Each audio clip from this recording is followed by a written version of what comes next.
Well, she's in the real world. She looks like she's in the real world. And also Deliveroo.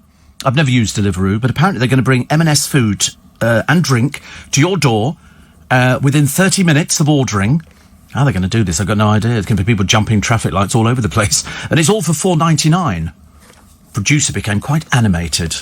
I mean, I presume he's used Deliveroo before. You with Deliveroo? Right. Well, you could just order all this stuff, and within 30 minutes... I mean, you couldn't even do that if... I could, because I live very close to my Marks and Spencers. What a brilliant idea, though. I've never been a fan of this sort of home... I like the experience of shopping. I like going out there, I think. Well, there's loads of stuff, isn't there? I mean, did you just go through a list of all the items that they've got? Right. Oh, God. I don't know where you'd begin with that. I don't know where you'd begin. It's a bit difficult, isn't it, really? Because you obviously do a bit of cooking at home. So it's not really for you, is it, really, I suppose, Deliveroo? I've had everything. I think I've been through the entire range. Food from Marks and Spencers. There's not much I've not tried in there. Except, what have I not... Yeah, I've tried prawn, salmon, all sorts of things. The only thing I don't do is trout. They do trout. I'm not keen on trout. And somebody's written to me, say, ever done a drive-through? I think not. Actually, I did once. I'll tell you where I did it as well. I can tell you the story. They had a drive-through, Luke, in Brentford, and so there's the car park, and then you go round the back of the McDonald's, you come to the window, and they then go, hello, what would you like to order? What purchases can I get you today? So I ordered, and they went, yeah, do you just want to go and pull up in the car park, and we'll let you know when it's ready? And I went, no, this is a drive-through. If I'd wanted to go and park, I'd have parked and walked into the shop. This is a drive-through. So I stoically turned off the engine, and I sat there. I thought, you do whatever you like. If you're advertising a drive-through is what you will do. And I got what I wanted, actually, in the end. I thought, how stupid. Why would you drive to a drive-through, talk to the window, and then they go, oh, go and park up in the car park, we'll let you know when it's ready. No, that's why I'm sitting here, dingbat. Oh, I don't know. What's happened with Stacey Solomon's marriage? What is going on here?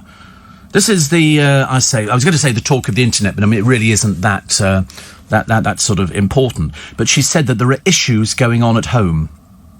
Issues. Now, as far as I'm concerned, issues means, uh-oh.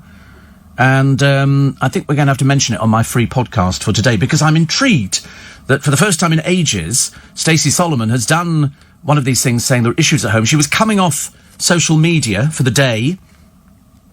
You don't think she's split with Joe Swash, do you? Because I can't think of what other issues there were. One of her children has got a birthday. Why would that be an issue? That wouldn't be an issue for a birthday.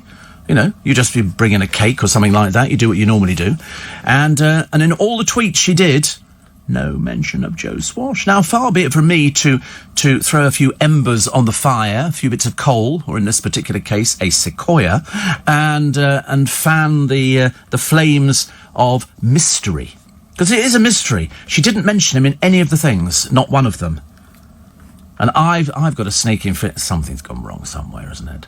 It's very bizarre. It's exactly the same as the other day. Well-known hypocrites, that's Harry and Meghan, the ones who don't want anything to do with the press, so they're moving to an estate which is littered with paparazzi. And they're writing a book about their favourite topic, themselves. Not my lines, somebody else's lines. I had to pinch that, actually, from somebody else, even though I'd thought about it, because they love the publicity. You know, if they didn't get, you know, people chasing after them and everything else, that they'd soon get bored with it. But quite clearly, Harry thinks he's some sort of celebrity. He's an ex-member of the royal family, OK? She's an ex-actress. I don't call the voiceover being an actress, but there you go. Also, Jason Manford. Oh, yeah, Jason Manford. Look at this. You love this one. Good old Jason Manford. There's a boy who loves the internet. And he was the one who, remember, got caught out. He was about to present the One Show, and he dropped out immediately because it turned out that Jason Manford had a bit of a naughty side to him, which I never understand why these people think they're never going to be found out. You start doing something on the internet, and somebody somewhere is going to be tapping into it, recording it, and then they'll put it up for everybody to see. Very ridiculous. Anyway, he decides he's going to do his bit to help the war effort, the pandemic effort. So he applies to Tesco for a job as a lorry driver. And they turn him down.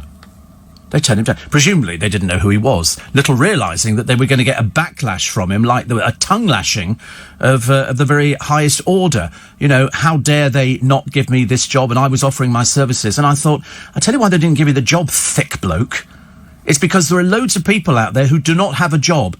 They're applying for it. You've got stacks of money sitting in a bank, haven't you? You've got stacks of money, and you go and apply for a job. When you have a job, you're a comedian or singer, whatever it is. He's actually not bad at either. But it's a case of, did you not think about the people who are unemployed, who are begging for that job? And then he had the nerve to threaten Tesco by saying, I'll be seeing who actually gets the job. I hope they're up to it. I thought, a lot more up to it than you are, mate. Why on earth would you want to take somebody's job away from them? Have you read the newspaper recently? Can you read? That'd be interesting. Well, mind you, talking of reading, got a story about reading in a second. And then Iceland offer him a job. I might have to withhold my custom from Iceland. They're seriously giving a job to a celebrity when it could go to an ordinary member of the public who's desperate for the work. Can you imagine going in there and discovering that half of Little Mix are working in, behind the checkouts in Tesco or something like that? The Spice, Victoria Beckham, when her business collapses. Can I get a job? David. Oh, David's got a job. I didn't tell you, did I? He's going to be reading some Harry Potter. I know. Stop it. He's going to be reading Harry... Now, we know that Dave has trouble with the English language, full stop. The very idea that he could read a script for a whole book is almost laughable. I mean, I'm a good sight reader. I mean, I am a very good... As indeed are all people who do voiceovers. I don't do any voiceovers, but I'm a very good sight reader. You won't find me having to do any more normally than one take. I'm one take Alan. Through. Dave's going to be stumbling over all of it. So, Harry Potter came to Hogwarts? Hogwarts! Harry Potter came to Hogwarts, and he met Dumbledore. You can imagine how you're going to be sitting there for the best part of a month whilst he struggles through the first 4 lines. Never known for reading out loud in class. They never used to say, Beckham, stand up. Second thought, sit down again, and let's find somebody else who can read. It's going to be hopeless, isn't it? And Hermione. I mean, do you think he's actually got beyond Janet and John? I shouldn't think so. I'd be very surprised, actually. Perhaps you could get Victoria to read it. Well, second thought, maybe not. Mind you, who else isn't doing anything? Huh? The entire family. Oh, wait a minute. Harper Beckham? Harper can do it. She can cook a meal. She can do anything. She is like the saving grace for that family. She can design dresses. She can do makeup. She can do everything. In fact, far better than her own mother. Has to have people in to help her do it. But the very idea that they were going to get him to read something, they got their work cut out. I told you, years ago, I was offered a great job. They said, we got this manual for you to read, Steve, and it pays £1,000. And I went, that's the one for me. Thank you very much indeed. And so they said, right, you need to present yourself to this place in Chalk Farm, and they'll give you the script. Something to do with computers. And I went, okay. So I dutifully turn up. They give me this book, and I look at it, and lots of writing in it. Lots of writing. And what it was a computer manual for somebody listening on their headphones. So I started reading. Press button B, cursor A. And I went, no, sorry, Steve. Somebody's following this through. You're going to have to read it slower. 4 hours I was there. 4 hours. Press button B. Move cursor to the left. Press A, shift. I mean, seriously, I couldn't believe it. I couldn't. I said to my agent, well, I went to the cemetery and had a word with them. I said, I can't believe I got this. I mean, £1,000. I earned my £1,000. I was there forever and a day. Never ever accept these. I nearly got one in Vienna. They were looking for an English voice. Hello, that's me. And somebody could also do little bits in German, so that was also me as well. And because I was working for the ORF, and it was to go on one of the cruise boats on the Danube. Good morning, ladies and gentlemen. This is the SS Lufthansa, or whatever it happens to be, and we'll be going down here, over on the right, the Kettenstrasse. And so, and this paid serious money. This actually paid £15,000. £15,000, because you were doing them for all the boats. And the reason I didn't get it is because I wasn't based in Vienna. And if they needed to change something, they'd have to bring me back. And I remember thinking, that was a bit of a bugger, wasn't it? I didn't get that one. But I'll be interested to hear Dave Beckham reading out loud. That in itself should be a huge thing. Steve, fishing coming back, says Wendy. Yeah, apparently so. That's what they've said. They've said fishing, golf and tennis. I don't think all at the same time. And I don't believe that you can go fishing on a tennis court or golf on a lake. Worth trying, though, isn't it, really? I'm more worried about the fact that where has Joe Swash gone to? The dairy farmers are confronting ruin, and somebody nicked a whole herd of Jersey cows. 23 of them and their calves. And I remember thinking, that's more than a couple of lorries to get them all in there. And of course, Jersey cows are very, very placid. La, la, la, la, la. Would you like to come in and be milked? Yeah, I'll wander in and be milked. And the calves are really cute, they're all lovely, and somebody nicked them. Who would nick them? Because they're all tagged. You could trace a cow back, its whole lineage. Dreadful, isn't it, really? Shall I be good this morning and try and hit the out times? It never happens. I'm just not very good at doing these sort of things. I mean, I try my best, but it's awful. I nearly overslept this morning. I woke up, the alarm went off, I'd woken up, then I went back to bed again, and I thought, I've got it. Then the alarm went off, and I thought, I just need another 15 minutes. And then I thought, no, don't, because you'll end up... And my friend Rich said exactly the same thing. He went back to bed, he thought for 10 minutes. 45 minutes later. Until it was nearly me, but I didn't do it. OK. Also, the 300 you knows that our Dave will be saying in each sentence. I mean, I just don't see how he can do it. What he's going to be doing is something terribly skilled. The engineer will be sitting there going, at the beginning, big smile, hi Dave, nice to work with you and all the rest of it. After the first 3 hours, where he's only done a line, a bit of a breakdown at the moment, he's sort of reminiscing, but he obviously is a reincarnation of somebody from the 1950s. Because he started singing he was listening to this Magic Moment. You know the one that goes, magic moments when two hearts are sharing, I'll never forget that. So it goes on like that. And I said, I think that was used on a television programme. I think it was written by Victoria Wood, and it was the show about Pam. And I'm pretty certain, I mean, she still worked, Victoria Wood in this particular case, she worked in a canteen, and she gets invited to this big TV show, and I think it was called Magic Moments, where it's a bit like, surprise, surprise. That was definitely a favourite. And so I'm pretty certain that they used it, Magic Moments, and they brought her back. So here was this great glamorous Hollywood writer now, but really she had humble beginnings. Her mother was a hooker, and the sister works in a like a sort of a cafeteria kind of place. It's very good, but I'm sure that the show was called Magic Moments. Tell me if I'm right or wrong, thank you. Rudeness, goes Anton, regarding David and Victoria Beckham has no place on a British radio station. You're quite right. We are broadcasting from Zimbabwe at this precise moment, where apparently it's more than acceptable to pick on Dave and Vic. She, because she gets up your nose and is not really a particularly successful businesswoman, and he, because he's still trotting around and using that filthy language. If you remember when he didn't get knighted, we had all the rude words under the sun from little Dave, because he was involved in different things. And also he's only known for previously playing football, advertising pants, which of course we all knew included the infamous sock, and what was the other one as well? Oh yes, whiskey. And you know how drunk he got when he went down to that music festival they have down in Essex in Chelmsford. Can't remember what it was called down there, but he was hanging at the side. I had a drink, booze, and Victoria got really cross. Whereas normally she's the one being helped out of the restaurants, either by sort of Dave or their son. Embarrassing, really. Victoria, you all right? I had a drinky poos. So it's not rudeness, it's fact. Okay? You're obviously separating fact from rudeness. Rudeness is by telling you they're both deeply unattractive. But of course that wouldn't be rudeness, that would be incorrect in one of their cases. So we can work that one out for yourself. But I'm sorry, Anton. Is your real name Tony?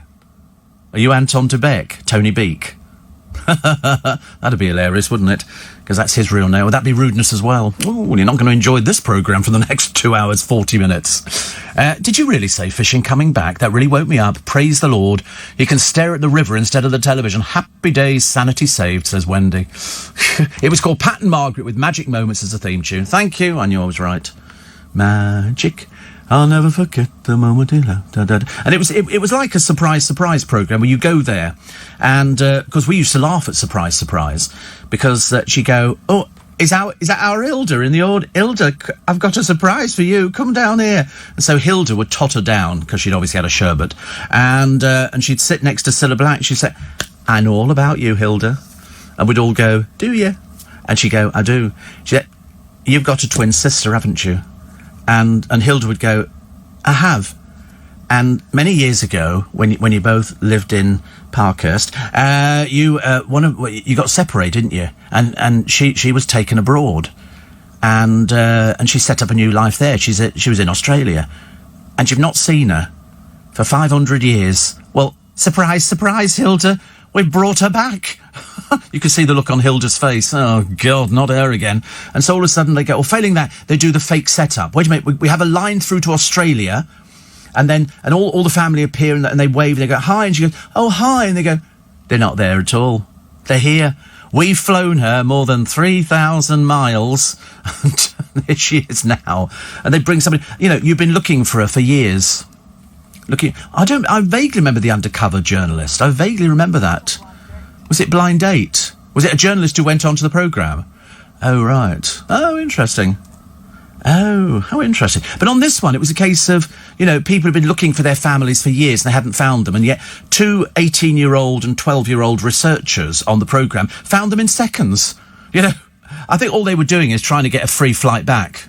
Of course, nowadays, the last thing you'd be looking for, isn't it, really? So, Paul and in Trelewis. Do I can never pronounce anywhere in Wales, south or otherwise. I quite like Wales, but there's an awful lot of trouble there at the moment, isn't there? I remember there was one particular village which seemed to be rife with youngsters who couldn't cope and had lots of drink and drug problems. And in fact, one of the reasons that Only Boys Allowed was set up was to keep the kids off the street and give them a purpose and try and tell them that it wasn't really naff to be a singer in a group. And I raved over Only Boys Allowed for ages and ages, and they were really, really good. And they went on to Britain's Got Talent, and I was so pleased for them. So pleased for them. They sent me a message once for my birthday. Got a couple of the lads wishing me well, which is nice. So Magic Moments song used to advertise Quality Street back in the day. I know it's back into day, as in day into night. And why the T was always in there, I do not know. Any news on Anne Widdecombe? What's she doing in the current situation?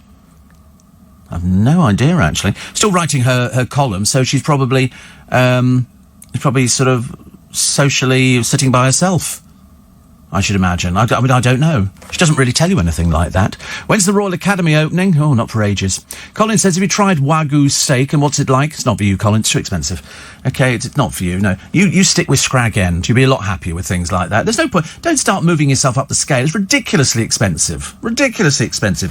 It's only for people who are so stinking rich that they have it cut up and mixed in with a bit of bacon and some sprouts. It's terribly expensive. It's not, seriously. You listen, you'd be better off with a tin of beans. Seriously, there's no point in moving yourself out of your social class. That's just ridiculous. It'd be like the Beckhams, trying to pretend that they sort of, we eat in all the posh restaurants. No, they don't. No, they don't. At home, Dave likes pie and mash, and he likes a bit of mayonnaise with his shepherd's pie. It's a joke, really, isn't it? Wayne the Trolley Dolly says the film you mentioned is called Pat and Margaret, with Julie Walters as Pat Bedford and Victoria Woods as Margaret Mottershed. So camp, wasn't it, really? One of the best films ever and totally underrated. I watch it sometimes when I need a good laugh, as it's so expertly written.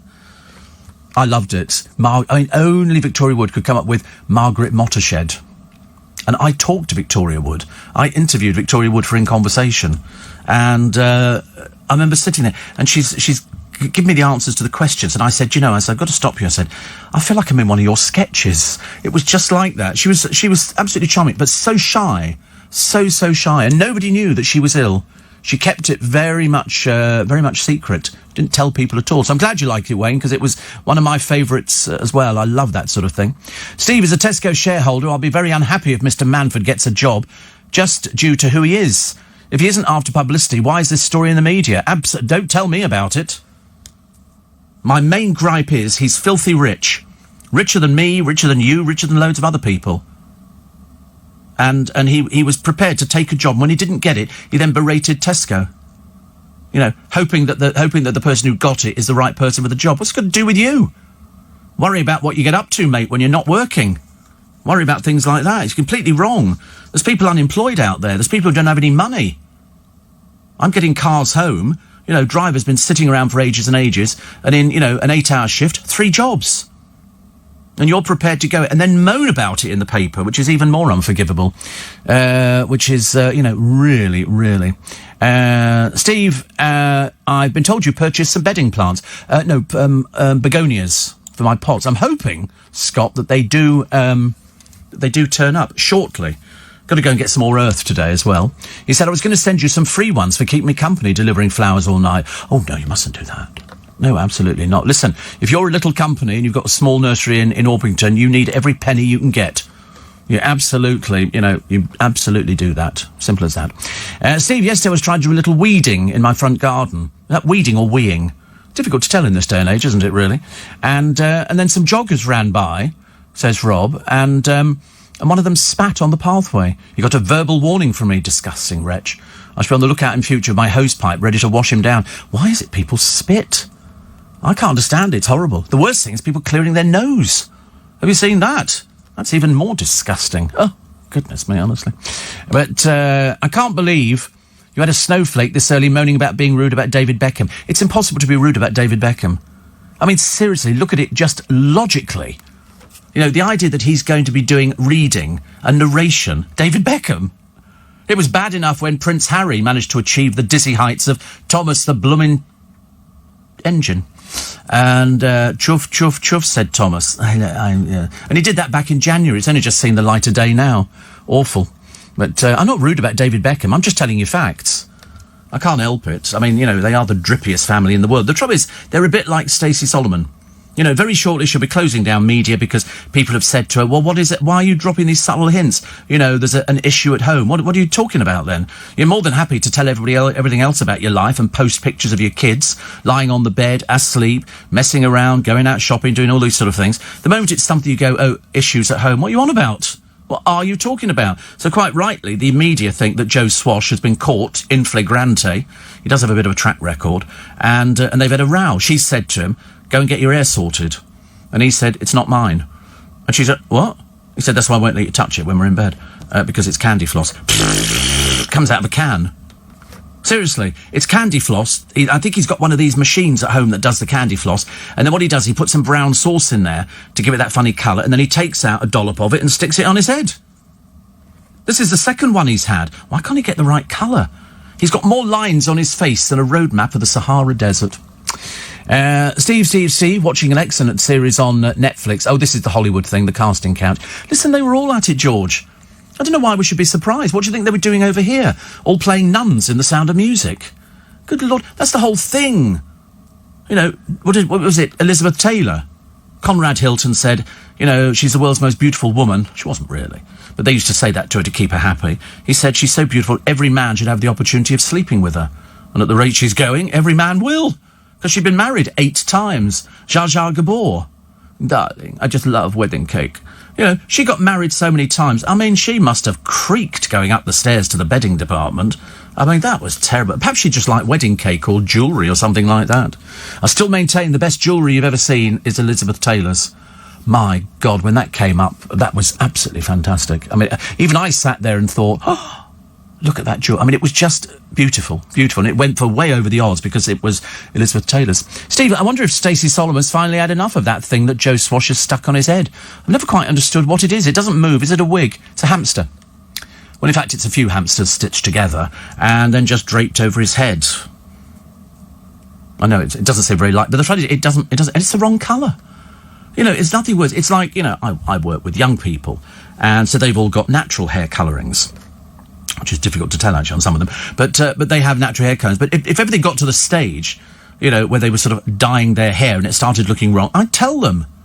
I would, you know, well, I wouldn't, I'd drop it on a postcard and send it to their house, you know, because you've got to tell people this. And Joe Swash's hair colour is the wrong colour. You know, if he's got a hairdresser or somebody who's honest, at least tell him, for God's sake. But the trouble is he's got that silly, squeaky little voice. He was in EastEnders, and that was it. And then he sort of, then he married her. Is he funny? I don't know. I've seen him on the programme. He's sort of funny in a sort of No, not really. I don't think so. What do you mean, as in funny ha-ha? No, people are laughing at him. They're not laughing with him. That's the trouble. It was like David Beckham's hair. I mean, where did that come from? We died. Jamie Lang in Made in Chelsea also has got hair stuck on his head. I mean, goodness sake, you wouldn't find me doing anything like that. Not to have your company, to have your company. Nice Mark, the Royal Mail worker. He says, I've just checked the KFC restaurants that are open on the list. Mornington Crescent. Mornington Crescent. How fantastic. Do you know that they've got two, what did I read the other day? Two McDonald's in Chelmsford, and they're opening them both. How stupid is that? Why do they just not open one and open one elsewhere? Honestly, it's so annoying, isn't it, really? Also, let me quickly try and find all of your texts and emails this morning. Load of you know all about Pat and Margaret. I'm glad, actually. We're all on the same wavelength. All on the same wavelength, which is very good. Donnie says, are you a fan of Paddington Bear? I am.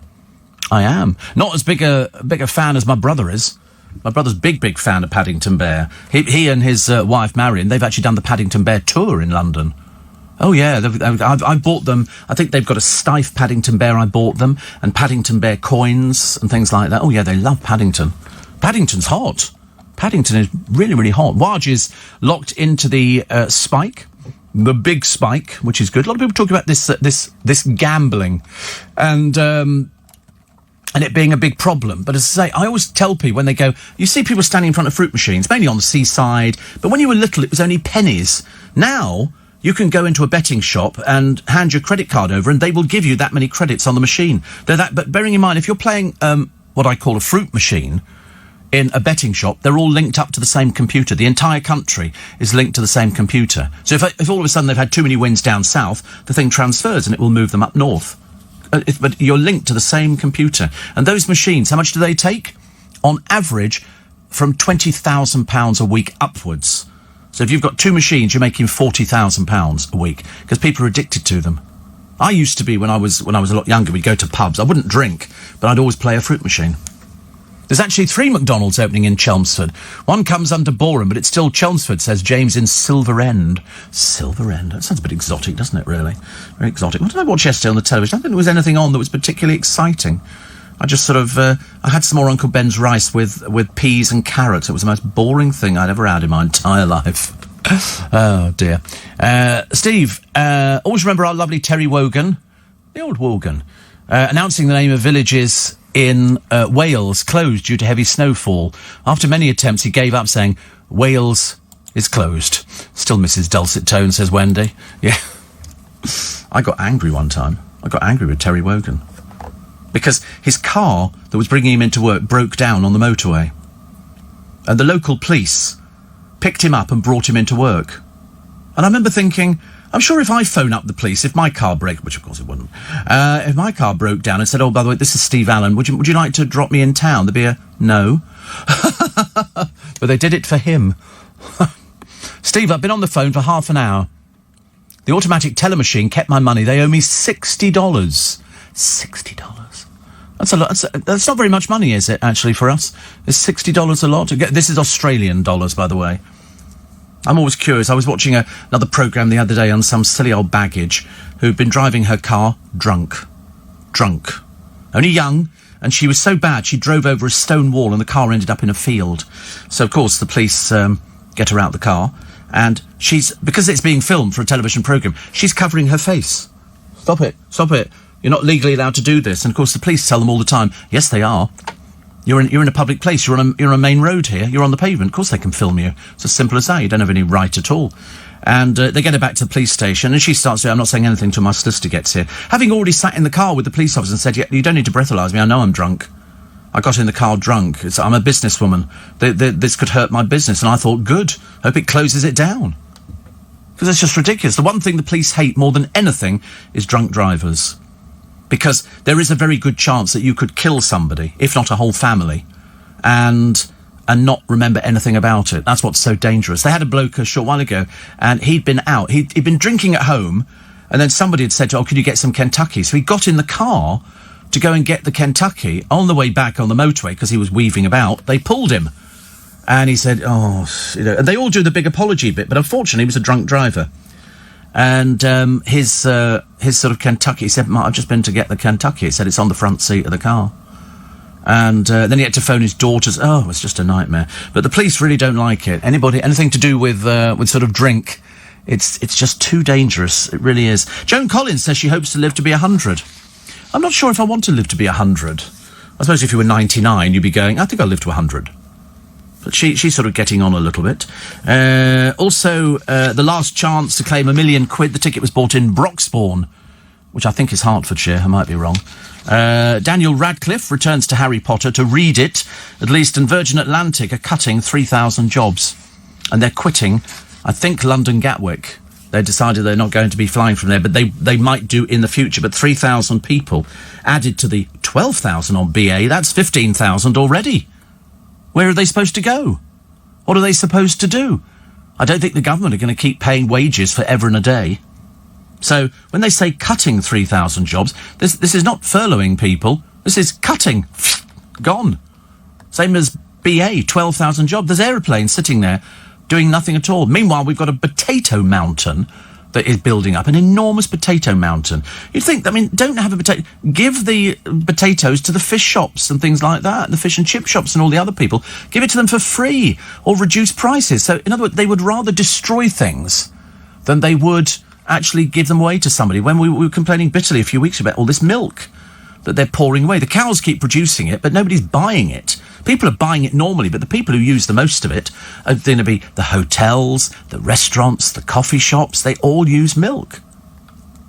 So they're pouring it away. And I think, well, why don't you go around old people's homes and say, listen, we can drop you off, 20 gallons a week. In fact, the pensioners could bathe in milk if you so wanted to. It seems a dreadful waste, doesn't it, that they are prepared to throw stuff away. A short while ago, we heard one about plants. Because the nurseries weren't open. Although, I went to Waitrose yesterday. They've got all the bedding plants out that would normally be in your local garden centre. Trays of lobelia and verbena and stuff like that. Loads of stuff. And I'm thinking, wait a minute, why are they allowed to sell it, Boris? And the garden centres are still closed.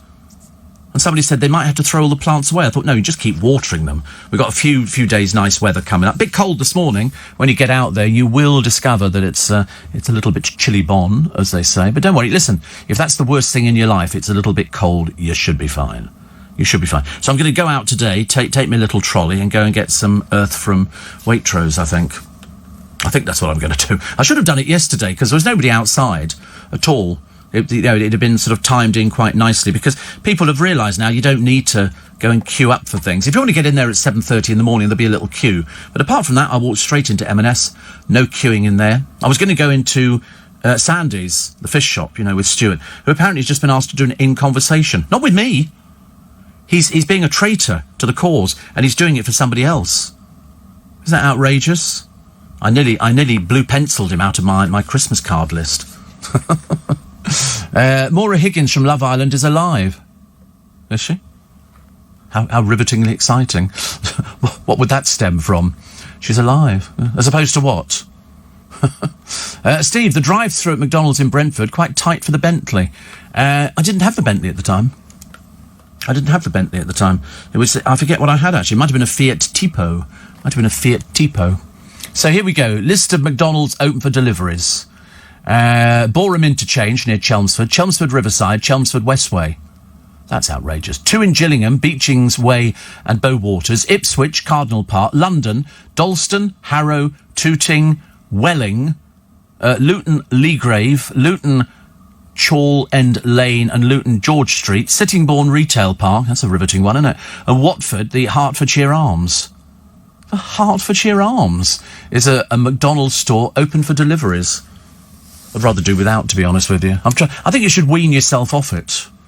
I think you should definitely... 3 McDonald's in Chelmsford, but not a KFC to be found near Upminster, it seems.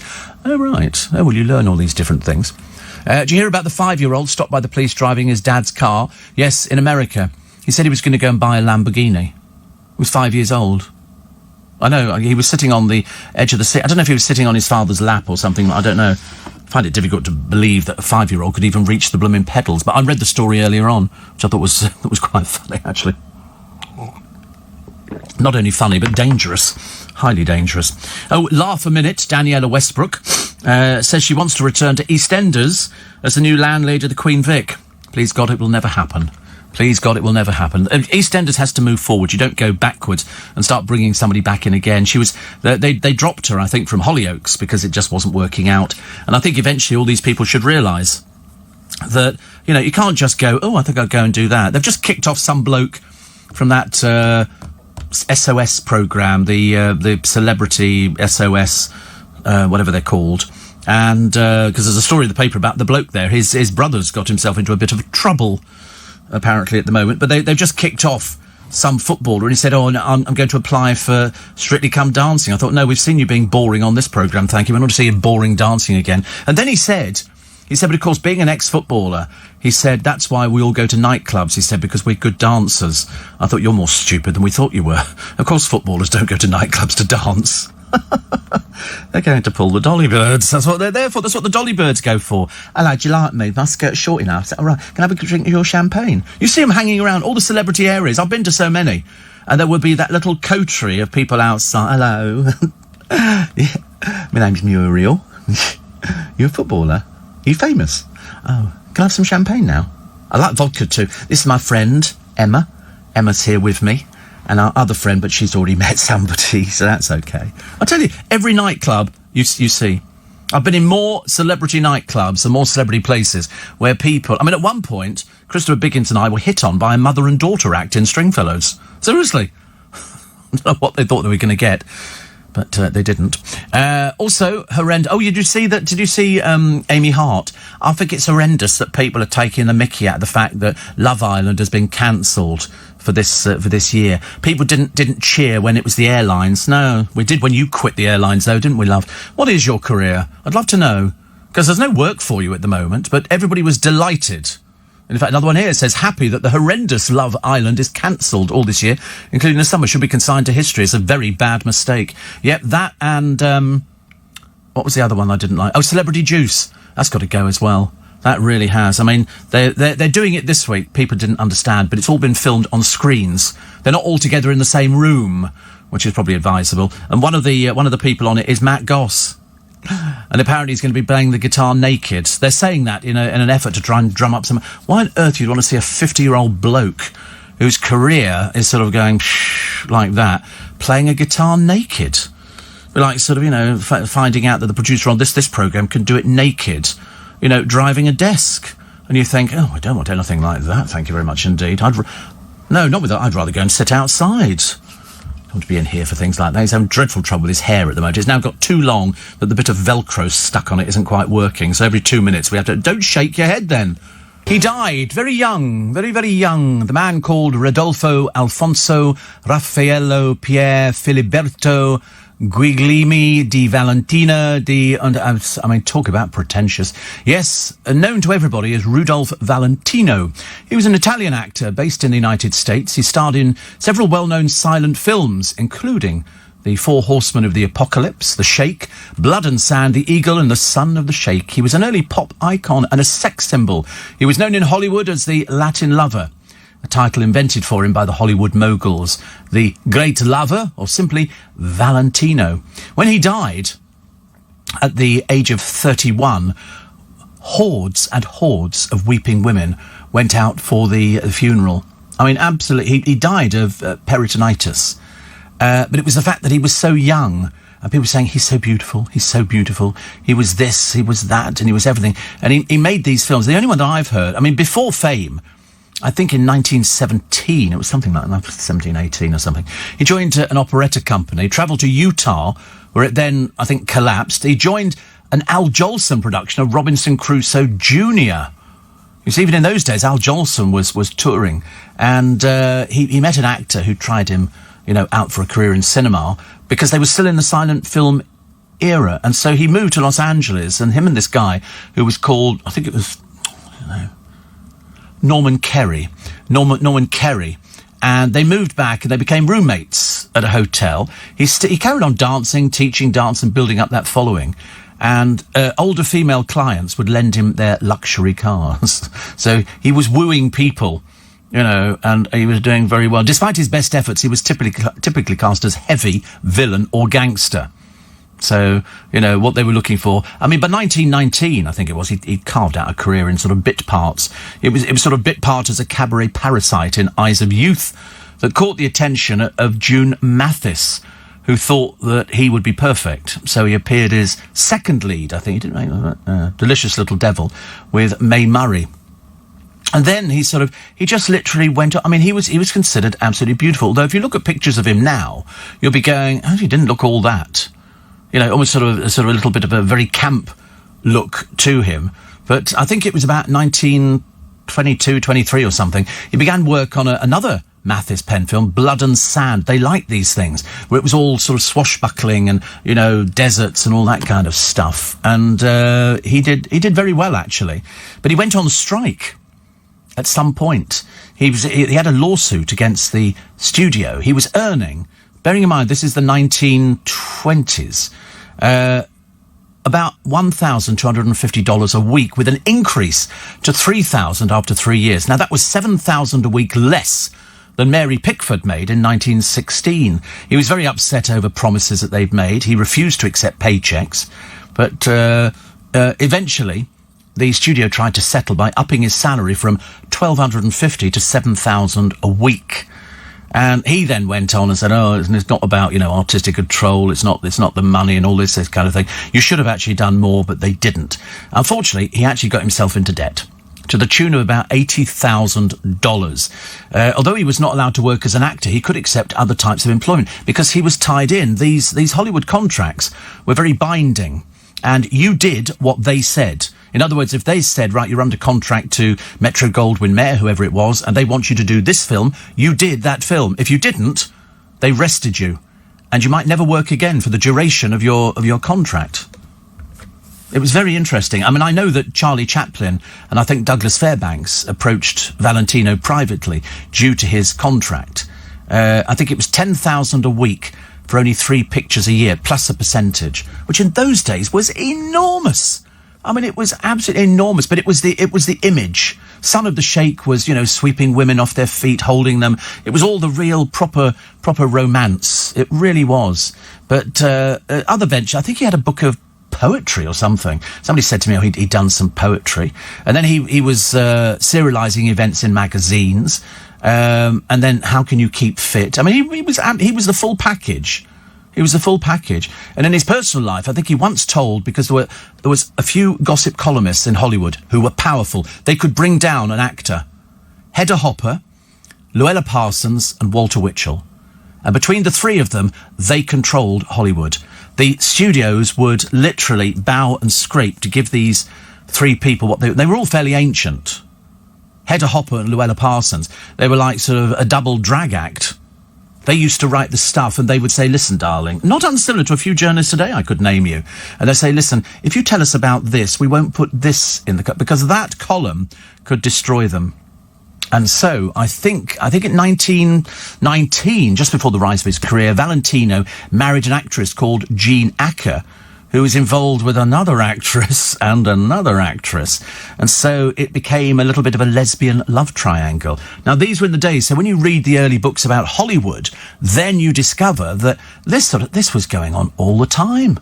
This was going on all the time. They, you know, many of Valentino's friends disliked Rambova, found her very controlling. She was barred from the sets by contract. They then got divorced.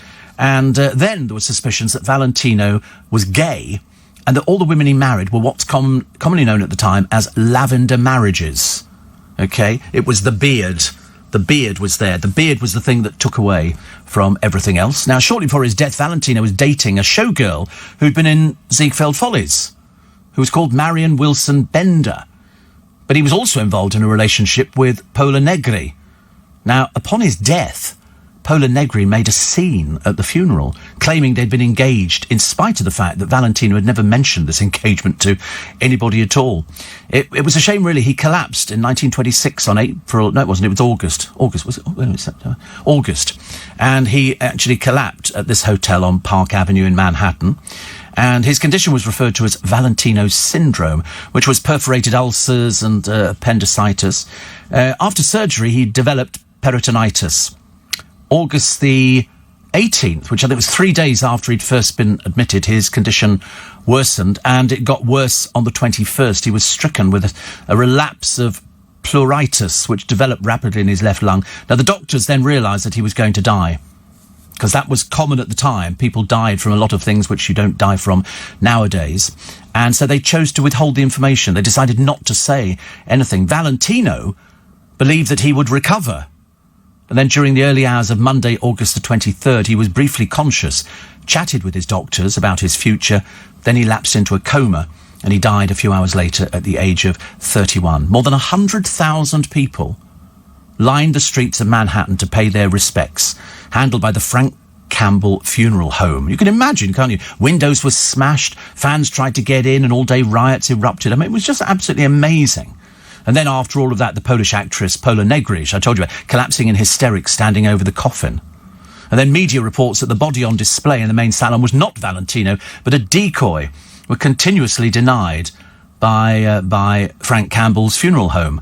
And then his remains were taken from New York to California. Second funeral was held on the West Coast, and his friend June Mathis, who'd used him in so many films, had arranged a temporary solution. She offered a crypt that she'd purchased for the husband that she'd since divorced. Coincidentally, she died the following year and was interned in the adjoining crypt that she'd purchased for herself. So there they are, still interred side by side at Hollywood Forever Cemetery, originally Hollywood Memorial Park in California. He left his estate to his brother, sister and Rambova's aunt, Teresa Werner. The Beverly Hills mansion was later owned by Doris Duke. Duke died there in 1993. The main building estate was razed and the property was then put back on the market.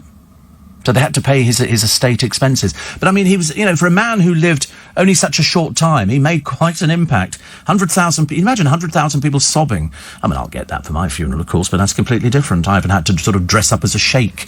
But when you look at the sort of pictures, so there's one here which we've got found on the internet, a mourner grieving at the bier of Rudolph Valentino during his funeral, because they had open coffins then. They seem to do these things, and macabre though it might be, that's what he looked like. And so he would have been covered in makeup, they'd have done his hair properly, and people then, you're actually seeing it's very bizarre. We never quite got into things like that in this country. But that's what it was. I'm sure in a strange, macabre kind of way, he'd be absolutely thrilled that people were still talking about him all these years later. Because he, at Hollywood Forever Cemetery, he's got a crypt. So it's a wall, and it's got the thing which says Rudolph Valentino, 1895, 1926. I bet there's a few people listening going, I remember seeing his films. I don't remember ever seeing the films, but I remember the picture of him lying on his sort of deathbed after they'd sort of done him all up and everything else. Interesting, isn't it? And so, by the way, before in case you forget, it's his birthday today. I just thought we'd mention it, just in case you were thinking of sending a card. Steve, hope you're well, and making another trip tomorrow to the Burns unit.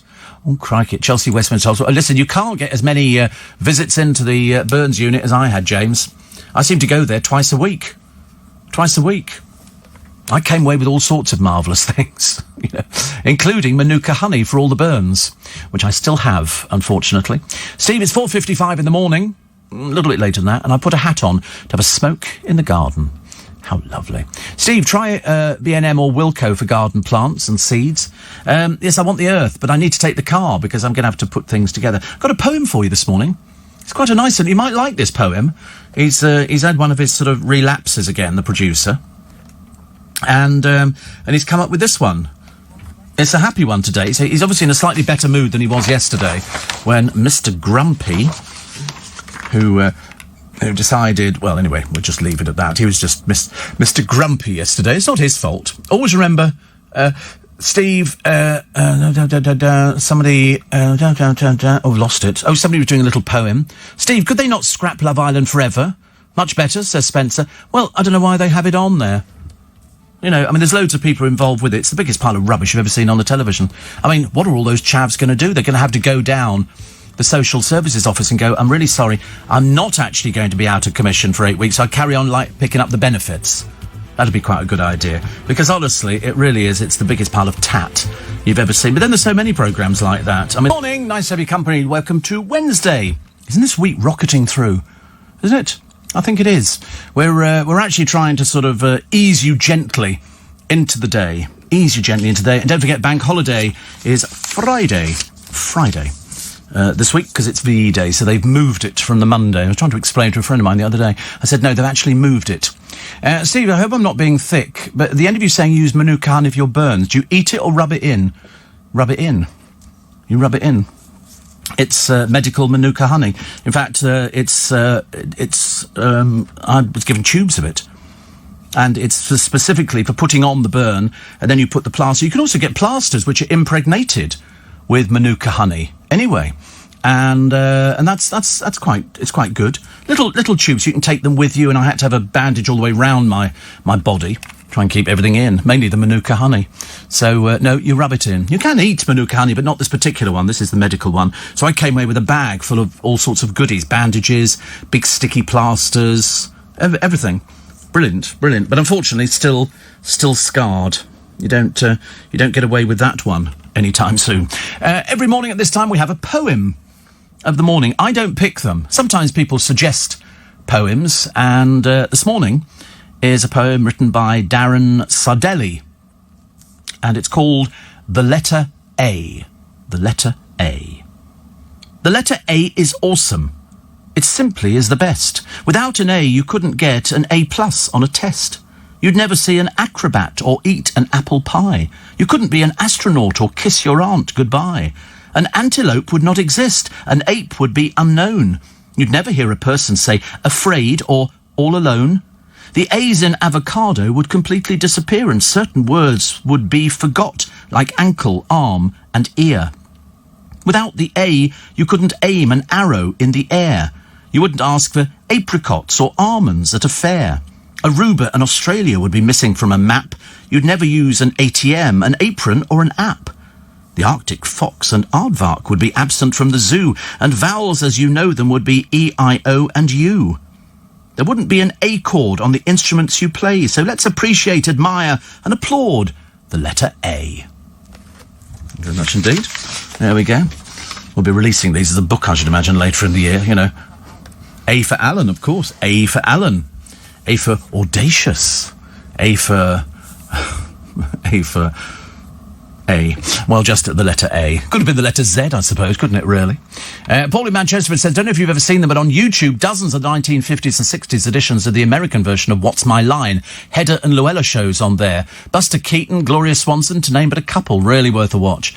Yes, I remember reading the Walter Winchell book some years ago, and it was amazing the power that Hedda Hopper and Luella Parsons actually had in America. They could destroy, and the studios would actually go to and say, listen, we know that you've got a story about Rudolph Valentino.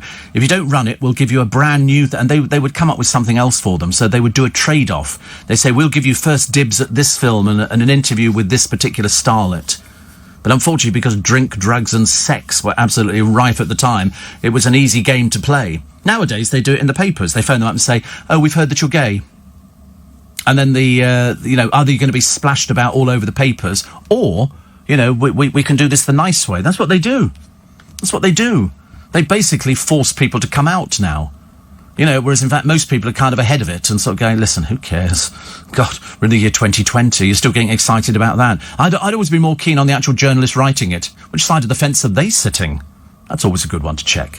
But, all these people who claim, oh, yes, they gave me the story. Probably not in many cases. It was probably a case of, let's do a trade-off, shall we?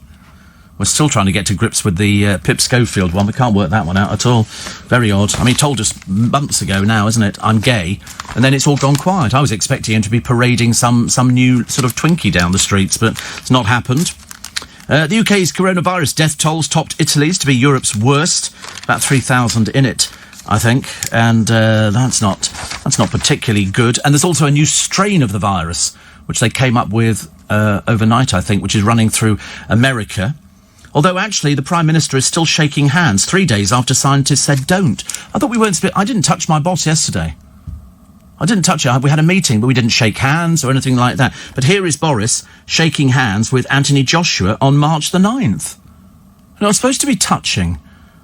Why don't people realise that? But March the 9th, was he in hospital or out of hospital by that time? He wasn't in hospital yet. What's he doing touching hands? And then he goes into hospital for it. Amazing, isn't it, really? Work on that one. And then he was shaking hands on March the 7th at Twickenham with Owen Farrell, shaking hands with Holly Willoughby on March the 5th. What was she doing shaking hands with somebody? Highly dangerous. And then, of course, you've got the senior government science advisor, otherwise known in afterwards the stupid one, who broke lockdown rules to meet a married lover. Dirty. That's awful. Honestly, I mean, apart from the fact she's married, secondly, he's not supposed to be doing this at all. It's alleged.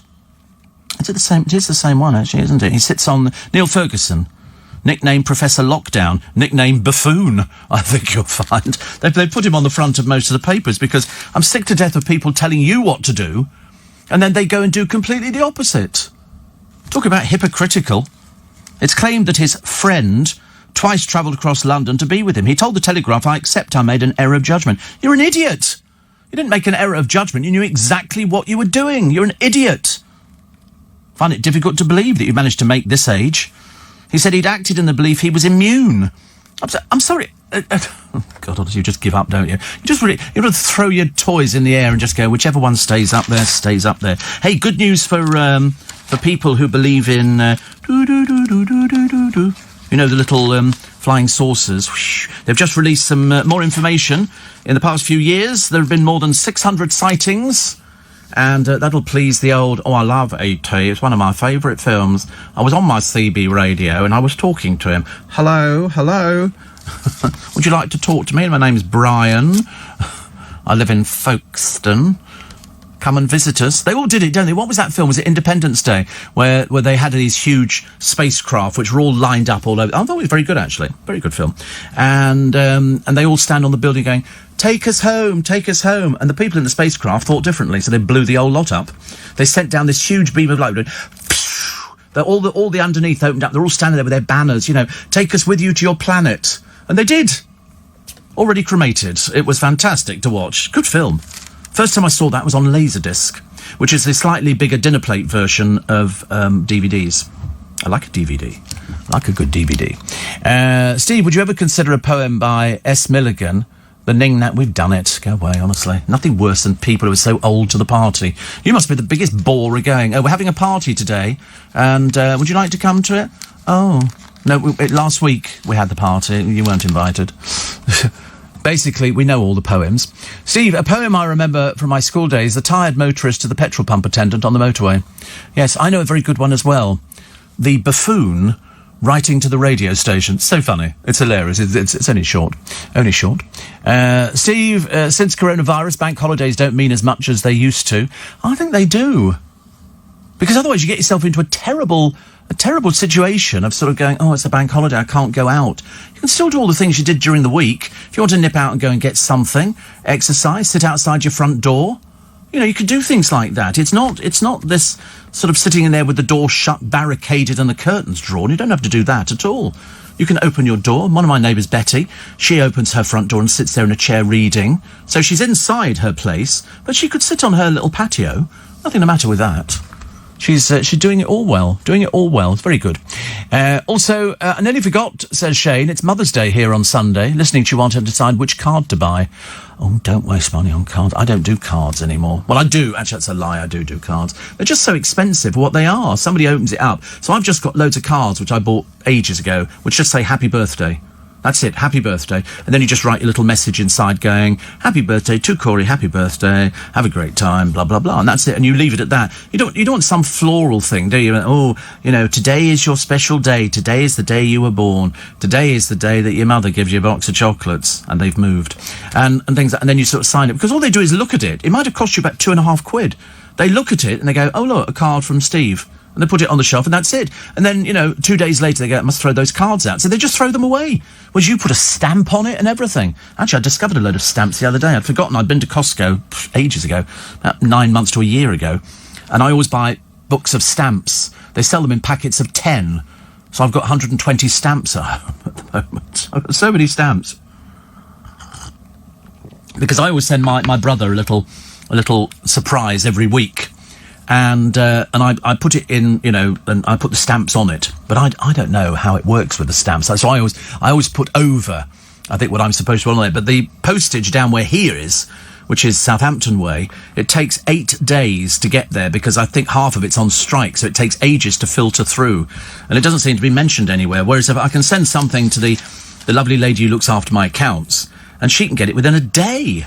I mean, the post office are brilliant at Twickenham. I mean, they really are. They've, you know, come rain, come shine, they're out there doing it for you.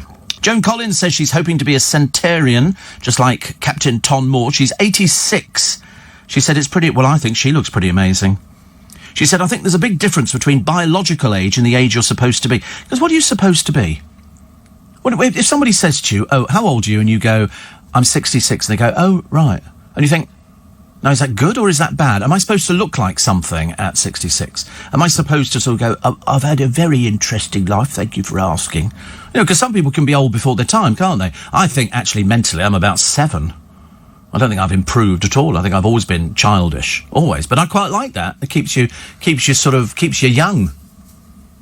Well, I think it keeps you young, but I'm not sure, you know, when you get to 100, I think all of a sudden things might take a bit of a downward turn. You don't do as many things, do you? You sort of slow down a bit. She says of her husband, Percy, who's 55, as you know, he's somewhat younger than me, she says, and people are saying, what are you going to do about the age difference? And she used to say, well, if he dies, he dies.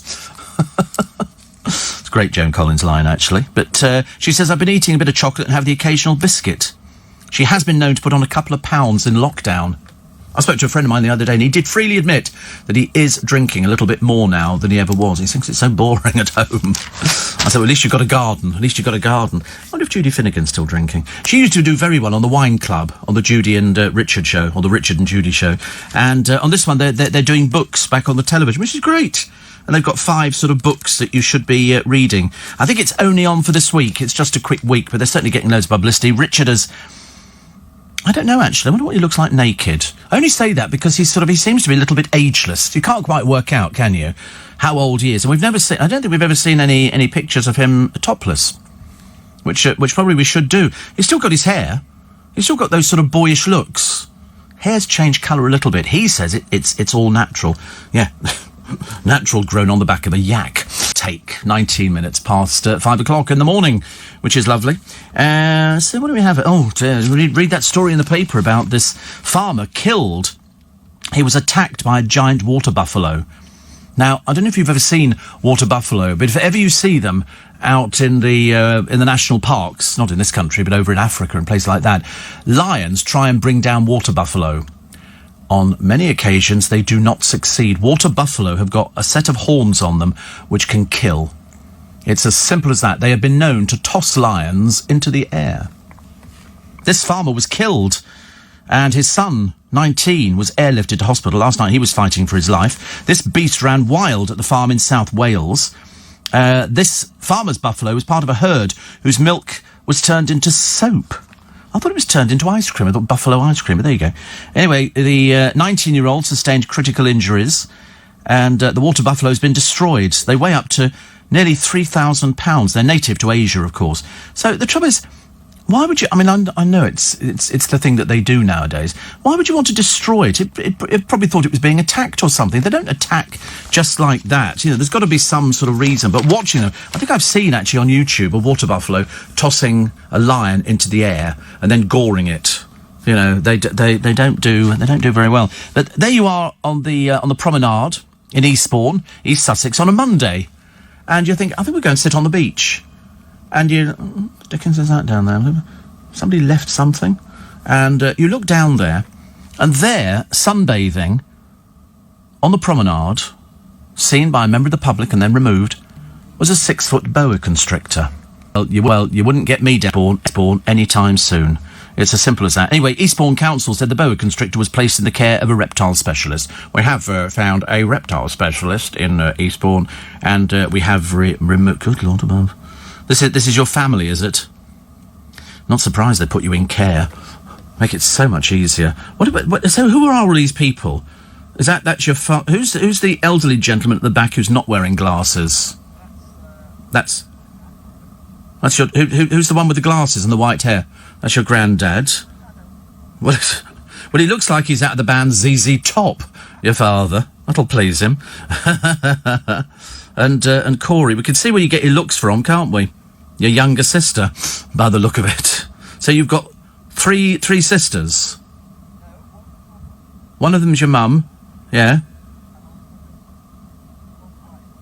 The one, yeah. Poor soul, honestly. Little does she realise what she's walked into.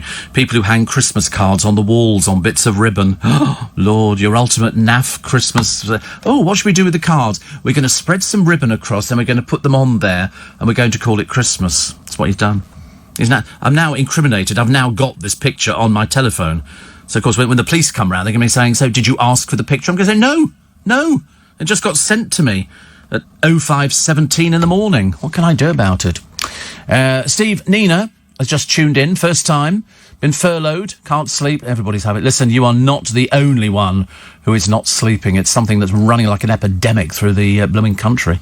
You weren't fibbing, I've just been in the garden with the dog and it's a tad chilly. Blooming freezing. Absolute freezing. Also, Holly and Phil were doing a bit of wine tasting on this morning last week. Should have seen the size of the glass that Holly was... Oh, she loves a bevy. Oh, yes. Oh, good grief. Have you never seen them the night after they've had the television awards? She's barely compos mentis. She sits there going, and you think that's the trouble. If you get up early in the morning and you've had a few... You can't do it. It doesn't work. Even after the programme, I would never finish the programme and then go, oh, let's go and have a bottle of Prosecco. You know, I wouldn't be doing that at all. I've got to get home. That would be... Oh, there was people jumping into the sea. I think the only reason people jump into the sea is so you can have a wee, isn't it? That's what you do. You don't go in the sea for any other reason. And so, as a kid, you'd stand there every time a wave came in. You go jump and wee, and then jump. Does it hurt? What, jumping in the sea? No. You got your swimming trunks on. You just... Well, no. You're weeing out. You're not inhaling in. Goodness sake, honestly. Yeah, and you do it as a little kid. And your mum would say, "What are you doing?" Yeah. No. Are you learning to swim? Yeah. Why do you look guilty? Oh, it's cold. Yeah, right. My mother never believed me. I think she knew that. Like all the other kids. And can we all pray for RGB, says Howie. What's RGB? I don't know what that is, actually. Is that something I should know about? Steve... People driving convoys, breaking the lockdown, especially East Europeans. I don't think... Well, how do you know that? You just sort of look at them and go, oh, I think you're an East European. But also, if you're driving on the road, of course you're not going to be in a convoy. There's going to be cars in front of you and behind you. I mean, I get that when I leave town. Steve, you got me drinking ice-cold milk last summer. It's so lovely. And then I read that milk rehydrates you more than water, and my milk is in glass bottles, as I have a wonderful milkman. And it's not Kevin. It's Mark. Says Marilyn. Oh, right. Oh. But I do like cold. It's not supposed to be good for you. If you're a speech presenter, they've always said, don't drink milk. It makes you a bit like that. I don't know what that means. Like that. Skippy the Butch Kangaroo. And somebody says, I don't know why you always run Fergie's two daughters down. Oh, surely, Marilyn, you've got eyes. You're not at Specsavers, are you? Have you seen them? And they're supposed to have jobs. Oh, no, dreadful. That side of the family. Andrew, yuck. Fergie, yuck. Two daughters, yuck. Simple as that. You don't have to like them. I didn't vote for them. Did you vote for them? Listen, if you want to like them, you like them. You know, everybody's different. It'd be so boring if we were all the same, wouldn't it, really? Steve, coming back to the medical Manuka honey. It's Manuka, not Maluka. It's Manuka. Do you think it helped you heal faster? I don't know, because I've never been burnt before. I've never sort of done it. You know, and go, I just have a little test on this. I just set fire to my arm and see how it's going. All right, I won't put any Manuka honey on that bit, and on the other arm, let's throw boiling hot fat over that one, and let's try the Manuka honey. See if I've got no idea. But put it this way, if it's recommended by the Burns unit, then that's good enough for me, as far as I'm concerned. Have you seen Neil Patrick Harris Tony Awards opening on YouTube? Of course. He's in a big show in America called... That's How I Know Your Mother, or something like that. The theme tune is fabulous. The theme tune is a real good... It's as good as the one from Friends, if not better. I think it's called That's How I Met Your Mother, is it? Also, it's a really good... It's a ba-ba-ba-ba-ba. It's very good. Every time I hear it, I always think, oh, I hope I've caught the end of it so I can get it again. I think it's wonderful. Steve. I think we're doing quite well, actually. Young Burnett says, how fitting I should share my birthday with Rudolph Valentino and George Clooney and wake up to my favourite programme. Love from a not-so-young Burnett. That's Barry Burnett, show business agent to the stars, and it's his birthday today. It's his birthday. I wouldn't even be so rude, young Burnett, to as to sort of even hazard a guess at your age. I think you're about 54. Somewhere between 54 and 58. That's what I'm going for, which is lovely. So I wish you a very, very, very happy birthday. And all the people that know Barry Burnett will be sending him wishes as well. So happy birthday. Happy birthday. And water buffalo are native to Asia. Lions are native to Africa, except for a handful in the northern Indian mountains. Therefore, it meant wildebeest. No, lions. Find it on YouTube. Go onto YouTube, put in buffalo attack lions.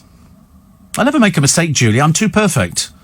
I am Mary Poppins. Well, I mean, not at this precise moment in time. I'm actually Steve Allen, but I could be Mary Poppins a little bit later on. And you can see the water buffalo, being sort of shepherded along by the lions, and then it throws one of them in the air, and the lion, ow, hurts, really hurt. There you go, buffaloes. There you go. Here's the lions, and here are the buffaloes.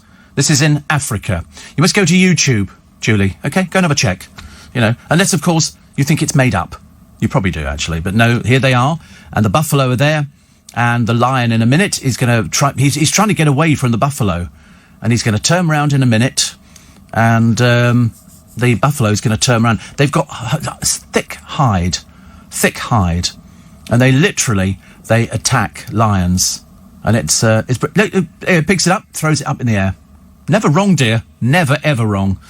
As James O'Brien says, don't ever question Steve Allen. He's always right.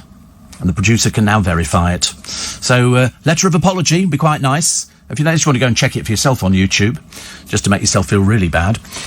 Steve, Manuka honey is used by the super vet on telly, pours it on wounds. I don't think, I know pouring. And Colin says, why do people write in and complain about you putting people down? Because they're stupid. They do exactly the same. But they're not bright enough to know. Donald says, I'm entering my second childhood. I can remember what happened 60 years ago, but I can't remember why I was angry at Ian Dale last night. I can well imagine, actually. And Steve, how did the water buffalo come to the UK? Flight? Only guessing. What do you think, swam? I don't know. You just buy them. They transport animals around the world. They bring lions in. And they're in zoos. They could have started as a zoo thing, but they do have buffalo wings, apparently, producer said. That's his only joke, and he's allowed to get away with it this year. And he's nicked it from somebody else. Thank you very much indeed. Here all week, seats at all prices. The length of his hair now, it's just getting ridiculous, isn't it? Absolutely ludicrous. I might go and buy one of those sort of Rod Stewart wigs again to see what I look like. Can't look as bad as that. So that's how they got here. But Johnny Maidstone wants to know, if we're being called the sick man of Europe, why does everybody still want to come here? I don't know. I love it. I don't want everybody to come here. Thank you very much indeed. Steve, don't feel ashamed about peeing in the ocean. Well, it was when I was about 7 and 8. A few years back. Every person pees apparently 500 litres a year into the ocean through their toilets, says Ron. How lovely. How lovely. But as kids, you automatically... Because you're in the sea, and you think, where would the toilet be? And it could be miles away. So basically, you're either going to dig a little hole in the sand and then cover it, or failing that, you're just going to wee in the sea, which people do. So there you go. Right. Josh says, I like everybody coming here. Makes London so vibrant. Don't you think that London is vibrant anyway? I came through it this morning because they're digging up part of Leicester Square again. So if my car driver is listening at the moment, meet you outside the Garrick. A lot easier. Because they're digging up they say, I don't know what they're doing all the time. There's always something that they're doing. But every time I come through London, I'm always excited. Always excited. I never get over the fact that I'm sitting in Leicester Square. I can see a little bit of the outdoor life out there, and the producer's got a window as well. And then I can go out of here, and I'm in London. People pay good money to come into London. Tourists fly into London, and they go round and they see all the things which I see every day. I see Admiralty Arch. I can see the Strand. I can see Whitehall. I know where everything is. I can look at all these fantastic places. I can see some super old banks. I can go down the Strand and I can pick out all the sites. I can go to the Savoy Hotel. I can go to Joe Allen's, please God, soon. And then you can cross over Waterloo Bridge. You can look to the left and you can see St Paul's Cathedral. And at night time, it's lit up and everything is beautiful. And there's building work in London. You know, we are open. Not everything, but we are open for a lot of things. But I mean, I just love it. They always said, if you're tired of London, you're tired of life. And it's absolutely true. You could never get tired of London. You go away and you come back and you go, to me, it feels as though it's quite small. I mean, I realise there's 9 million people, most of them listening to this programme. But you sort of, you look at it and you think, this has been the scene of everything, from riots to missile-throwing students and all sorts of things, to the celebrations in Trafalgar Square, to the embankment and all the water stuff that goes on. It's fantastic. You couldn't find it. You know, even if I was in another city, nothing would ever compare. Nothing would ever compare to London. Even when you come back into it, you know, it's just even though it's filthy, it's nice. I love it. Steve says, Grace, you can go get garden compost at Long Acres in Shepperton. I'm going to try a couple of others, actually. I just need a couple of bags, and that's me sorted. So thank you for that. Steve, African buffalo and Indian water buffalo are completely different. Well, these are African buffalo. What are you talking about? These are African buffalo. These are African buffalo with lions. Wouldn't be Indian buffalo, would they, as far as I know? And another one says the buffalo in Africa are predominantly Cape buffalo, water buffalo from... I couldn't care less. They're buffalo, OK? And they killed a lion. There you go. Solves that problem, doesn't it, really? Steve, my husband used to paint the Arts Educational School, says Marilyn. Oh, that's quite nice, actually. Do you remember the superb tune, Ernie, the fastest milkman in the West? Yes. He had a horse called Trigger, who pulled the fastest milk cart in the West. Yes, that was good old Benny Hill. He used to live down the road from me. He died over a bank holiday weekend. He was supposed to have gone out. It's a block of flats that's still there. And you know, more than 20 police officers turned up because he died in his sitting room in front of the television. And his agent feared the worst. But you used to see him in Twickenham. He would walk back through, past the green, back to his flat. He used to go to the supermarket, pick up a few little bits and pieces. And he had all over his... flat, he had sort of shirts in boxes that he hadn't opened and things like that. Bit like me, actually. Bit like me. Steve, if your listener Marilyn has our Mark from Parker Dairies as her milkman, he'll be lovely because we are the loveliest, says Kevin the milkman. We are the loveliest milkman in London. I think all milkmen are lovely. Listen, anybody who does a service gets my vote. Absolutely. You know, you get my vote completely. Because people are out there. And my postman is fab, and the postal service, and I mean, they're just. I think everybody's doing a good job. I think we're all doing a good job here. I said this to my boss yesterday. I call him sir, and because I think it's better that way, isn't it? Want to be assured of another contract at some point in the future. And I said, I think everybody's doing a really sterling job. People are really, really working hard. You know, people are coming in, they're doing it, then they're going home, and then they're isolating. So it's nice. My father, says Spiker Paul from Grayslake, Illinois, had been in the Philippines during World War II and told a story of a water buffalo that went berserk when the water dried out, destroyed a street market in the attempt to find water. You don't argue with them. They're £3,000 to buy. They're so expensive. So he said, by the time it found the river, it was which it needed, it was perfectly fine.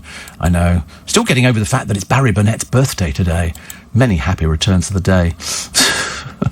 Steve, your story about weeing in the sea, yes, reminds me of the person, says Phil in Melbourne, who was taking a wee. He might have got away with it in his local swimming pool had he not been on the 10-metre diving platform at the time. I know. The trouble is you can't do it in swimming pools now. They've got chemicals in the water. So they will know if you've done it. So, mind you, it's bad enough trying to avoid that sort of sheep dip thing that you had to go through before you can get into the pool. We all used to walk around the edge of it. Didn't want to go through it. They said, oh, it's to stop verrucas. I said, I haven't got any verrucas. They said, you might have. Martin says you were a very rich man. Spiritually? Yes. Absolutely. Financially? Good Lord, no. Good Lord, no. I mean, put it this way. I've got a few quid on me at the moment. I've got enough for a packet of chips.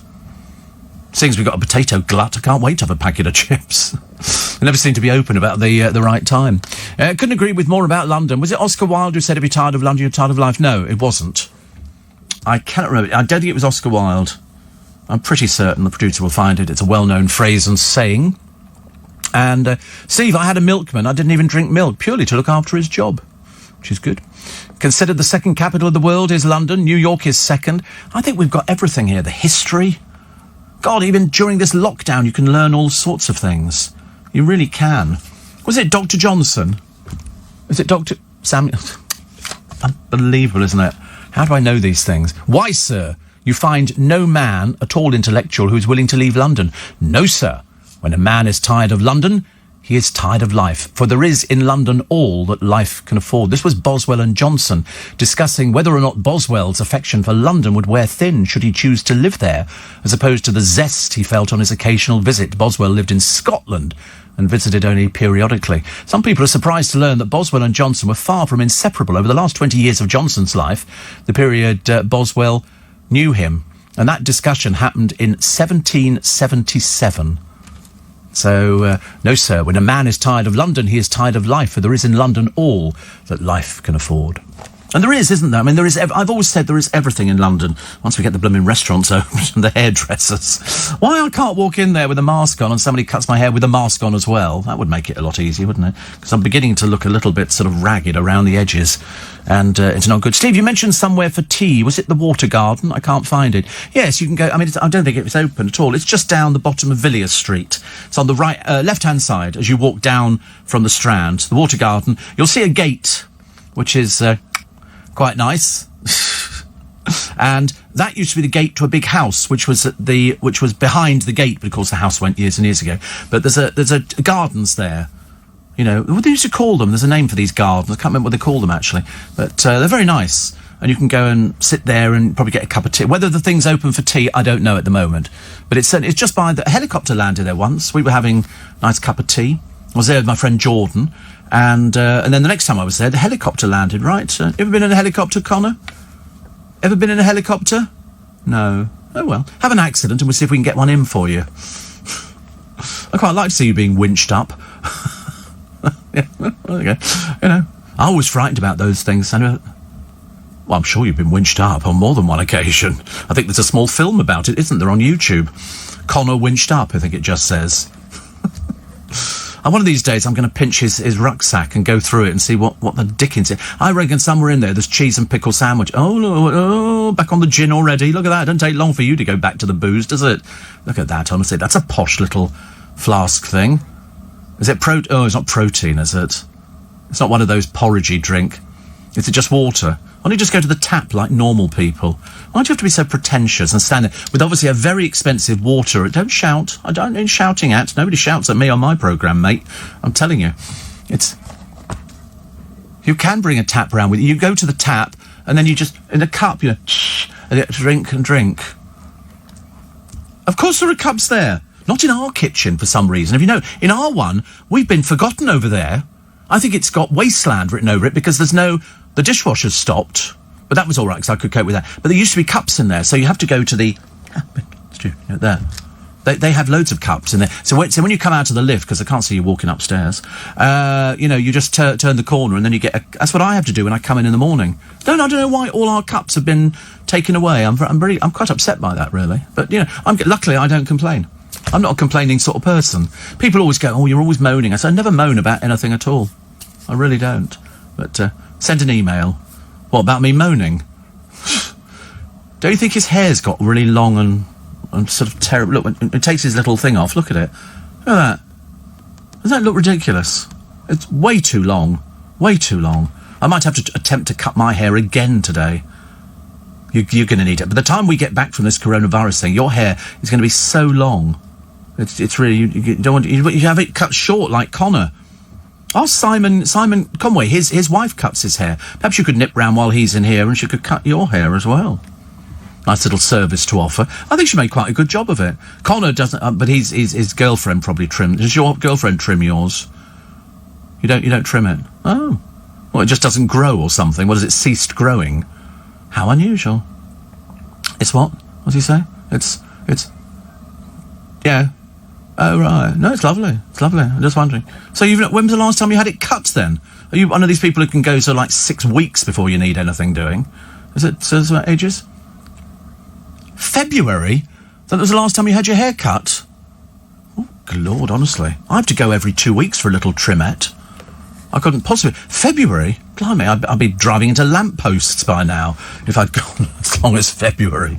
Terrible, isn't it? But all of a sudden, Corey's hair has gone very long. I don't know why. The other day it looked quite nice. Great to see you again. Great to see you. Enjoy the water.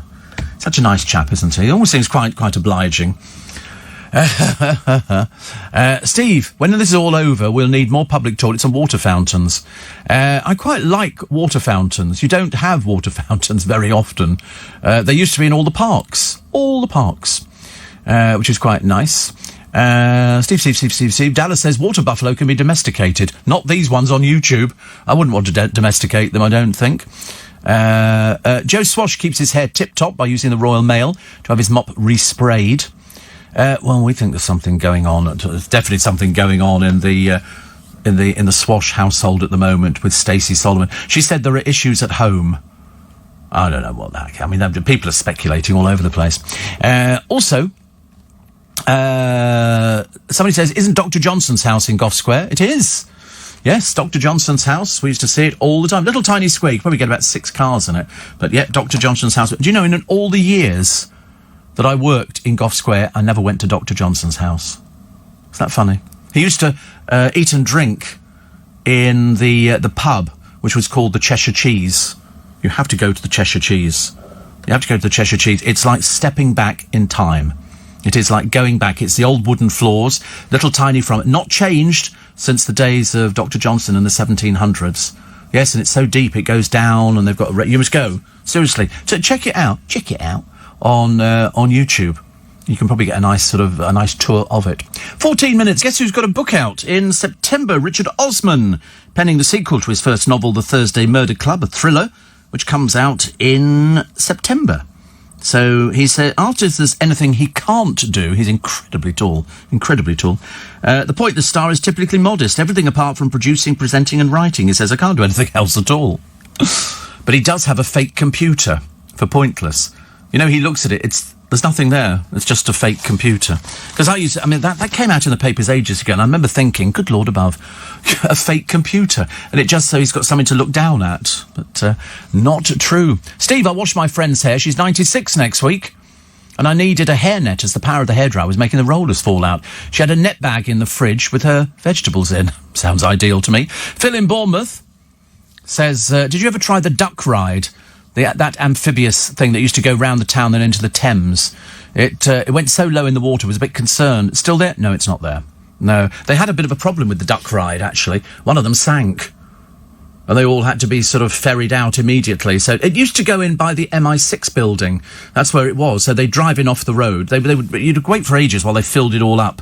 And then you pootle down there and go in the Thames. So I don't think they do the duck rides anymore. I think it was, people got a bit frightened. I wouldn't want to floating around in the Thames, thank you very much indeed. John in Birmingham says, Dr. Johnson's house is in Lichfield. It's in Gough Square. Honestly, where do you get these people from? Where do you get them from? Steve, Laverstock Park Farm. Oh, that's Jodie Scheckter's, isn't it? Has the largest herd of water buffalo. They used to sell the meat in the butcher's shop in Twickenham, now closed. Yeah, it's now a cafe. It's now a cafe, which is closed, ironically. Yeah, we always knew that Schechter wasn't going to keep it for a while, but I tell you what they did do in there. I never tried the buffalo ice cream or stuff like that, but they did do the best chicken curry pies. They were about 13 quid, but they were packed with chicken and curry sauce. They did a beef and ale pie. Yummy, yum, yum, yum. And they were seriously, you could eat a whole one. Admittedly, you couldn't move for about 3 weeks afterwards, but it was absolutely fantastic. Also, says another one here, says, is Gordon's Wine Bar still in Villiers Street? Yes. It was not opposite the Players Theatre, no. It's a little bit further down on the left-hand side. And, yes, so that is still there. The person who's tired of London is not necessarily tired of life. It might be, says Paul Theroux, you just can't find a parking space. Yeah. You're talking of London, making me very nostalgic, says Stephen Mulvin. Thank you for keeping the home fires burning. We always keep the home fires burning. Even if the embers sort of tiddle out, actually. But yeah, Gordon's Well, I used to go to loads of places down Villiers Street. That's the first place I saw Dale. In a pub. It's long since gone, but that was the first place I met him years and years ago.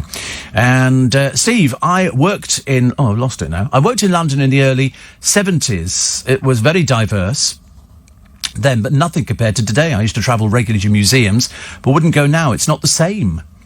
Oh, is it? You should go. You should do it. It's lovely. Really lovely. Promise you. Very, very nice. Also, somebody says, where's the beach in London? It's by the side of the Thames. There's loads of bits of beach. Loads of bits of beach. Also, a lot of people agreeing with me about London. Can't wait to get back, Steve. Can't wait to go back down the Thames and Richmond. That'd be nice. David is in Nottinghamshire. He's been to Twickenham. Because that's what you do. You wait till the summer gets in, then you get on a boat, and you can motor all the way up. It takes about 2 hours to get to Hampton Court Palace, and that's worth doing. Nice thing to do. Very good indeed. Also, Ian is in Folkestone. He said, "Thank you for brightening up my day. I felt a little down. Now I'm smiling." Well, that's all you can hope for in this day and age. I know a lot of people are getting really, really fed up with this kind of thing, but listen, it's going to be over at some point. At some point, it's going to be over.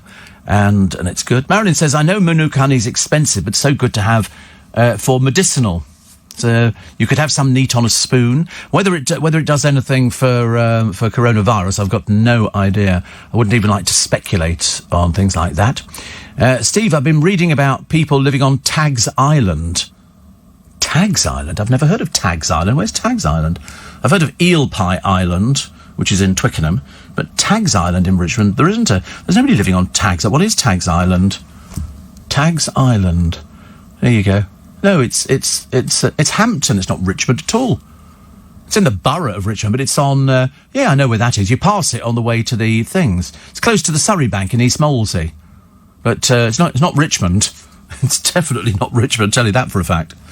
It's down the road from me. So as if you were going to be driving from Twickenham to Hampton Court Palace, then you would pass it on the right-hand side. And it's people who've taken big barges, you know, those big metal barges, and then they've literally built what look like 4-storey houses on them.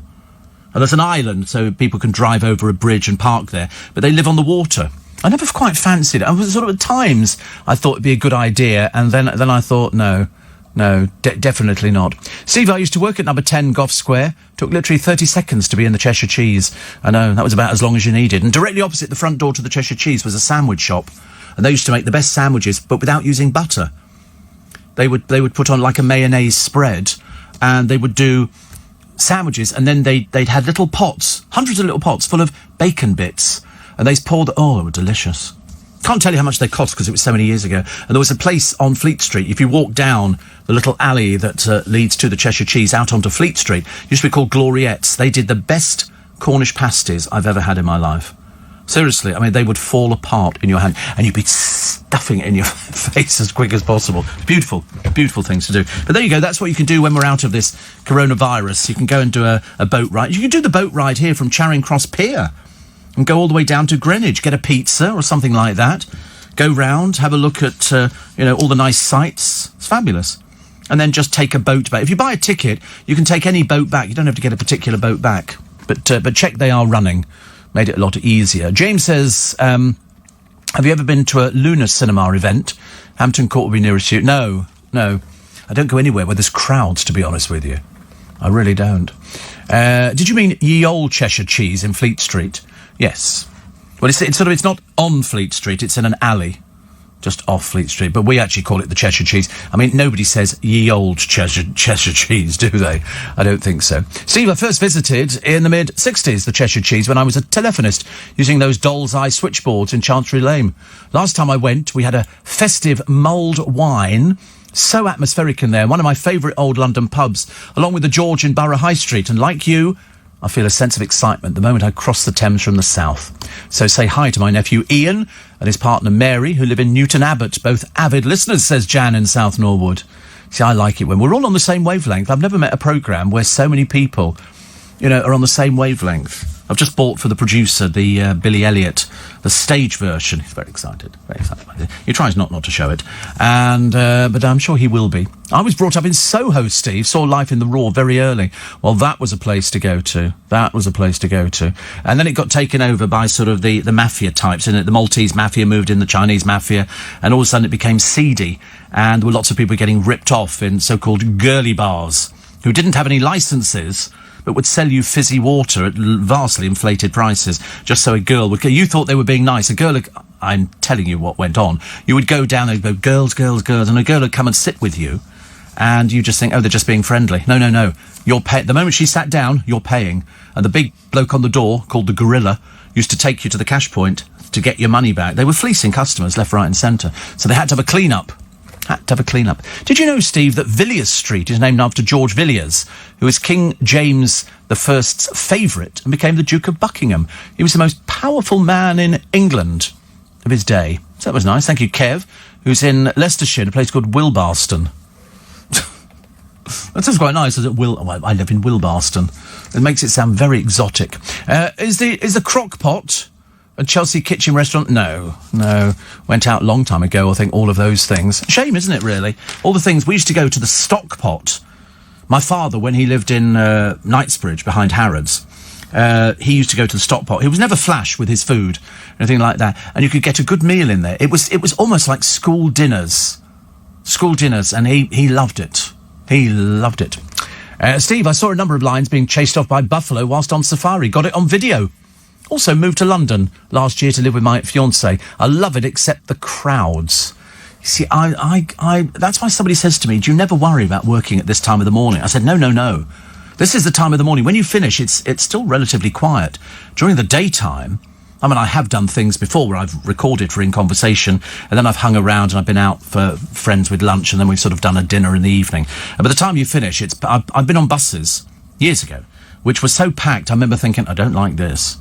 I don't like packed buses at all, not my sort of thing. Katie Price is ringing the changes. Do you see the programme? What a pile of rubbish. After her spell at the Priory with a camera crew with her. But learning to bite her tongue is not one of them. The mother of 5 was none too pleased that Chris Boyson was selling her £39,000 engagement ring, having moved in with Bianca Gascoigne. Katie says on Instagram Live, I've never heard of a man taking a worn ring back. Perhaps he can give it to her. Oh dear, she's so bitter and so jealous, isn't she, really? And that's why the programme is boring. Absolutely boring. Jeremy says, I used to enjoy eating at the Chicago Pizza Pie factory in Hanover Square. Oh, I remember that. I used to go to a place called Hot Rocks. And that was in one of the squares. Which square was that in? Just off Soho. And they would bring food to the table, and you cooked it yourself. It was a bit like sort of Japanese-style thing. But they brought up rock, set into a piece of wood, which was hot. And you would put your meat on there, if you pardon the expression, and it would sort of cook it. And then you could sort of... It was really good. But again, I had to stop going, because I remember thinking, why am I going into a restaurant where I'm having to cook the food? Surely the whole idea of going to a restaurant is that somebody else cooks the food. Can't have it, can you? My actor nephew Paul worked on the duck ride, Steve, for years doing the commentary. He used to say the best or the worst thing was having to fill like crazy in traffic jams. I can well imagine, true. I've had that before. You look at it and they go, just keep talking, keep talking. Well, how long? Just keep talking. Every morning, 3 hours. Somebody said it sounds like a long monologue. Could be. Worth podcasting, though, I promise you. Right, news at 6. I'm Steve Allen. I'll be back 6th of May. It's Steve Allen's Early Breakfast. You are very welcome. It's chilly. Mind you, I might be sort of actually doing false news here, fake news, because it's cold outside, but it's also cold in the studio, but it's because we've got air conditioning, which was nice. Steve, says Peter in Manchester, it's been that long since I've been on a bus, I've forgotten how to stop one. Just put your hand out. Mind you, I've done that before, and you turn out you're at the wrong bus stop. You suddenly realize, oh, goodness me, dreadful. They've got a list in the papers today. The list is of the coolest and greatest things to ever exist. Now, I cannot believe that they actually asked people. Apparently, this poll was taken by 2,000 adults. Polly Hudson reckons it was a 10-year-old boy. So these are the things, 20... OK, these are the things which they say are the coolest things ever, the greatest things to ever exist. Number 20, the ability to backflip. What? Number 19, fireworks. Helicopters. Video games. Barack Obama. Number 15, Lamborghinis. 14, driving a convertible. 13, dinosaurs. It's as a 10-year-old boy, this, isn't it? Biggest pile of rubbish I've ever read. Number 12, music festivals. Number 11, the bullet train. Number 10, an E-Type Jag. I mean, seriously, it's the biggest pile of rubbish you've ever heard, isn't it, here? And number 9, artificial intelligence. Gets worse. Number 8, volcanoes. Number 7, James Bond. 6, vinyl records. 5, astronauts. 4, iPhones. 3, Concorde. 2, space travel. And number 1, the NHS. It's absolute, the biggest pile of rubbish I've ever heard. I don't think, I'm not even in here.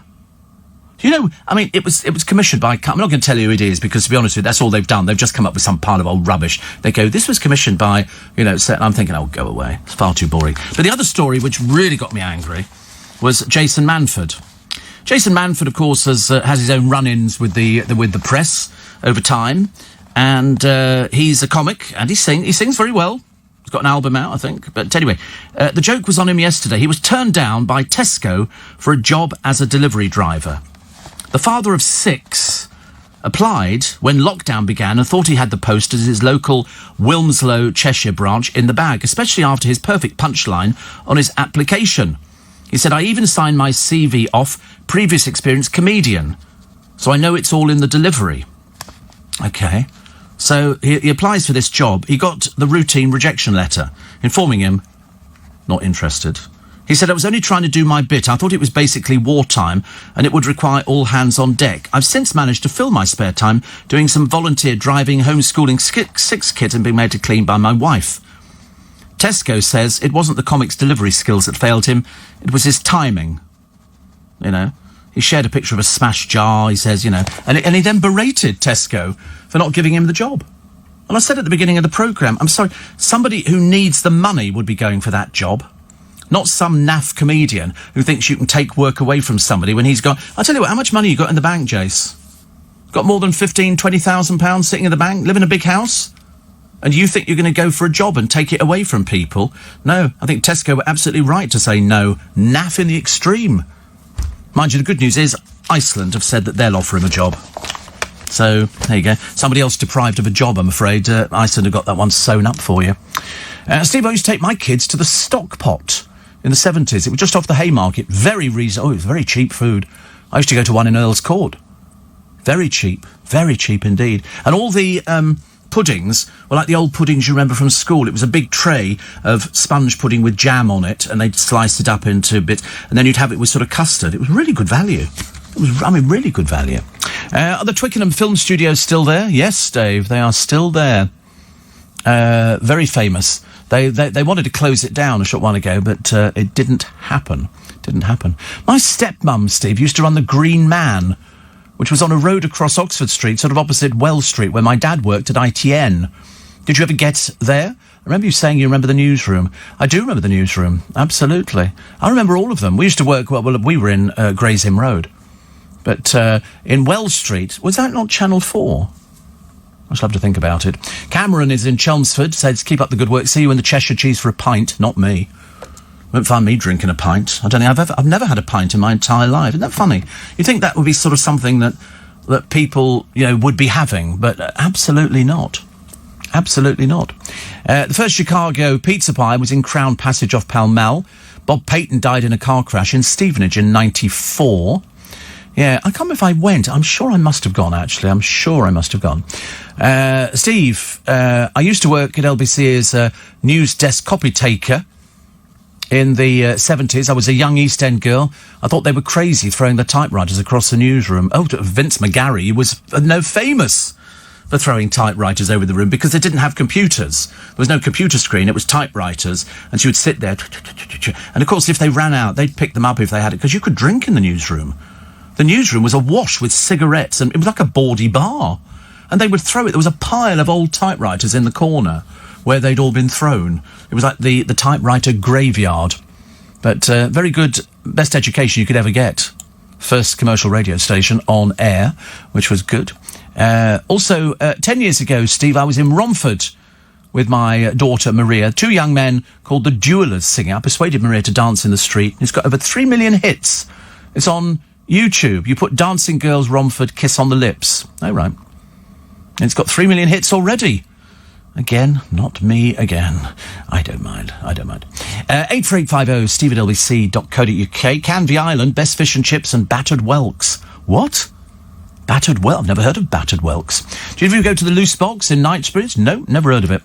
I don't remember Coconut Grove, Julie, at Christopher's Place, but it sounds fantastic. There was a wine bar in Fleet Street, Steve, wouldn't admit women. Yes, that was Elvino's. It was famous. Women journalists in Fleet Street picketed the place. They didn't want women in there. The very idea of women going up to the bar and ordering drinks put the fear of God into them.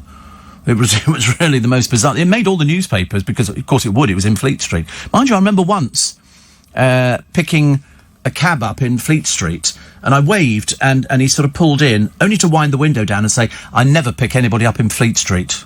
And I went, "Why not?" He went, "I can't stand journalists." I went, "Have I got some sign on me that says journalist?" And he was quite adamant. He wasn't going to take me at all.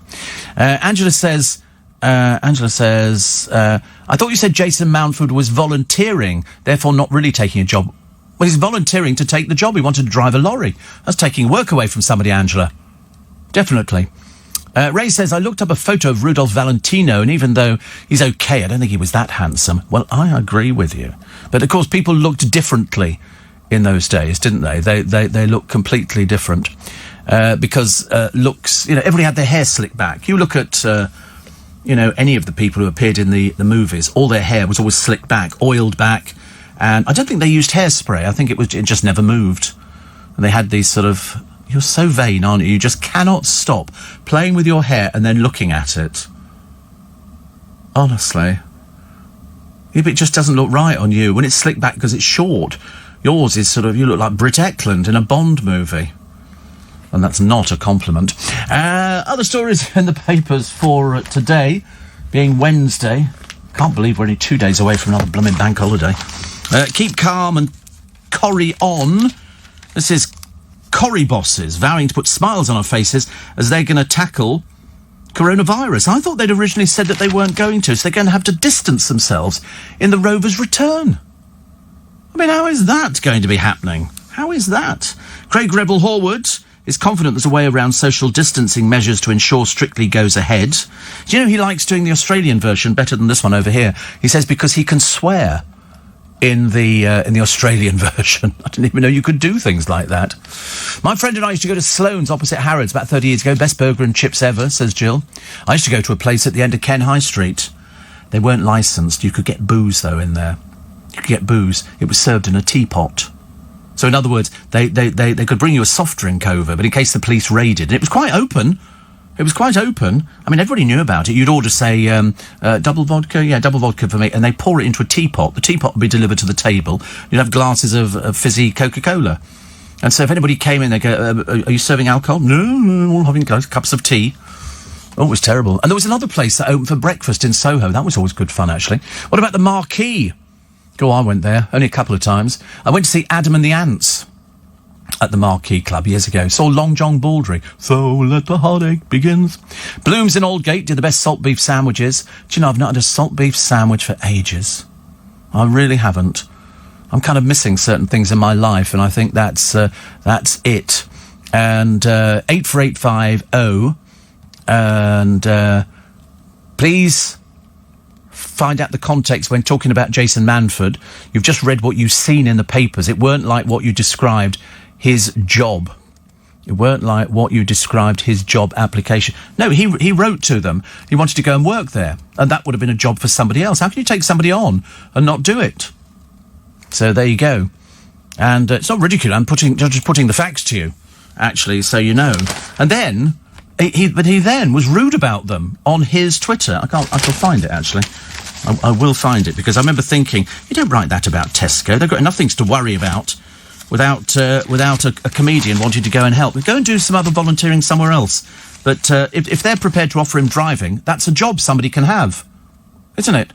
Unless, what do you think, they're just going to create a job for him? I don't think so. A cinema boss has actually suggested films could be back on the big screen by mid-July. How's that going to happen? What are we up to now? April, May, June... What, 2 months? I mean, you won't be able to sit next to people, will you? And they're not going to make enough money from just, people social distancing. I'd be very surprised, actually, very surprised.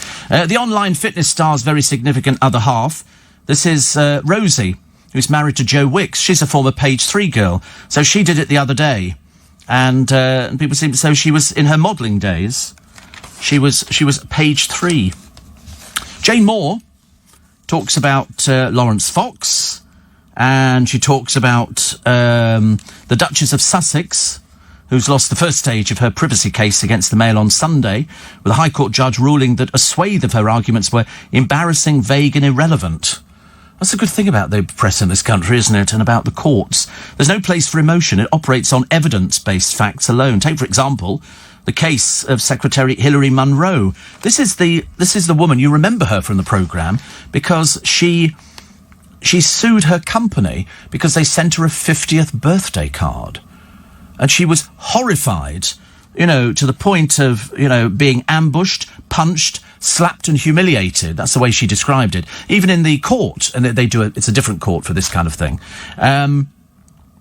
She wanted it struck off the notes that it was her 50th birthday. She wanted it to be X. And the tribunal judges ruled that the card had been sent as an act of kindness. I mean, I don't know why 50 would be an embarrassment to somebody, but anyway, to say that you were ambushed, punched, slapped and humiliated after her age was exposed, I mean, was taking it a bit too far. Anyway, I mean, they said it was an act of kindness, getting her the birthday card. They threw the case out. She's got to pay money to the company, firm of solicitors, very unwise, and then also compensation. So it's a bit embarrassing, isn't it, really? And just because you feel that an action is rooted in racism, ageism, sexism, doesn't necessarily mean that it actually is that. They were being nice about it. They weren't going, "Ooh, how old are you, you old bag?" They just bought her a 50-year-old card. Well, not a 50-year-old card, but a card that sort of came in quite nice. I thought it was quite a nice idea. 50th birthday card. They do it here. They do it in most companies, don't they? When they find out. Let's have a check on the news, please. So there's a thug. He's been caught before carrying a blade. This is a 3-inch blade, and this time the excuse was he used it to butter his toast. The judge decided that it wasn't. He's a complete and utter so-and-so. He was convicted in 2017, again in February last year. In the second incident, he was given a suspended sentence. But he said he claimed he carried the knife to feel secure. Well, you can feel secure in prison now, because that's where they've decided to deal with him, which is much easier. And how much do royal signatures get? They do quite well. There's one here. This is a rare Christmas card with the Queen and Prince Philip's signature. It's fetched £4,500. Okay, because they send out a lot. This is from 1959. 54, actually. Oh, very good year. A 5-year-old Prince Charles and 2-year-old Prince Anna in between. It's believed the Christmas greeting was sent to a member of the royal household, because they don't like these things coming up for sale, but because they sent out hundreds, they pop up. There's another one. Other expensive signatures. Prince William. How much do you think that goes for now? £3,500 for Prince William. Paul McCartney, £2,950. J.K. Rowling signed book, £2,750. Prince Harry, £1,750. Isn't that absolutely amazing? The Queen's official signature is Elizabeth R, where the R stands for Regina, meaning Queen in Latin. However, with family and friends, the 94-year-old will often use her family nickname Lilibet. Can you imagine having some... Because Diana fetches well, doesn't she? Diana does very well if you're looking for a Christmas card. Or failing that, the Beatles signatures. All got to be genuine and all got to be on the same page. There are criteria. And, Steve, another one here. I went to the Loose Box in Knightsbridge. It was the first trendy new wine bar to be seen in. What was it called? The Loose Box. Don't remember that one, actually. My husband started work in London in the 60s. Loved going through the old alleyways to take messages. The remaining alleyways are now protected, we understand. Are they? I didn't know that. Protected. Good Lord above. So, which is good. And so we understand he loved a treat from Kossoff's Cake Shop. Kossoff's Cake Shop sounds absolutely brilliant. Steve, the Rock Garden in Covent Garden. Yes. Yes, I went there on a few occasions. It's now the Apple Store, isn't it? It was the Rock Garden before, because underneath was a club where lots of groups would play. Very well known. Very, very well known. But Ian the Skip says, I saw the Dickies at the Marquee. I just saw Adam and the Ants. I didn't see anybody. Didn't see anybody else at all. Cliff Richard. Well, we don't have any of Cliff's coming up for sale. We don't have any coming up for sale at all. Steve. Oh, I know this is absolute. This is Maddie, who says, I loved my time at LBC, working on the reception with Liling and Carol. Used to cover the evening shift. I always wondered what happened to Carol. Liling lives 15 minutes up the road from me, and I'm still in contact with Melanie. Was Brown. You always used to make me laugh back in the late 80s, early 90s when you used to come up to reception for a chinwag. LBC, such happy memories. Yes, there were happy memories. It's nice that, people are still around. Thank you, Maddie, very much. She says, you're exceptional. Well, I wouldn't say that. I don't think exceptional covers it. But I'm still trying to work out who on earth the Dickies were, but I've heard of them. They were a pop group, but I don't know what any of their singles were. I can't remember things like that at all. So. Did you say Skippy the Butch Kangaroo? Absolutely, yes. I know it's not, but that was the song. That was how it became famous. The Dickies. Oh, here they are, actually. There you go. So the Dickies. And what was the song? I don't know. Oh, they've got quite a lot, actually. Eve of Destruction, Killer Clowns from Out... Oh, blimey. I obviously don't know who they are. Everybody just looks so young with these groups. But it was not very big. Was it? The Marquee Club was actually quite small. I was quite surprised, actually. So there you go. Also, can you remember Hitman and Her? I do remember the Hitman and Her. Yes, that was who wrote all the hits for Kylie. That's who the Hitman was. That was Pete Waterman. Pete Waterman, the Hitman and Her. It came. Oh, it's Nottingham nightclub. Ah, well, that I couldn't remember. And somebody says here, worked in Covent Garden Market in the late 60s, early 70s. Best time of my life. Loved the toast and dripping they sold in the Nag's Head. Great in winter when we started at 4 a.m. I was the only girl, says Leslie in Croydon, working in the firm. Go on, I bet you've got some stories to tell. Which is amazing. ITM was in Wells Street. I think the Green Man was Gerrard Street. I think Wells Street then was, after they were there, I think then Channel 4 moved in. I'm pretty certain. Worked for Reuters at the IPC in Shoe Lane. El Vino's did the best egg mayonnaise sandwiches ever. Do you know, they were the most ridiculous things to try and eat, egg mayonnaise sandwiches. Because you'd sort of pick it in and hold it with two hands. And, oh, God, blooming nightmare. However, there's a very lucky young man in the paper today. He's I can't tell you who he is, actually, because they've decided to keep them secret. And this teacher went along to a skip, okay, and found some books. Not just any old books, 3 Harry Potter first editions. They were thrown out. Now, the reason that these are worth money, she's kept them for 12 years. The reason that they're worth a lot of money is because they've got printing errors. So if there's a printing error in a book, it makes it unique. And these 3, presumably, must have come out of the school library. And they threw them away. They didn't need, without realising how big this thing was going to be. And so one of them, Harry Potter and the Philosopher's Stone, one of only 500 in the first print run, is expected to fetch £12,000. For finding something in a skip, this is good news. 2 paperbacks of the story each have a guide price of 2,000 to 3,000. Wow. But apparently, Philosopher's Stone, first edition's as rare as hen's teeth. Fantastic. So you're going to pick up about £20,000 on these things. If somebody really wants them, then they will actually just keep going. And that's good. A punk band who sang the Banana Split song. What, the Dickies? Did they? Oh, somebody else has just said the same thing. Did they just do cover versions of things? La la la la la la la la la la la la la. I met Cliff Richard, Steve. Got him to sign a £5 note, which I framed. He was saying, would he get into trouble for defacing the Queen? Yes, it's illegal to write over a note. Not allowed to do it. But, of course, lots of magicians do it, don't they? Say, take this note, can you write your name across there? And then they will follow it up with, that's now an illegal act, you can go to prison for that. But I don't know what it would be. Would it be worth more than a £5? Of course it would. To somebody who's a Cliff Richard fan, absolutely. And, Steve, I used to go dancing at a club in Leicester Square called Maximus. I'm Denise. Denise Maximus. I don't know where that was. Was that along our side of the building? I think you might be right. I think it is, actually. Or it was. I think it then turned into loads of other bizarre things, actually. Very bizarre clubs. You see people queuing up there because it was open, I think, till about 4 or 5 in the morning. Which is, 4 or 5, how do people stay? And then, when people have walked out of one club at 4 in the morning, they then go to another one, which opens at 5, and you stay there till lunchtime. How does that work? I don't know where people get all their energy from nowadays. They're going to, well, obviously patently obvious where they get the energy from, but you find the majority of these late-night clubs, they don't do booze. Most people seem to be drinking water. So obviously sort of helped along by other sort of little bits and pieces. Steve, I went to the Marquee Club in Wardour Street. Always smelt like fuel oil, says Phil. I wonder what's there now.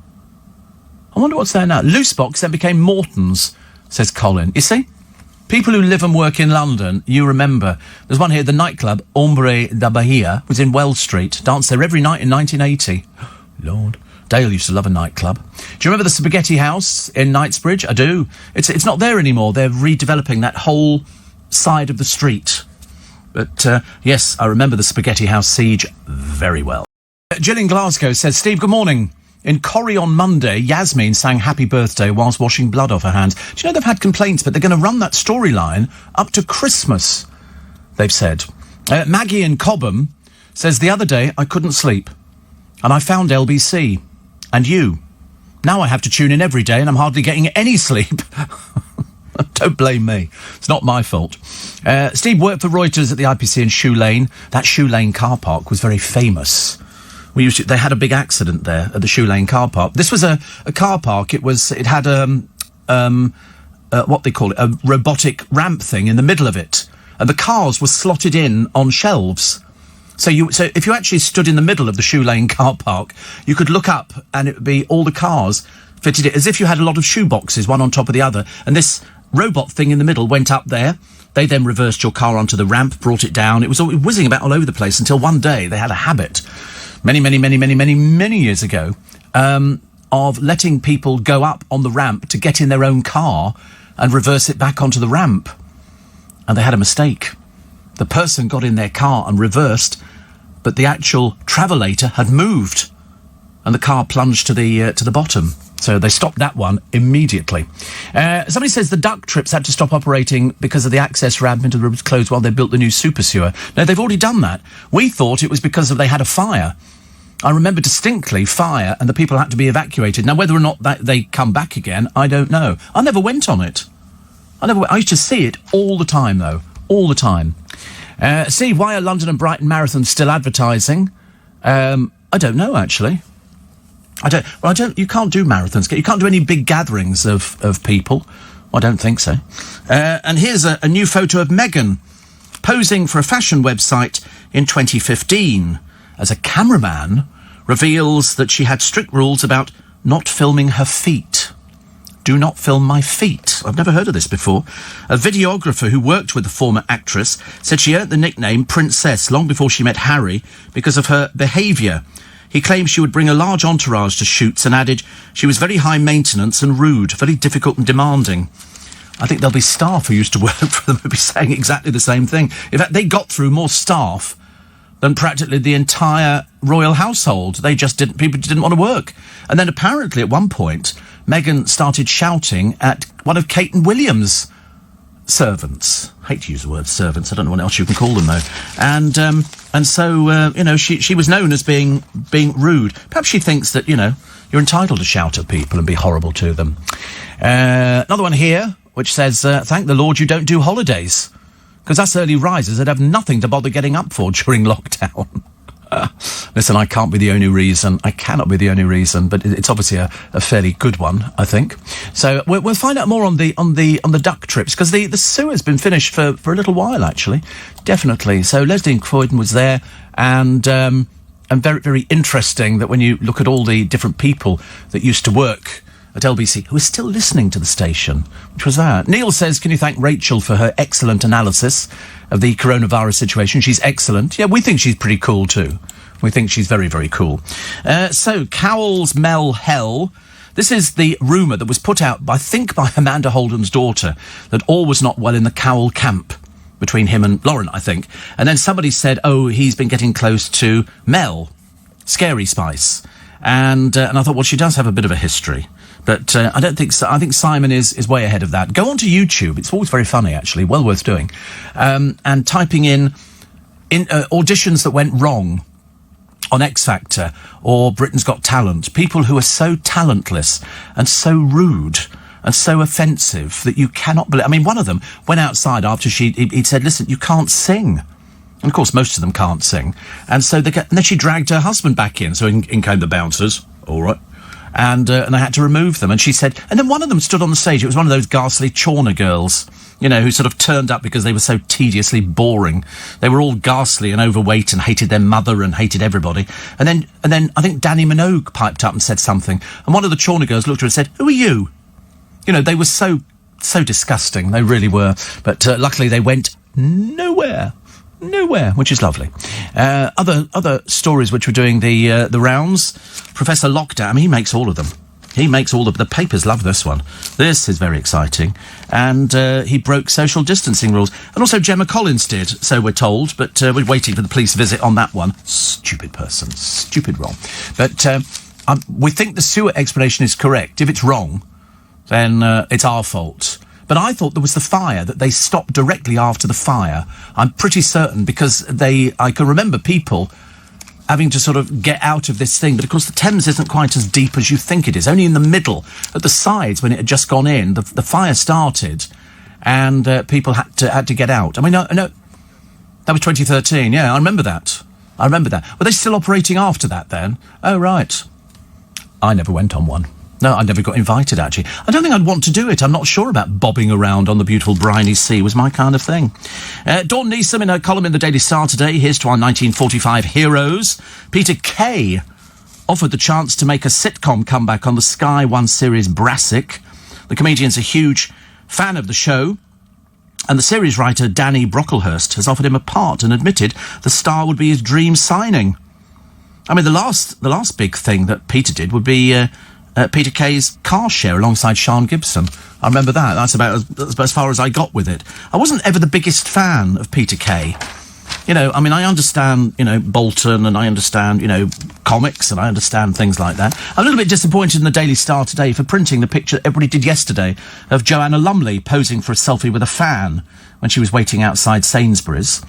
And as I say, we did that yesterday on the programme. I don't know why they've done it today. And then a picture of a load of people on an Aer Lingus flight from Belfast to London. People packed in. Aer Lingus said safety was its top priority, but they weren't given any advice, the travellers say, on how to keep themselves safe. Well, shouldn't be sitting next to somebody. Definitely not. You shouldn't be sitting anywhere near people, but that's the way it goes. Highest death toll in Europe. You've just heard that because we had that from Rachel. The Guardian this morning. The zero waste warriors. Go on, Taylor. Do I envy these people? You might be one of them. The people whose rubbish fits in a jam jar. The people who recycle. The people... I don't do anything like this at all. I just fill up bags full of rubbish, goes downstairs into the bins, and that's it. And bottles. We have a bottle bank as well. We have quite a few bottle banks in Twickenham. I've never seen so many empty bottles. Everybody must be going mad drinking. It must be. I mean, you know, I know they were joking about it the other day. They were sort of saying, you know, because people are a little bit bored. And so what are they doing? They're drinking alcohol. Virgin cutting the 3,000 jobs and abandoning Gatwick. What about all the people who live around Gatwick, who specifically work at Gatwick for Virgin? What are they supposed to do? Ministers last month snubbed the £500 million state loan. Virgin also confirmed it would close its operations at Gatwick, where they're also doing... they're losing a third of the workforce. Good God in heaven. So they're going to close operations. I mean, Gatwick have issued a statement saying we hope that you will come back to us. What happens if you... Because loads of people, if you work for any of the airlines, you want to live near an airport. You don't want to travel miles and miles. So there'd be people who live all around Gatwick. That would be the thing they do. It's like living up near Heathrow Airport. There's loads of people who work for the airlines. And they live, you know, I see people getting on and off buses and stuff like that, waiting at the bus stops. So for Virgin... to sort of can 3,000 people. I mean, it's not half as bad as 12,000, but it's still bad, isn't it? That's not good. The Express today, cyber criminal gangs backed by China are targeting British drug companies trying to develop a coronavirus vaccine. Oh, Lord. And the top scientist quits after flouting the lockdown to see his married lover. Oh, dear. Do you think she'll be selling the story soon? I'm just you wait for these things, don't you? A bit like anybody who's ever been out with that... who's that cook? The one who goes out with lots of people. You know, he bakes cakes. Paul Hollywood. Is it Paul Hollywood? Yeah. I mean, anybody who goes out with him, they then go and sell all their stories. Steve applied for a bounce-back loan Monday. Funds in our account Tuesday. Such a relief, says Francesca. Well, that is good news. Congratulations. And also, the Chancellor's considering ways to wind down the coronavirus furlough scheme, with reports suggesting he could do something different. Good Lord above. Professor Lockdown, front of the Daily Mail and the Mirror. Boris divorced just days before lockdown. And notes a picture of him shaking hands with people, including, before he became ill and he went into hospital, Philip Schofield and Holly Willoughby and also various other people. Not supposed to be doing it. Listen, thank you so much for your company today. Today on my free little bit extra podcast, rumours abounding over the internet about Stacey Solomon and Joe Swash's relationship. Are they still together? Do we know? Rebecca Vardy demanding a public apology from Colleen Rooney. Well, you can get a public off from me. And if you thought Harper 7 was a weird name, meet Elon Musk's kid, XAEA12. Anyway, nice to have your company this morning. I hope you are well. The food bank use has soared by over 80%. First steps to freedom on Monday, unlocking the fact that they think they're going to let you go out and do sport, but not contact sport. Well, every time I play sport, I mean, it is contact. It's the only reason I'll ever play it. They're also thinking parks, you should be okay. That's what they're saying. But as we've got the worst death rate in Europe, you know, by quite a few thousand, I'm a little bit worried. Plus, we've got, oh yes, Harry and Meghan. I'm so sorry to mention them so early in the programme, but of course this ties in beautifully with all the papers today. Having told us a short while ago, we don't like the press intrusion, press doing all these sorts of things. You know, when it's to their advantage, they're lapping it up like a good 'un. I mean, seriously, they are worshipping at the shrine of paparazzi. And here are the pictures they released of their little child's birthday. And it's gone to all the media, all the papers that they hate. The Sun, the Mail, the Mirror, the Express. They don't like any of these papers because you mustn't speak to it like that. Because it's not very, so they released this sort of picture of, I mean, they obviously are compulsive liars, and they are now obviously obsessed with news. Can you imagine if the papers went, oh, we're not going to print anything more about you at all. Go and do whatever you want to do. We're not going to print it. And that would be hilarious. And then they've got a book coming out. It's called It's All About Us. And guess who the publisher is? Mr. Murdoch. Do you think they know? Or do you think somebody's going to break it to them that the person that you hate the most because of the newspapers is the person who's publishing your book? What do I hear? Ooh, the smell of, you know what. So there they go. But of course, I mean, they're in every paper. Yeah, which is lovely. But I mean, don't give us the old baloney that, we don't like the press, we don't like them doing this to us and all the rest of it. You're absolutely milking it for all it is. Just cough us up that money, thank you very much indeed. The DVLA has made a lot of money, 3 million quid from premium rate phone lines. I don't know, I thought if you were going to phone Babe Station, that's the sort of thing you'd be wanting. What are you phoning DVLA for? I can't imagine. Also, a pickpocket told he's not very good. He's been arrested something like, I don't know, forget how many times, 113 times, I think. Certainly seems an awful lot, and the judge said you're not clever at all. Will Guyett says he's high on life, avoiding everything else these days. That and a 19-month-old. Isn't it amazing how you can take a picture of a 19-month-old and immediately they're smiling? They all smile, don't they? It's wind. It's what it is, wind. Can't be toothache, because then you go, ooh, they hate it. Lovely picture. Oh, so that's what stone cladding looks like, Will. Very interesting. I hadn't actually seen it up close in anybody's house that I actually knew. Stone cladding. Oh, dear. Carrie is listening on her way to work in Hong Kong. All right. A hello to Carrie. Who is Carrie? Is this a friend of yours? It's your girlfriend's mother? Oh, it's getting like two-way family favourites. Getting like two-way family. So Carrie's on her way to... Oh, sorry? You snuck in a shout-out. Because the funny thing is, when I was in Hong Kong, because we had 2 years in Hong Kong, number 8 Tun Shan Terrace. Isn't it funny? You know, you're 7 years old at the time. I think I was either 7 or 10. I can't remember what I wrote in my school book. I might have been 7. Might have been. And always remember, number 8 Tun Shan Terrace. And it's still there. It's still there. The road used to go, we found it on Google Earth, and it's a block of flats, of which some were rented out to the forces. And so we had a flat there, which I think it was three bedrooms, 1 bathroom, a kitchen, and then a master bedroom. There wasn't any gardeners. There was a balcony. Wasn't it? Look at that, Tun Shan Terrace. There it is. Unbelievable. That's it. Yeah, that's it. I know. Still there after all this time. Yeah, it was. I mean, very nice. I've got all our cine film is me at Tun Shan Terrace, and we had an armour as well. That's for want of a better description. That's a servant. And she comes from the RAF, and so she helped my mother with the cooking, with the dinner parties, because there were lots of dinner parties in those days. But it's still there, Tun Shan Terrace, overlooking Happy Valley. But the one thing I remember from Tun Shan Terrace, 2 things I remember. 2 things. First of all, no, actually 3 things. Firstly, I remember the rat catcher coming round to catch the rats were the size of cats, and he would put a cage down. And then he would come round, and the rat would be in the cage. We'd all be going, oh, it's a rat. I mean, we didn't really know what it was. We were only little children. And then he would let it crawl up the side of the cage. He'd turn it up on its end, pull back the door a little bit. Then the moment the rat put its head through, he pulled the handle down again and exit 1 rat. They were all over the place. All over the place. They were terrible. But, and then the other thing I remember is the Chinese fireworks. Loved Chinese fireworks. We had fireworks because, like most other people, we sort of celebrated all sorts of events. And you could get the best fireworks. My favourite were the big blocks of bangers, where you'd hang them all up. They'd be about 30 feet long. But the smell was fantastic. And I remember the smell of parasols made out of waxed paper. I've still got one. I bought it a few years back. I didn't buy it in Hong Kong. And what else do I remember? Yeah, my brother and I were being babysat one night. And for some reason, I don't know how it happened, but I managed to get his finger trapped in a door and shut the door. And of course, if I was 7, he was a few years younger than me. He screamed the place down. I thought, oh, God, I'm in trouble now. That's all I kept thinking. I'm going to be in real big trouble. But I've got a lovely picture of me, because we had a couple of places in Hong Kong. We had the first place and then we moved. Me in my school uniform. Right, little smart arse, I'm telling you, a little cap on and everything. Nowadays, nobody wears caps to school unless you're going to Eton or Marlborough or something like that.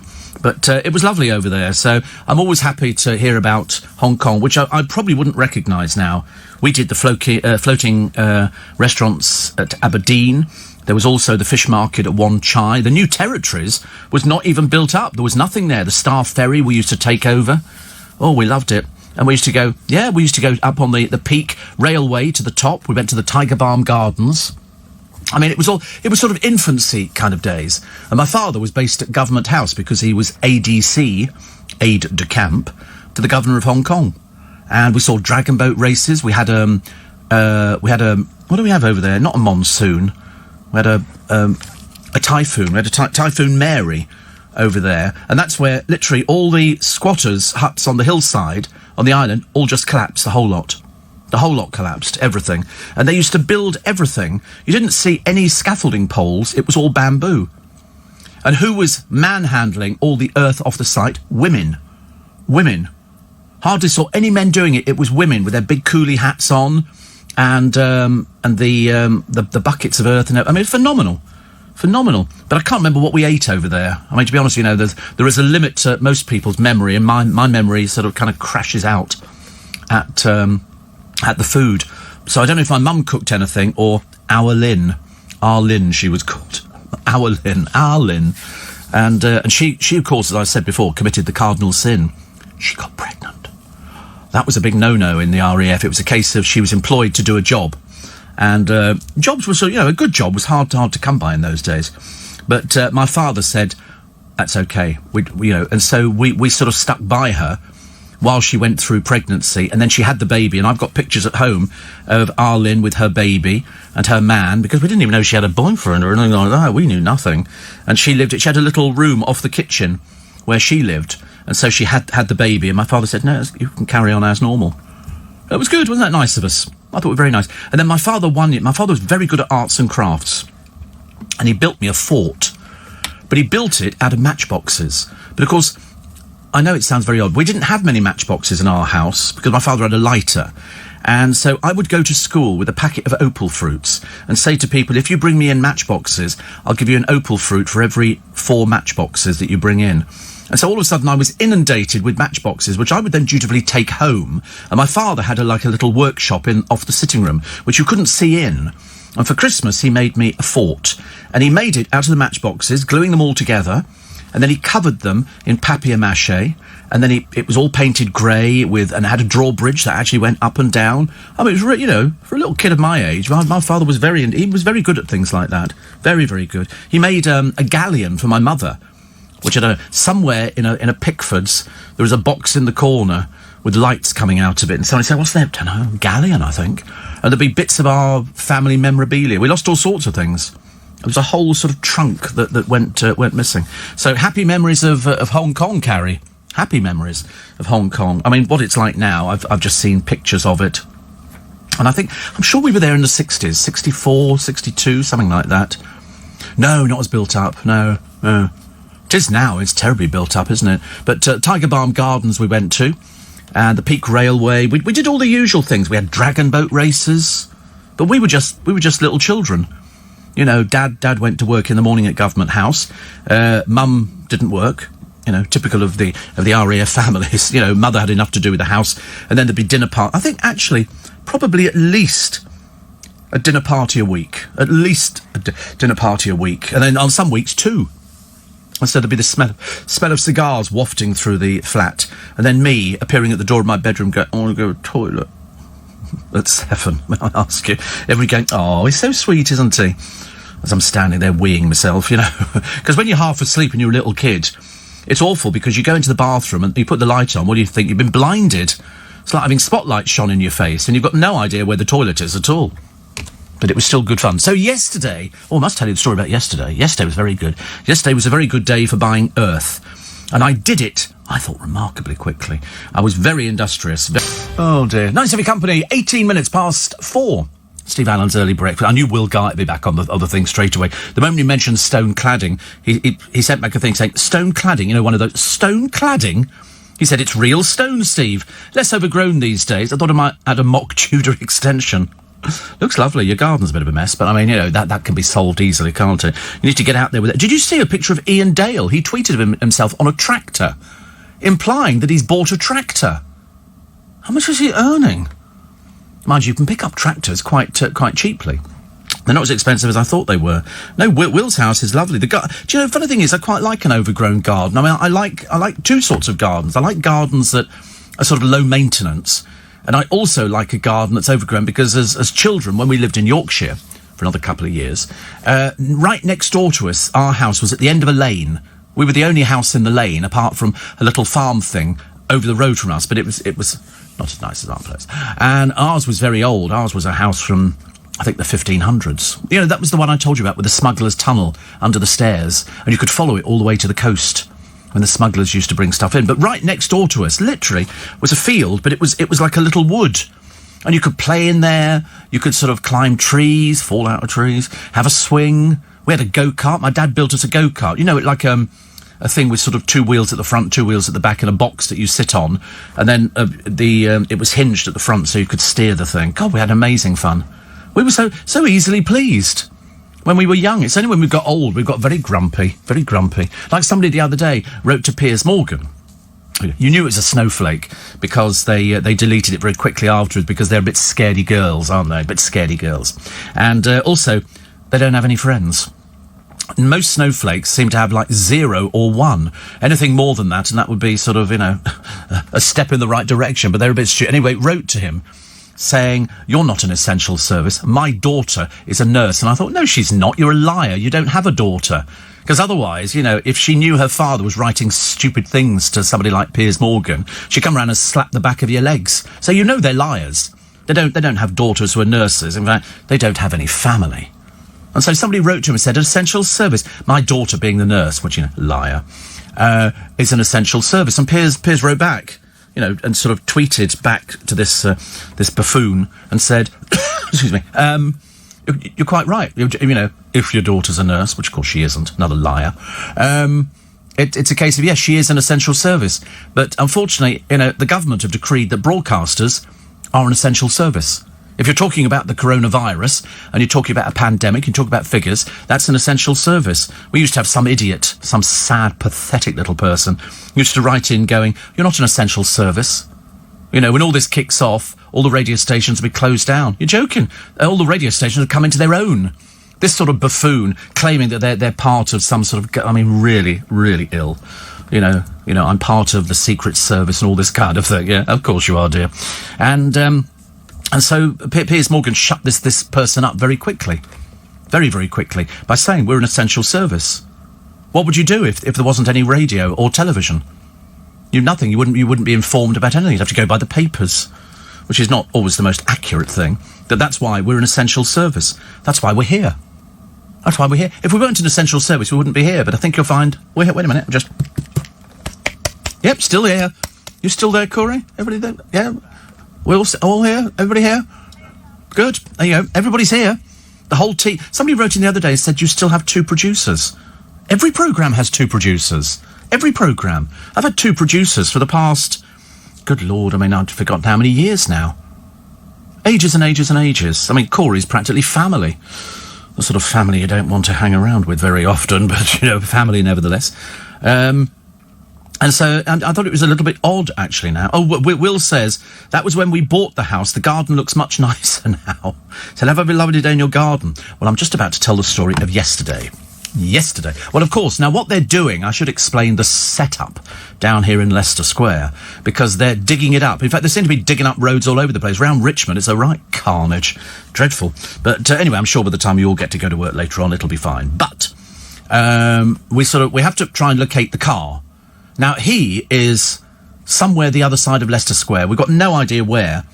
And I said, where are you? I get a map sent to me, and it tells me on the map where the pickup is, which is here, and where the car is. So when it says it's arrived, and you look and you go, well, you must see a map. Surely you can see where I am, and you can see where you are, and it's not the same place. So I said, you're in the wrong place. But, he was way at the back of Leicester Square. I think he was wandering around Chinatown. So anyway, eventually I said, you need to come out past the Hippodrome again and come back down the road. I'm at the Garrick Theatre. Well, that kind of threw him completely.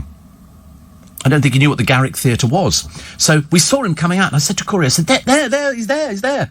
So, of course, Corey gets animated and jumps up and down and sort of behaving like a jack-in-the-box, like a semaphore. And the car comes down and stops like 200 yards away from us. And so we're going, we're here. And doing all this, and I'm thinking, this is a celebrity of my standing. Having to become quite common and stand there waving in the road and jeering and everything. Oh, it was awful. Anyway, so, and then and I'm thinking, he must be looking straight ahead of himself. He's not outside the Garrick Theatre, he's outside Barclays Bank. Well, even a fool could tell you the difference between the Garrick Theatre and Barclays Bank. One is open, one's not. And so eventually we stood in the road and we're waving. So I phoned him again. I said, we're here. At this moment, he gets out of the car and starts looking up and down the road and then sees the 2 of us behaving like animated windmills in the middle of the road and finally gets the message.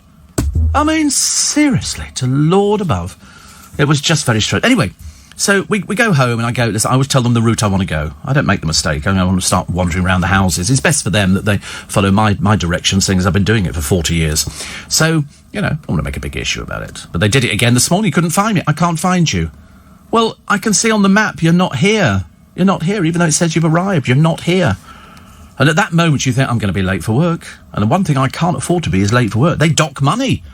If you're late for work, you get detention and they take money. Not risking that. Not risking that at all. So anyways, we go home. And as we go past Waitrose, that is my preferred route, there's nobody queuing. And I'm trying to look, a bus pulled in at the same time. Get out of the blooming way. And then I could see round the bus and they had loads of bags of earth. Exactly what I needed. And there was nobody queuing to go into Waitrose. This was about 7:38. So I thought, right. So we got home.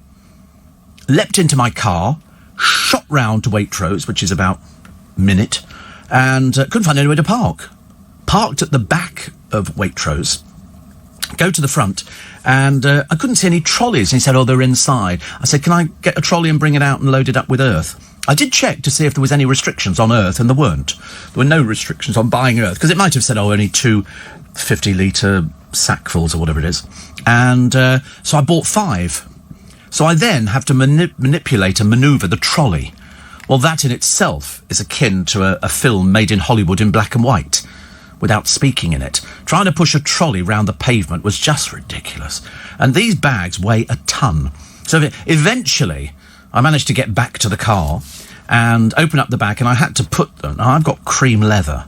I mean, I ask you, cream leather and dirty bags. Luckily, they weren't that dirty. They were obviously all been fresh out that morning. So I put them all in the back of the car. The car then lilts to one side, and then I have to take the trolley back again. So, of course, it's a lot easier on the way back. So I did that, and then I got home, and then I had to get my trolley out. It's like one of those, porter-type trolleys. Loaded it all up, into the lift, up, and so I've now got 5 sackfuls of earth sitting there. So this morning, I'm going to do the same thing, but I don't need another 5. I just need about another 2. Probably 2 or 3. And then I shall nip in and get those and then nip home again, because there's nobody around at that time of the morning. It's brilliant. It's absolutely brilliant. So I was so delighted, and then I tweeted, and a friend of mine was saying, have you got the plants then? I went, no, plants haven't arrived yet. I'm hoping it was an offer in the Daily Express. So I'm hoping they turn up. I mean, I've ordered 2 lots of these things. They weren't cheap, because I'm doing all begonias this year, which is good. And somebody was saying, oh, I missed the start of the show, says Jane.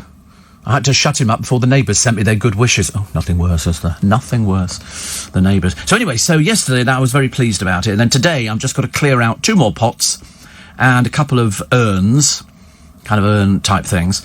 And then the earth can start getting... So tomorrow's going to be my day for filling up all the pots. If the plants arrive today, then we'll be all ready to be putting them all out. And I might take a walk, because in Waitrose, they're selling all the bedding plants. I don't want bedding.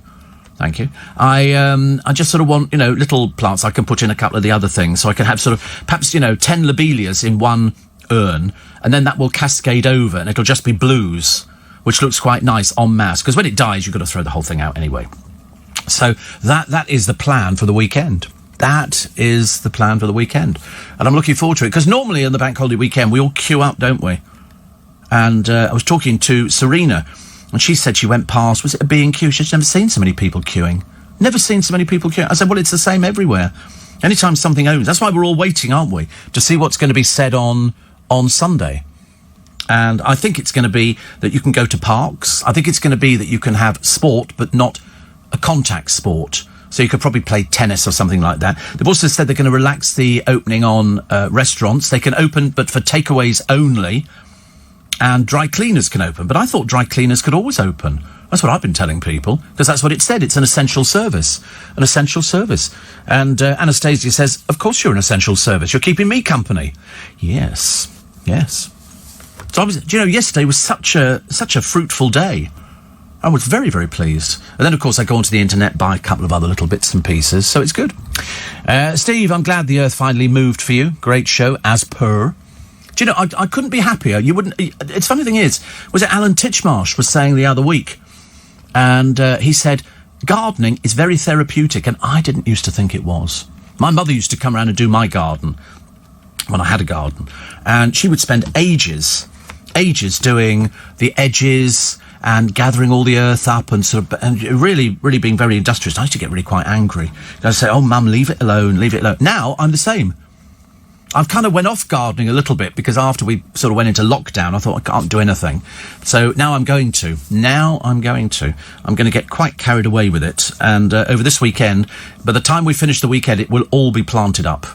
Better be. If it isn't, we'll have to wait till the Monday. But I don't mind. I don't mind when it arrives at all.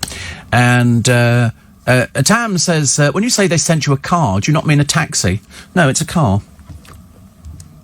I mean, to you it's probably a luxury limousine, but to me it's just a car. No, we don't call them taxis down here. You call them taxis, do you? Definitely not. Remembering my visits with my girlfriend Steve to the Stockpot in Chelsea, and Knightsbridge and Soho. The Chelsea Kitchen on the King's Road and the Chelsea Bun off the King's Road. Spaghetti House in Knightsbridge, Dino's and the Paper Tiger in South Ken. They've all gone. Rents are more important. You know what they're after now, don't you? You know what they're after now? They're after the coffee shops. Because it doesn't matter to the coffee shops whether or not they're busy or not. They will happily pay the rent, and it's all offset with all of them. So, you know, ridiculous. He says, don't think I'm getting the honey treatment like you said you received. The Manuka honey for the burns. He says, not even getting a lollipop. Oh, dear. Me and Derrylyn still together after 22 years. There's a miracle. Actually, to keep anything going in this day and age is a complete miracle, isn't it?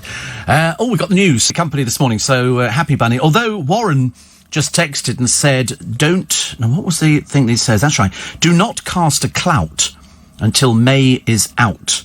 He says, the temperatures in the evening will stop your begonias and lobelia. Don't put them out for another few weeks. Oh, dear, honestly. I just suppose it gives them a chance to arrive, doesn't it? I don't want anything to keel over and die.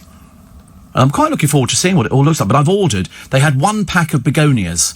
I think there was about 30, so I've ordered 2 packs. You know me. 2-pack Steve, as they say. And also got my 6th of May copy of Country Life. Yesterday, your fault again, says Angela. I know, because I say to people it's cheaper to get a subscription to Country Life than it is to buy individual copies, which is about, I think it's about £4 something, but I love it. I absolutely love it. I devour it. I rush over to Mr. and Mrs. Modi's and I pick up the copy of the magazine, take it home and sort of sit there going through it. I love the houses. Love the houses. One of these days I shall have a big, big house like that. Another one here, which says, hope the barbers open soon. The hair is desperate, says Paul in Cheshire. Oh, you and me together. It's all right for various people around here. They've got girlfriends and things to do it for them, except the producer, who's obviously not bothering in the slightest. He can't... It's now got so long today. You know, he's got a bit of Velcro on his head to keep the hair out of his eyes. Today, he looks like one of those old English sheepdogs before it's been shorn, you know, and you think, they can't see anything. They must go through the world with a blinkered vision of everything. Another one here. Stan says, the BBC is the only essential service. Independent radio and television there to sell goods and services. No, you're wrong. We're the essential service. The BBC is not an essential service. No more than we are. That's why all the television is going on at all. I can only tell you what the government says, Stan. I can't help you any more than that. You know, you have to sort of read. Mind you, of course, if you can't read, then we've got a big problem to start with. But it's that one. I mean, you must be very old. You're called Stan to start with, and that's a very old name. You don't find anybody young called Stan nowadays, so you must be fairly age. So are you remembering the war years? This is the BBC. Yep, there they all were. You're probably still waiting for Alvar Liddell to come back and start reading the news for you. Very unlikely. Also, hearing you reminisce on Hong Kong, I was there in the 60s in the Royal Navy. The Navy called the waxed umbrellas Wan Chai Burberrys. Burberry Navy slang for a raincoat.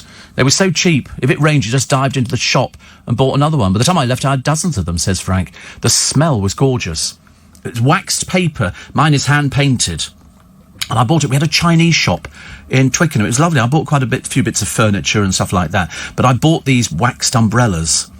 And the smell takes me straight back to Hong Kong. I can't describe it. It's just wax on paper, and they're just lovely. And the noise they make when you open them up.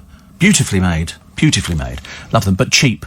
You're so right. Tom in Hamburg says, my dad was Provost Branch, went from AC to Squadron Leader, and I was always proud that he was one of the Brillcream boys. Egypt, Germany, headquarters, and Cyprus. All over the place we were. I'm very lucky to have the RAF background, even if it meant I went to 11 schools. Yes, that was the one thing that was the downside, Tom. It was that you ended up going... So you moved into another place, and all of a sudden, you went to another school. I can't remember how many schools I went to in my schooling years, but I should imagine probably not as many as you. Probably as many as you, but I mean, I certainly did quite a number. It could have been 8. So you never really settled with school. It was very, very sort of difficult to actually sort of maintain, because you would join a new school, you'd sort of arrive in a new area of the country. You know, in our case, in Yorkshire, it was desolate. I mean, in the winter, it was desolate. Summer, it was lovely. Very, very nice. And you didn't see people around. We had these old school buses. I mean, they were old school buses. You see them now in films, you go, oh, they're old, aren't they? We used to go to school on these blooming things with the maquette seats, a bit like the underground trains and stuff like that. Mind you, I remember the underground in London when you could smoke on it. You could stand on the train, the underground train, with a cigarette in your hand, and then you would stub it out on the floor. Can't believe that now. That just seems such a long, long time ago. Jane says old English sheepdogs are very obedient. Oh, well, he can't be like an old English sheepdog, can he?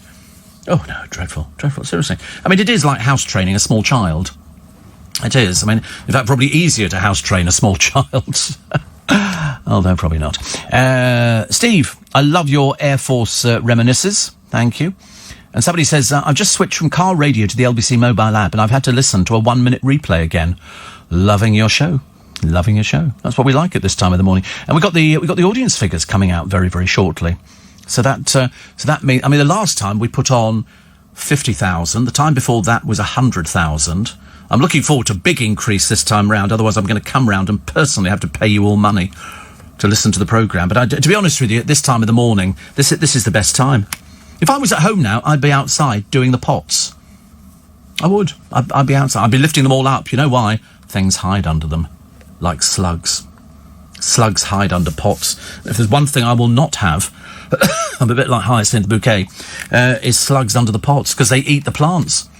And the time that you catch them is either during the daytime by lifting the pots up, but do it before you put all the earth in. So what I do is I lift the pot up, clear it all out underneath from the slugs, and then put down little tiny slug pellets and leave them there. They don't go under them again. We had ant problems last time round. I don't know where they come from. They must hibernate in a village. And then all of a sudden they come out, tons of them. And they sort of climb up into the hanging baskets and basically eat everything in the basket. So all of a sudden it just wilts. It just collapses. But I always put down a chalk mark. Ants will not cross a chalk mark. It seems impossible to think, but the highly intelligent ant will not cross a line of chalk. So they've got nowhere to go. And I always defeat them every single time, which is good. Steve Dennis in Grantham, he says, I've only planted outdoors for the first time last year. Could I reuse the compost? No. Well, I say no. It depends what you had planted in there. If you had geraniums, or you had, pots which you plant up every year with little plants that you bought in the nursery or in the supermarket, well, then they use up all the nutrients in the soil. And for the sake of 30 quid, which is, if you remember what I paid for 2 10-litre sacks off the internet, that was a big mistake, but never mind. So I've got 5. I must have about, I forget how many litres of soil I've got now, this Miracle Grow, and I think they were 6, it was just under £30 for 5 sackfuls. So I always put new soil in, because if you're putting a new plant in, which you've spent money on, you want to make sure it's got some nutrients. And the soil that you put, if it's got Miracle Grow or any of the sort of Levington stuff, it's already got John Innes compost in there as well, so that helps. You can sort of add to it, but it gives them a better start. So you can tell, you look at the soil and you'll see it in the pots, you go, looks a bit thin and weedy, because all the essentials have gone. So I always put new in every year. I mean, I'm in a fortunate position. I like doing things like that. And also there's something nice about putting fresh earth in a pot. So I've got about, forget how many pots I'll be doing today. Quite a few. But once you've done it, it's very satisfying. And then you put the little plants in. I'm going to make sure this year I go mad. And I, as always, will take photographs and post them up on Twitter. Because people always go, where can I see the picture of your flowers? Because over the years, we've had some whether we get hanging baskets this year, I don't know. But I'm always willing to spend on hanging baskets, because they do look so nice. But, if we only get the begonias and bit of lobelia and verbena, that'll suit me fine. I'll be more than happy with that. As long as you get big clumps of colour. Doing little individual plants doesn't quite work for me. I do big clumps. So in one pot, all one colour, because it looks far more impressive. And with the begonias this year, they're all, I think it's like a peachy sort of colour, but they don't need deadheading, which is a godsend, because I've had deadheading problems before. You go around, I always take a sort of rubbish bag with me, pair of scissors, cut here, throw it all away. So that's the thing that's going to cheer us all up this year. In fact, actually, one of my neighbours said exactly the same, and said, would you be putting the pump? Yeah, I said yes. So I was duty bound to do it. Nearly broke me back, but at least I did it. In the papers for this morning, oh yes, it's Harry and Meghan milking the publicity, releasing official pictures. I don't know what for. They're not in the royal family. They're just 2 people trying to make their way in America and not doing very well at the moment. Here's it's Arabella Chi. Arabella was on Love Island, so you won't know who she is, but she's apparently coming up to 30. She was also on a date... Oh, the dating show is that, including One Direction's Niall Horan. But once she left the villa, she began a relationship with Wes Nelson. But I think that's come to an end. Of course it has. A bit like her career. All she can get is any one of these, tacky pictures of her with her bra on. I mean, God, your parents must be so thrilled. So thrilled. Hoping maybe that you might have made a little bit more of yourself. So, what are they going to come up with on Sunday? The lockdown to be relaxed. But to be honest with you, I don't fancy your chances. I saw loads of people yesterday in Twickenham, mums and dads out there as if it was just another sunny day. And you feel like saying to them, that 30,000 people have died. How many people do you think have died in London? The majority. The majority. So you can play tennis and golf, any non-contact sport. Takeaways and dry cleaners are set to open. That'll please my friend. That'll please Thomas. Ordering apps for pubs, beer gardens. So you can have a picnic in the park if you so want. So that'll be nice, won't it? Does that mean we can still not take the car? I take the car out. Not very often. In fact, I should have done it yesterday and put petrol in, but I completely forgot to do that. There's also a millionaire mayor did a U-turn after he closed his town's parks while he spent the lockdown in his mansion. Former hedge fund manager Andy Preston, who lives in a Grade 2 £4 million pad with huge grounds, was slammed for shutting 3 parks in Middlesbrough. He said it was needed because the town was like the most COVID vulnerable place in the country. Oh well. There you go. You vote him in, you can vote him out again. It's not difficult. Not difficult.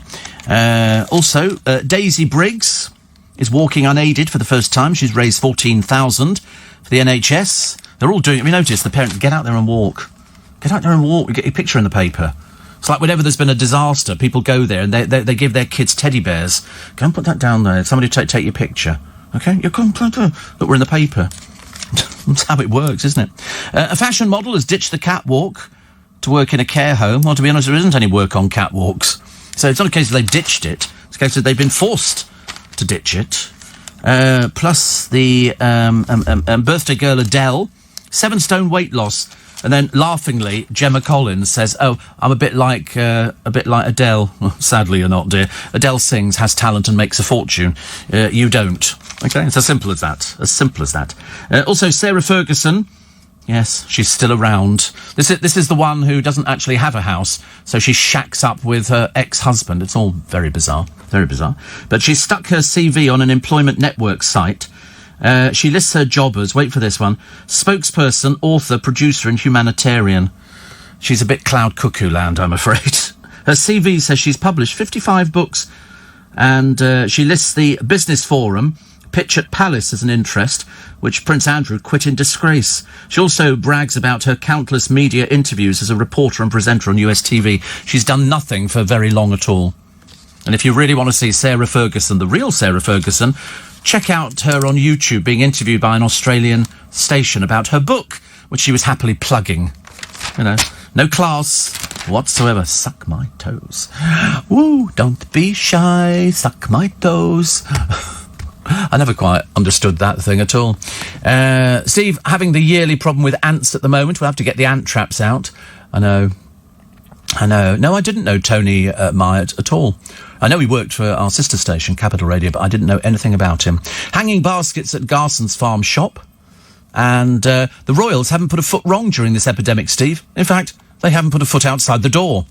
No, they haven't, have they? The Queen is socially separating herself from everybody apart from the 22 servants she's taken with her. Gadgets for you. Well, they've been sold. But they are wartime gadgets, secret gadgets, things, which were used disguised as different bits and pieces so that they could smuggle all sorts of things in. And my father used to run the Special Forces Club in Knightsbridge, which is a club for Britain's agents. And he used to marvel at the stuff that they would bring in and show him there. I mean, it was right behind Harrods, this place was. We thought it was terribly flash. But he didn't last very long there, unfortunately. He died. But all these secret war gadgets fetching top prices. Because some of it, you'd never believe it was actually a war... you'd unscrew a sort of a talcum powder thing, and inside there'd be a sort of a pigeon or something ready to fly away. They used to take pigeons everywhere. They used to fly them all back with little things attached to their legs. People. Also, you remember some bloke called Charlie King? No, I had no idea who he was. Not a clue. They say he was formerly on Towie. No, none the wiser. He's struggling about where to go next in life since he came out as gay. What do you mean struggle? What, can he not find home or something? What was he struggling to find? Anyway, he also told a podcast that he's desperate to find love by going on Celebs Go Dating. Oh, God, honestly, nothing worse, is there? Oh, I'm going on. I can't find anybody. Not surprised, though. And I'm going to go on Celebs Go Dating. Please don't, dear. Nobody will know who you are. Dan says, morning here. This is my friend Dan. Remember the one who lost all the weight? I mean, like a ton of weight. Then he became ill a short while ago because he's been recovering from his surgery. He says, thank you to Noreen and Brian for their well wishes and keeping you up to date on what happened to me. Even a ruptured ulcer can't stop me. And a massive thanks, he says, to everyone at the Royal Berkshire Hospital for their care and support, from my surgeon to the doctors and nurses in ICU, and finally those on my ward, getting me back to my feet and hopefully fighting fit once again. Absolutely. Illness just takes it out of you, doesn't it? I mean, I think Boris is a different person. Do you not, Dan? Anyway, he said, look after yourself, and here's to a lovely weekend with the weather. Which is what we like to hear, actually. But in fact, actually, he's always listening in. He doesn't email all the time or text in all the time, but he's always listening in. He catches up because he used to be on the buses. Remember, long time ago, on the buses. That was the thing worth watching. But he was not very well, and anyway, he's pulled through, and it's that road back to the real world. Another one here. Somebody says, I hope you never do your Sparky's Magic piano again, as it scares the cat. What does it scare the cat for? Gemma Collins' house is called Gemma Wood. Well, I tell you, it's a pokey little old place. I thought she'd have somewhere big to accommodate her. They're all going, oh, she's actually, she's lost weight. No, these silly injections by some person out of The Only Way is Cheshire. They're designed not for normal people, but for diabetics to lose weight if you're type 2. But Gemma Collins has done it. You wait, I promise you, the moment she comes off these things, she's going to balloon like you've never seen. I think people think you lose weight like Natalie Cassidy and can play my trumpet, or failing that Scarlett Moffat. You know, all this old baloney about, oh, look at this. She went round flogging that DVD, knowing all the time she was lying. You know, I want my money back. Mind you, I never bought it, but I might as well apply for it anyway, just in case it's going. How will a waiter, Steve, serve you your food in a restaurant if we have to socially distance? They'll throw it. They'll stand at the kitchen door and go, table 4, catch. No, you can have that. Although it's going to be very odd, isn't it? I think we're all going to be sitting there with masks on, trying to shove food into our mouths and sort of lifting the mask up and then putting it in and then bringing the mask back down again. Can't wait. Can't wait. Life is going to be a-changing. Life is definitely a-changing. Also, what was the other thing that I got? Oh, that's right, sizzle for the hottest day. It's another topsy-turvy weather week. Blackpool looks quite nice. Well, as long as it's dark in Blackpool, it always looks quite good. Somebody exercising their dog on a beach. I don't think dogs should go on beaches. I don't know why, I just don't think they should. I think they go wee-wee on beaches. And a friend of mine the other day, well, we were chatting away about bits and pieces, and she's going out. What is she collecting this morning from a wood? Wild garlic. It grows all over the place in this wood. She said, but it's off the beaten path. She said, but I don't go to the garlic right on the edge because dogs wee. That thing. She said, so I go further into the wood, you know, away from the path. And she picks up wild garlic. She makes soup out of it, all sorts of things. Clever, isn't it? All these things are out there. You just have to go and find the bloody things. The temperature will plummet. Oh dear. So temperature will start to climb today, peaking at 79 Fahrenheit for the start of the weekend. But then the Arctic air blown in from Greenland will see them crash to 10 centigrade the following day. And then there's going to be scattered rain. And the Met Office's Nicola Maxey says, if anybody was thinking of putting in bedding plants, I'd take a rain check. Right, not planting anything. So you can have nice weather, and people go, put their plant. They always say at the garden centre, do not plant these things out. They're little tiny thing. They can be killed off by a frost. So we're going by what Warren said, which is leave it. A few more weeks until we actually get some decent weather. I mean, put it this way, leave them where they are. They'll all be growing in their little pots, won't they? Just don't have to put them outside. Another one here. Is everybody else worrying about how they're going to be doing this food in a restaurant? Well, I think you'll just go and collect it. Table 3. And then you'll go up there and they'll sort of shove it over the counter at you, like they do in a load of other places. And Riz says, quick question, what drives you to talk alone so nicely so many hours? Money. Money. Isn't that the ultimate thing? I mean, to be honest with you. Well, I'm being honest about it. Yeah, I love my job, but money. Totally money. Okay. I love getting that phone call from the person who looks after my accounts going, money's in, I've done the transfers. That's all she says. Money in, done the transfers. And I always takes back, kiss, kiss, speak to you later. And that's that. But no, we are motivated by it. You can't do anything without it. Can you? Many World War II secrets won't be released until 2045. Well, they've got all these things which have just been on sale, so I'm going to tell you all about them. What are they going to do, drum me out the brownies? No, I don't care about things like that. Harry's not killing animals anymore, because apparently Meghan doesn't like that, even though he comes from a hunt and shoot and fishing family. He must be sitting there twiddling his thumbs at the moment, going, hey, it's great, Meghan, we're in all the papers. And she's going, aren't people going to call us hypocrites? Because we told them that, we don't like the media, so we're not having anything to do with them. Oh, would you like to print some pictures of our baby? Honestly, I ask you. What was the other one, actually? Oh, there was Julie Andrews said she's grateful for all she's been given. I would think so. She's 82 now, I think. 82. Lovely. She's not sung for years. And I've got a letter written from King George IV to the Duke of Wellington saying congratulations. It's not seen the light of day for hundreds of years. They think it'll fetch 120 quid at auction. It's a 2-page letter. Well, if it's only 120 quid, I'll buy it. I'll give him 200 quid for it. Imagine. Something like that. It's been in private hands, and they've decided to sell it. To be honest with you, why would they bother selling it if it's only worth 120 quid? It's like when you see the Antiques Roadshow or something like that. And you get some poor little old soul who goes in, they go, I've got this.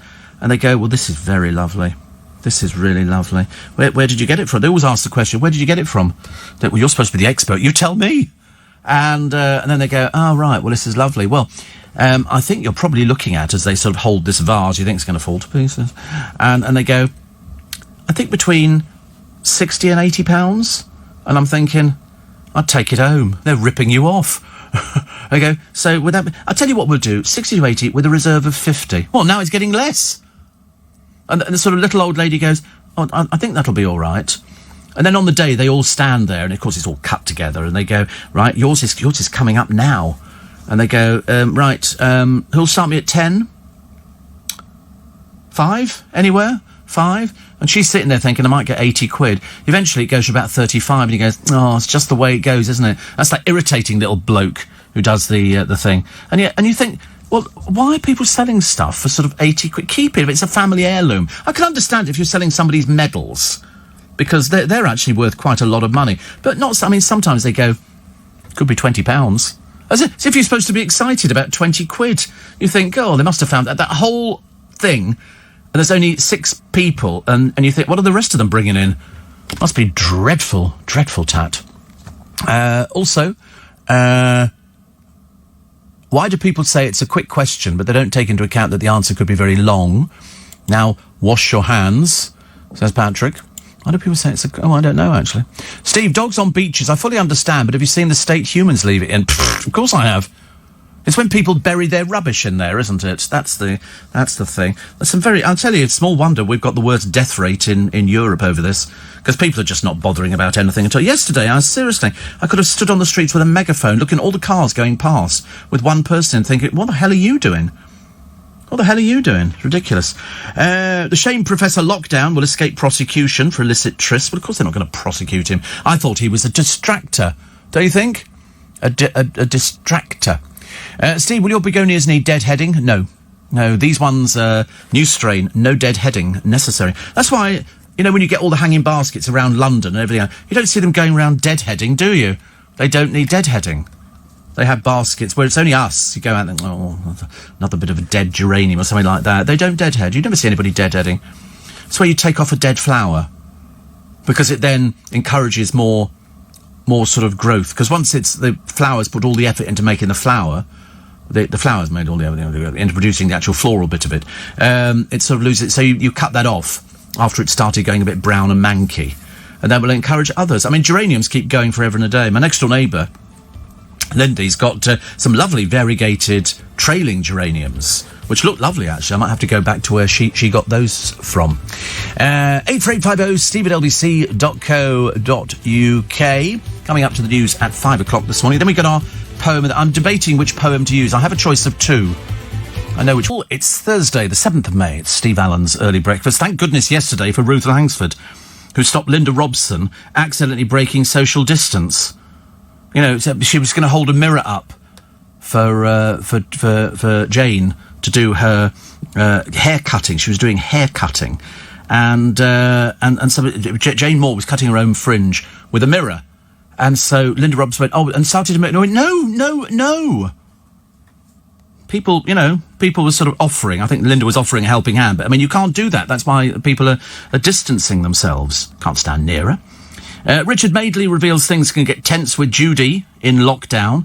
I can imagine. He said his blonde hair is quite natural, and he said that when he went to Florida, it bleached it that colour. It's odd, isn't it? I mean, I suppose that can happen. Mind you, I had a producer once. Come closer. He used to dye his hair because he was grey, and he went to Florida, and he decided to he put a dye. He used to put a dye on to make it look sort of normal. Unfortunately, the seawater turned it green. He came back with green hair. And I remember thinking, not such a good look. Not such a good look. I said, what happened? He said, it went wrong. He sort of tried to brush it away. I knew what it was. It was the seawater. The seawater. But Rich and Judy, they're on telly all this week, aren't they? Because they've got their book club. Whether it goes again, I mean, they might sort of put them back on the television every afternoon. I've decided I don't think we need Loose Women anymore. I used to at one time. But now I'm not so bothered. And especially when you don't have a studio audience. That's just a completely pointless exercise. It's different if you're like me. Somebody wrote to me the other day and said, you're getting more like Piers Morgan every day. And I went, what? Very talented and rich. and I thought, well, actually, that's a bit of an insult, because I was doing this long before Piers Morgan was. Long before this. You know, I've been doing this 40 years. He's a mere stripling, I think. Also, the boys in Mumbai, the Thomas boys are over there, and one of them was reflecting on the ghastly Roxanne Pallett and her allegations. She tried to destroy him on television. In fact, she tried to destroy quite a number of people. They're trying to bring her back in. I can't stand her. Absolutely ghastly. She did the fake everything, and then put it all down to the fact afterwards that she was having issues. I think that's about it. She accused him of intentionally punching her. But he certainly didn't. And she knew that because she'd made claims against various other people. And then she sort of came up with, I was having a bad time. I think there were 25,000 Ofcom complaints. That's what you call, quite a number of complaints for Ofcom. But she says, I broke down, I unravelled. And, people come up with all sorts of things nowadays. And, we don't know anything about them. I just know that they shouldn't put these people on the television. But there's more of them. You see a television presenter on there, and they obviously go, have you got anything we can write about? And they go, I had emotional issues some years ago. And the next thing you know, most people on television appear to have these sort of emotional issues. And healthy people should be allowed to take their chances. Well, how do you know you're healthy? How do you know? You don't know that, you see. And that's the most stupid thing I've ever heard. You don't know you're healthy. I mean, unless you really know nothing about coronavirus, you could be having the symptoms. Sorry, you can actually have it, but not have the symptoms. So we should only quarantine the vulnerable like yourself. No, I don't think so. I don't have symptoms. I've been tested. That's why. And that's why Piers Morgan said, because we're a vital service, what do they call it? We don't call it vital service. We call it key worker. We can actually get tested. So, healthy people allowed to take their chances? How stupid. That's got to be the daftest thing I've ever heard. Steve, Dr. Ferguson should have used FaceTime to contact his lover. It turns out, actually, that she was the one who was more keen on seeing him, driving her mad. I just thought it was a red herring, didn't you? To detract from all the appalling figures that the government are handing out. Steve, poor Harry, had it all, worldwide fame, loads of money and the best-looking women money couldn't buy. Gave it all away for the love of Meghan. Well, I mean, to be honest with you, they don't seem to be doing anything very well. We want to stay away from the media. The media are nasty to us and all this kind of thing. So here's a book, and here are loads of photographs that we're going to pump your way. Hypocrites. Total hypocrites. Lorraine from New Haven just wanted to say, I'm missing my hubby Ray.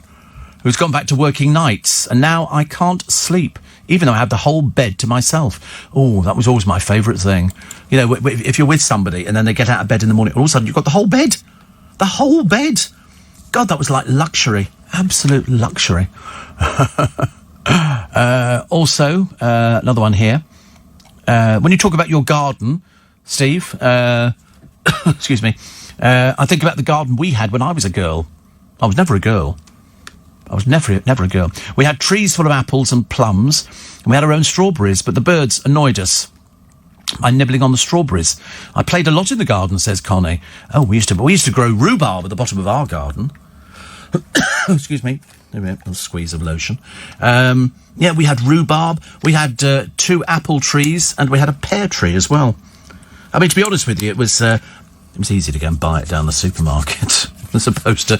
Yeah, but I did enjoy, definitely rhubarb. Rhubarb and me just go hand in hand. But the trouble is, I've bought it in the supermarkets before now, when it's all been mashed down, and it's got too much sugar in it.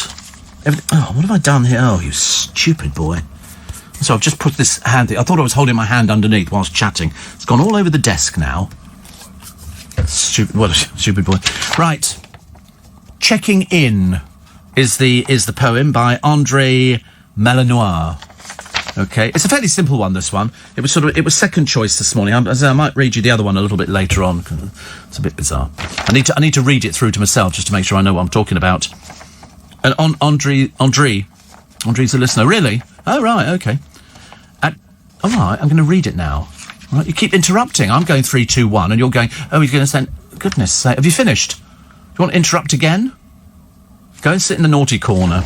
I hope, honestly, I have to deal with this on a daily basis. So it's called Checking In. At times like these, remember to check in on your friends. For some, they have no family on whom they can depend.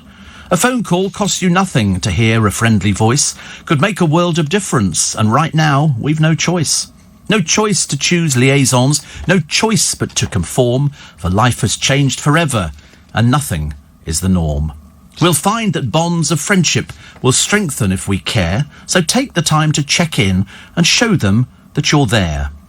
Not everyone's on Facebook, though many of us are, so some they might feel cut off and struggling from afar, and hoping that their friendships are strong enough to be a source of constant comfort, with love, the guarantee.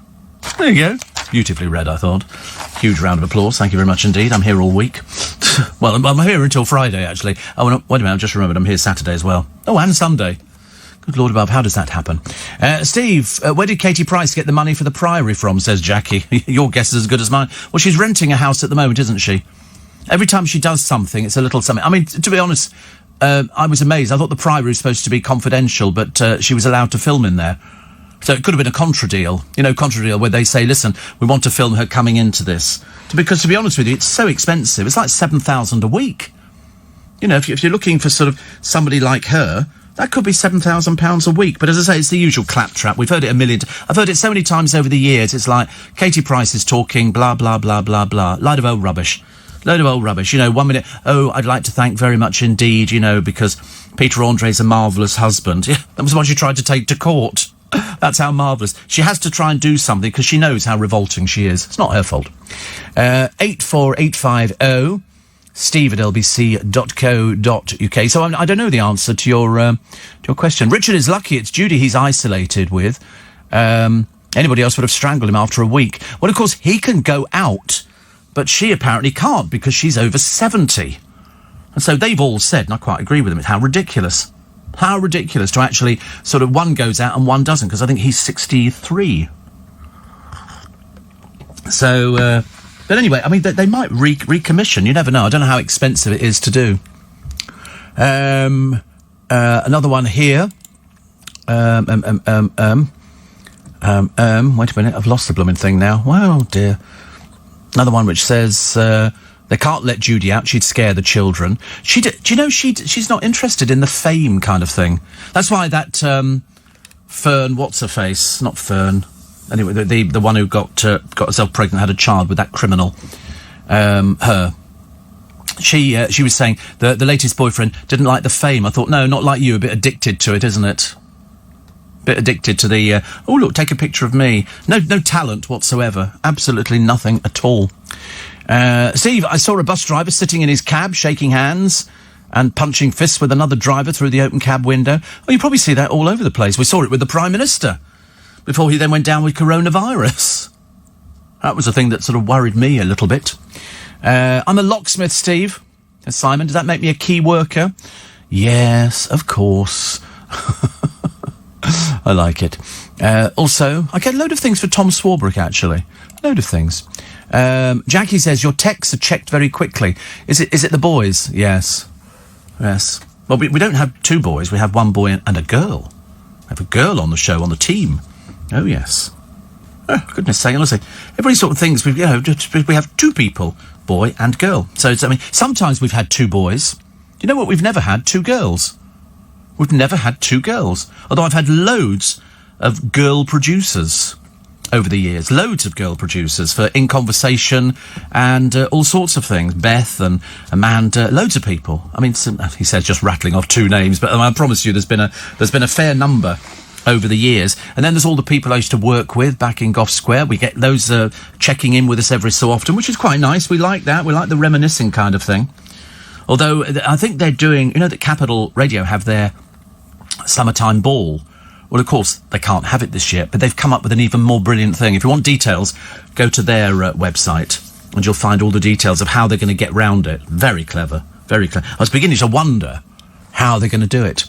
84850 steve@lbc.co.uk.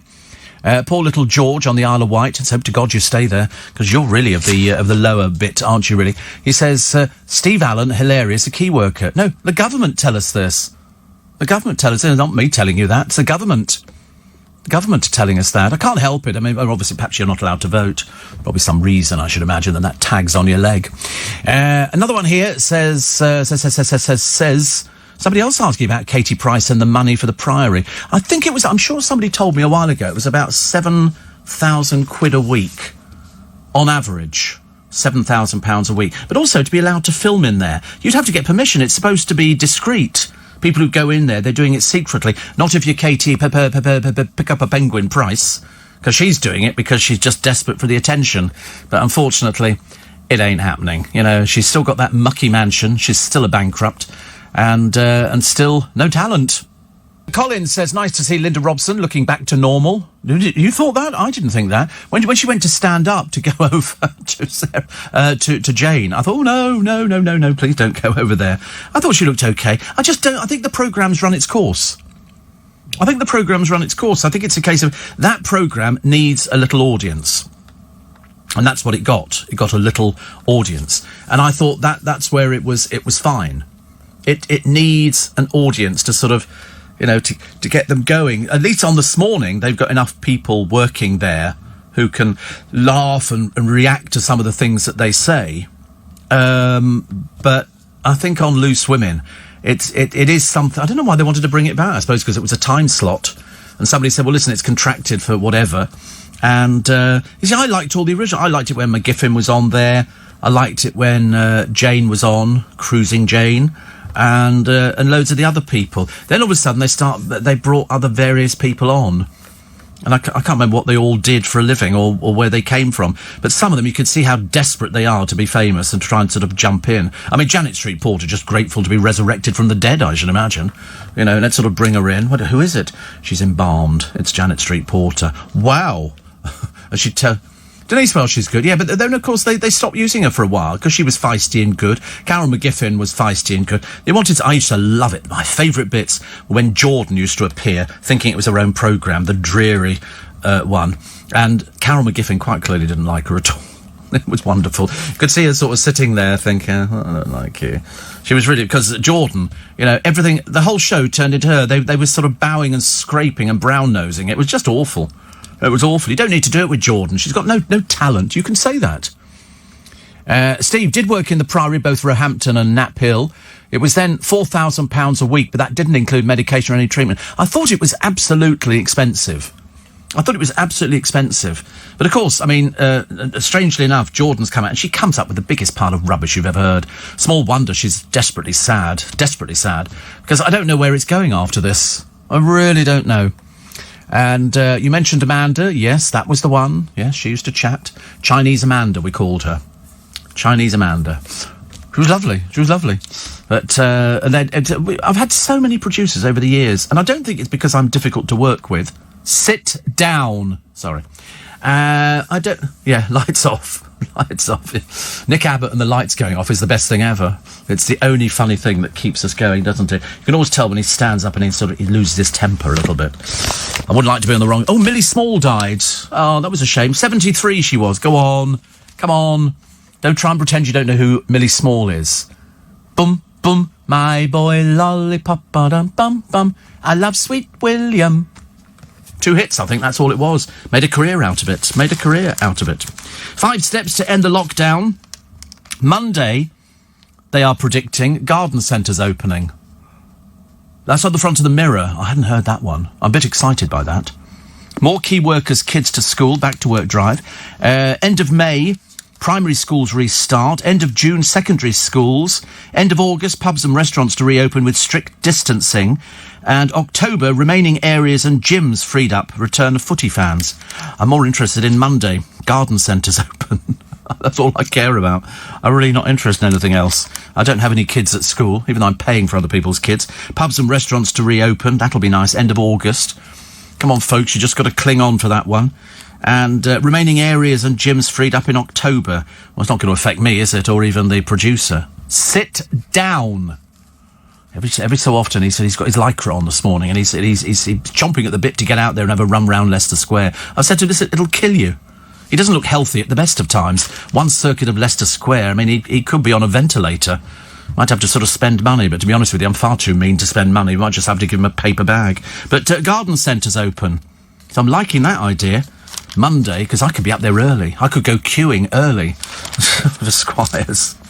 Oh, which is lovely. Police won't probe professor who defied the lockdown. Of course not. How stupid would that be? So he goes off for a bit of how's your father. You know, do we really care about it? There's loads of people who are going off to do things only because he was well known. Oh, look, here's birthday boy Archie, a real age turner, and Meghan. Oh, love the publicity.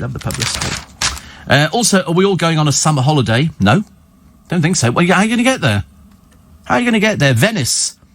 Italy says its citizens should be able to have a holiday. Mallorca, the Balearics, aren't they just? Maybe off limits to UK travellers. Florida, United States has banned all travel from UK and Europe. So even though their people can get, they don't want us over there. Mind you, there's a lot of Brits still there, I suppose. The Lake Districts, the health chiefs fear a second wave of the virus. And in Brighton, Michael Gove warns against trips to the seaside. Don't go to the seaside. I think the people of Brighton, they reckon, was it Brighton I read, they could be losing about £850 million. That's the income it provides. All the people who make the rock, the people who've got the fish and chip shops, the people who've got, you know, the Kiss Me Quick hats, as opposed to Kiss Me Slowly, I suppose. And My Boy Popsicle doesn't quite sound the same, Steve. My Boy Popsicle. Steve, when the producer gets the 1,000-yard stare and tries to catch imaginary flies, it's time for a new one, says Paul. Oh. We've never done the stare. No, but put it this way, there is no battling, believe you me.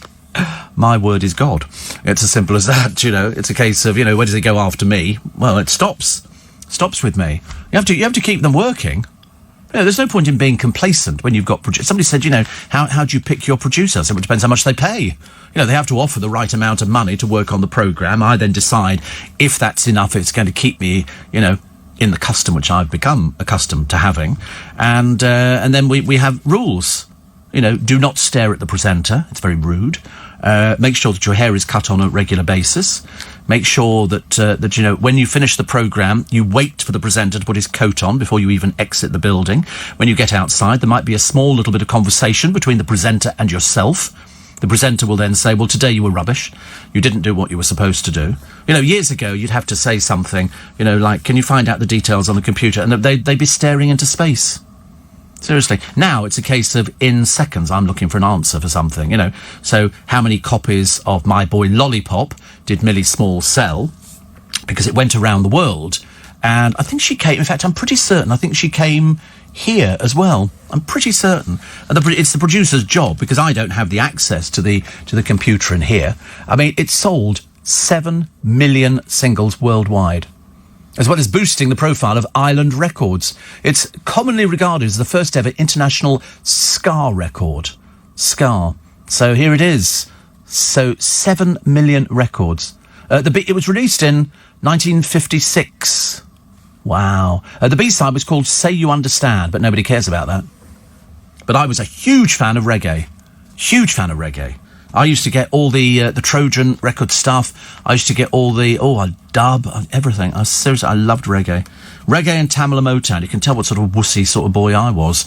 You know, we only used to go to the funfair rides that were playing the music we liked. We didn't go anywhere near those nasty waltzers, which were playing all that sort of what we used to call greaser music, which was Steppenwolf's Born to be Wild and Deep Purple, Black Knight. And oh, no, we didn't go in there. That was full of all those rough boys who looked as though they'd never combed their hair. You could have fried eggs on their hair. It was so greasy. They'd all stand around there, you know, looking like an extra from Grease.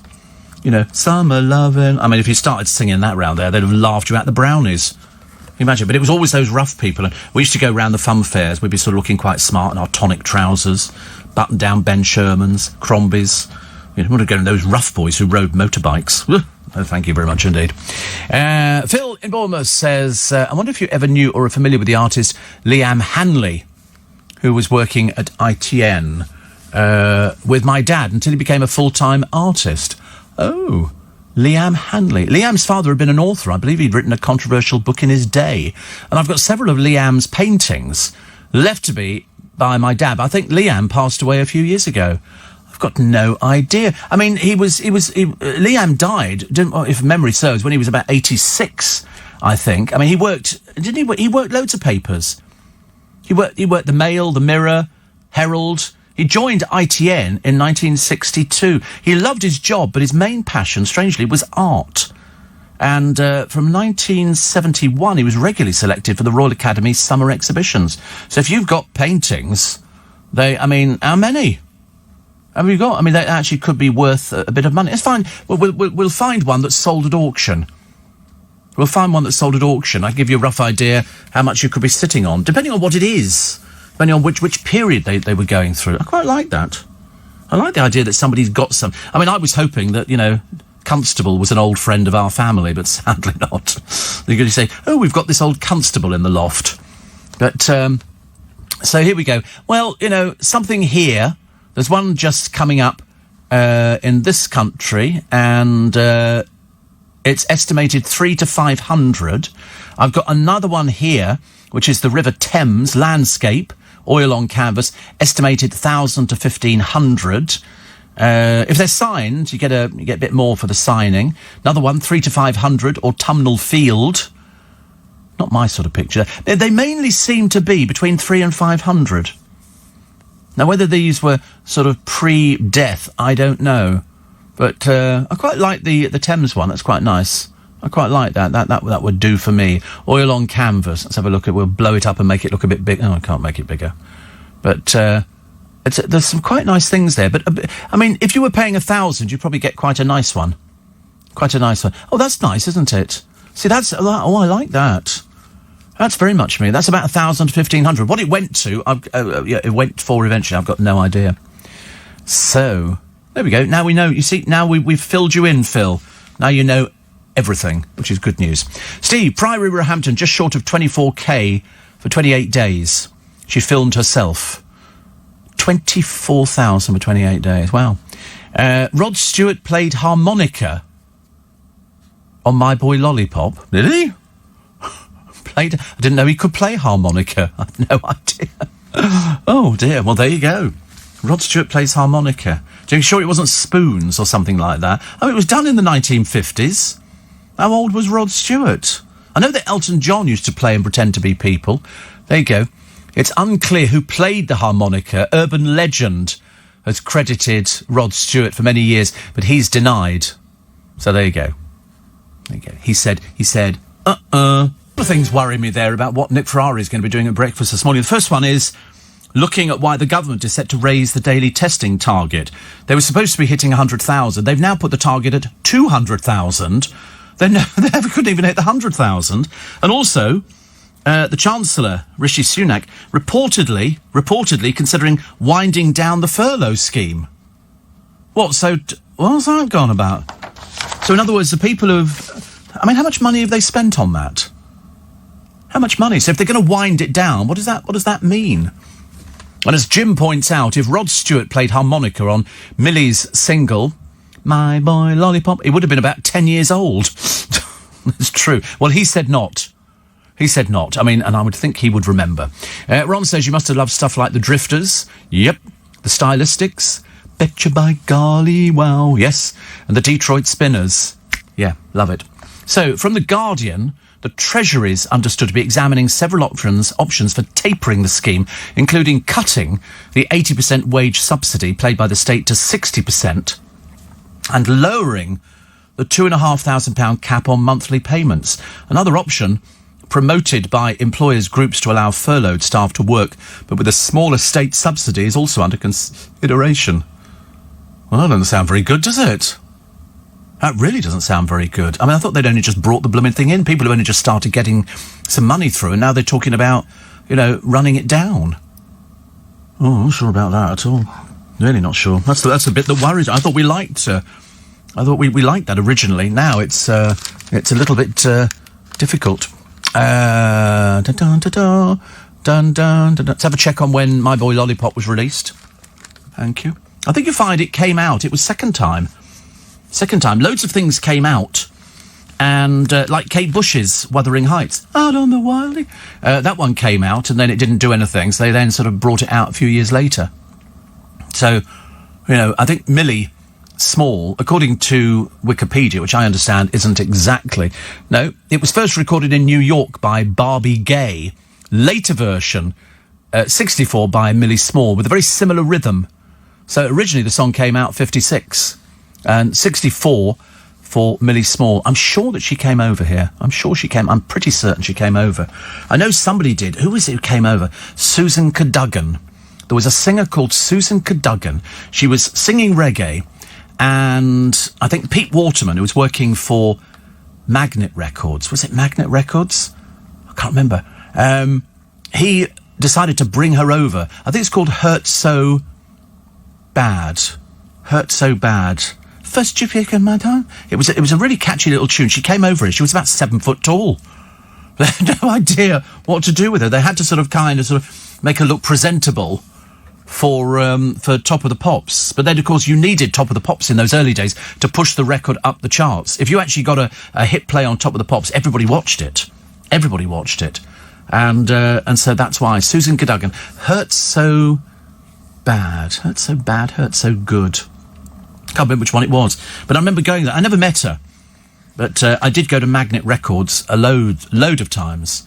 I think they were the first ones to bring out Alvin Stardust with My Cuckoo. Not finding it? Hopeless. Type in Magnet Records, okay? Magnet Records will help you. But I'm sure that was the first free record that I got. They had an advert in one of the music papers looking for DJs. And they said, and I remember these things used to arrive through the letterbox. They were looking for plays in Discate. The most difficult person to get hold of was a guy called Fred Dove, who worked for Warner Brothers, I think. Well, to get on his mailing list was like an impossibility. He would come around to the disco to see what sort of crowds you were pulling, to see whether he was going to send you records on Warner Brothers. You found Magnet Records? Good. Here we go. Susan Cadogan, Hurt So Good. I'm never wrong. But that was in, what year was that?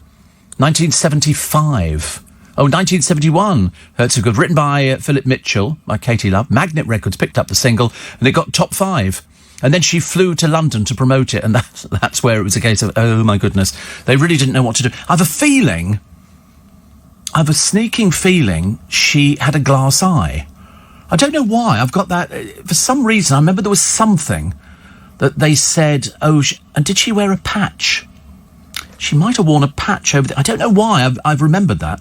It's a very odd thing to remember, isn't it? Because if it's not true, it's even more bizarre. Hurt So Good, says Pat, thank you. Nige from Ponty, Hurt So... What do we say? Hurt So Good.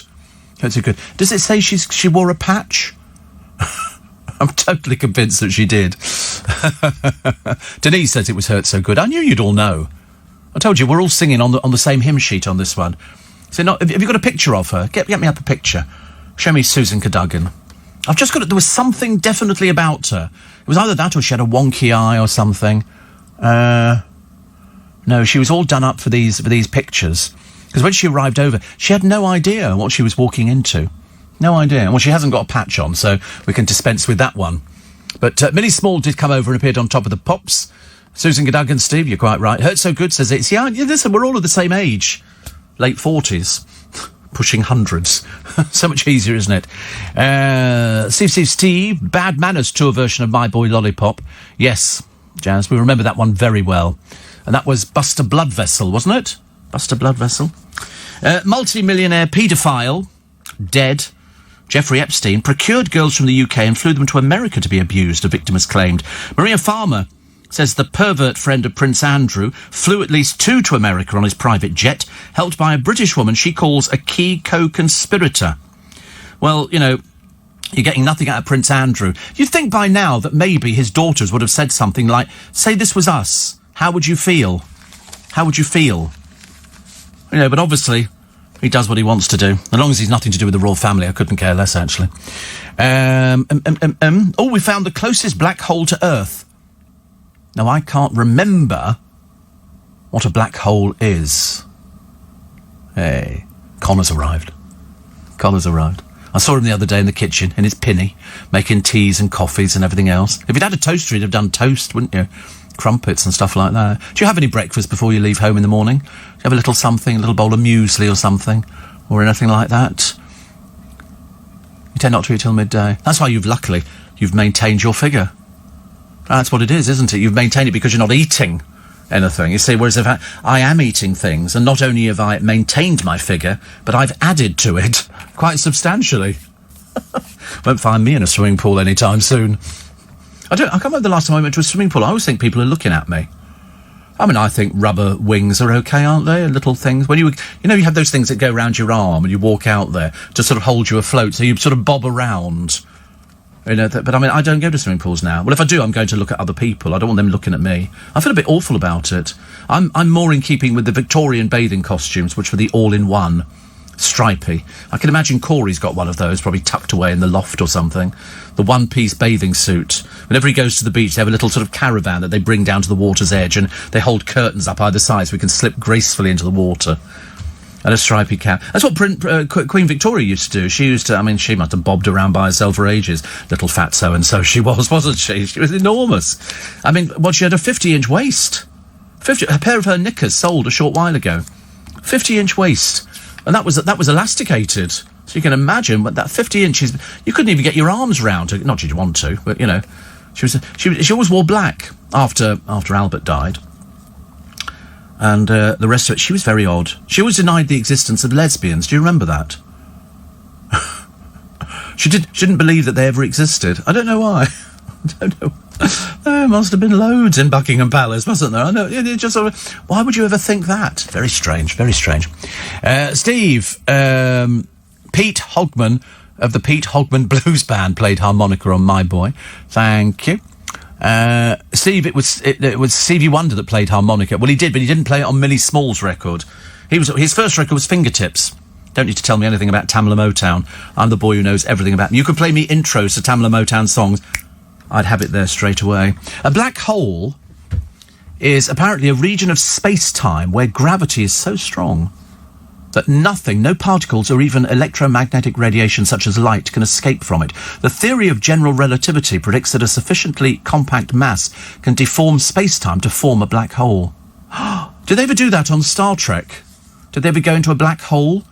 You know, I believe people were sucked into them, weren't they? Went into what? Wormholes? What, on Star Trek? What version are you watching? Wormholes? What are wormholes? I've never heard of such a thing. Fancy sitting there making up something to try and make yourself sound interesting. Wormholes. No, black holes we've heard. You know, going to the edge of the universe and all that kind of wormholes. Ridiculous. It's all made up, isn't it? This is fake news. A wormhole. is a speculative structure linking points in space-time and is based on a special solution of the Einstein field equation. What a pile of rubbish! Honestly, get Einstein, get him on the phone. Let's sort it out now, shall we? Come on, Einstein. A wormhole. A wormhole is what you see when they're in the garden and they come up, you know, through the... They do so. They come up and they knock on your back door asking for food. Please, sir, we want some more. You know, and I'm sort of thinking wormholes. But I've never heard of them in space. I quite like to go into space, but I'd be a bit worried that you go so far and you couldn't... Because this black hole, it's the nearest to Earth, but it's 1,000 light years away. That is like not an overnight with a set of sandwiches, is it? That's like a long journey. 1,000... In fact, by the time you'd actually got there, you'd be dead. I can't see how that's going to work at all.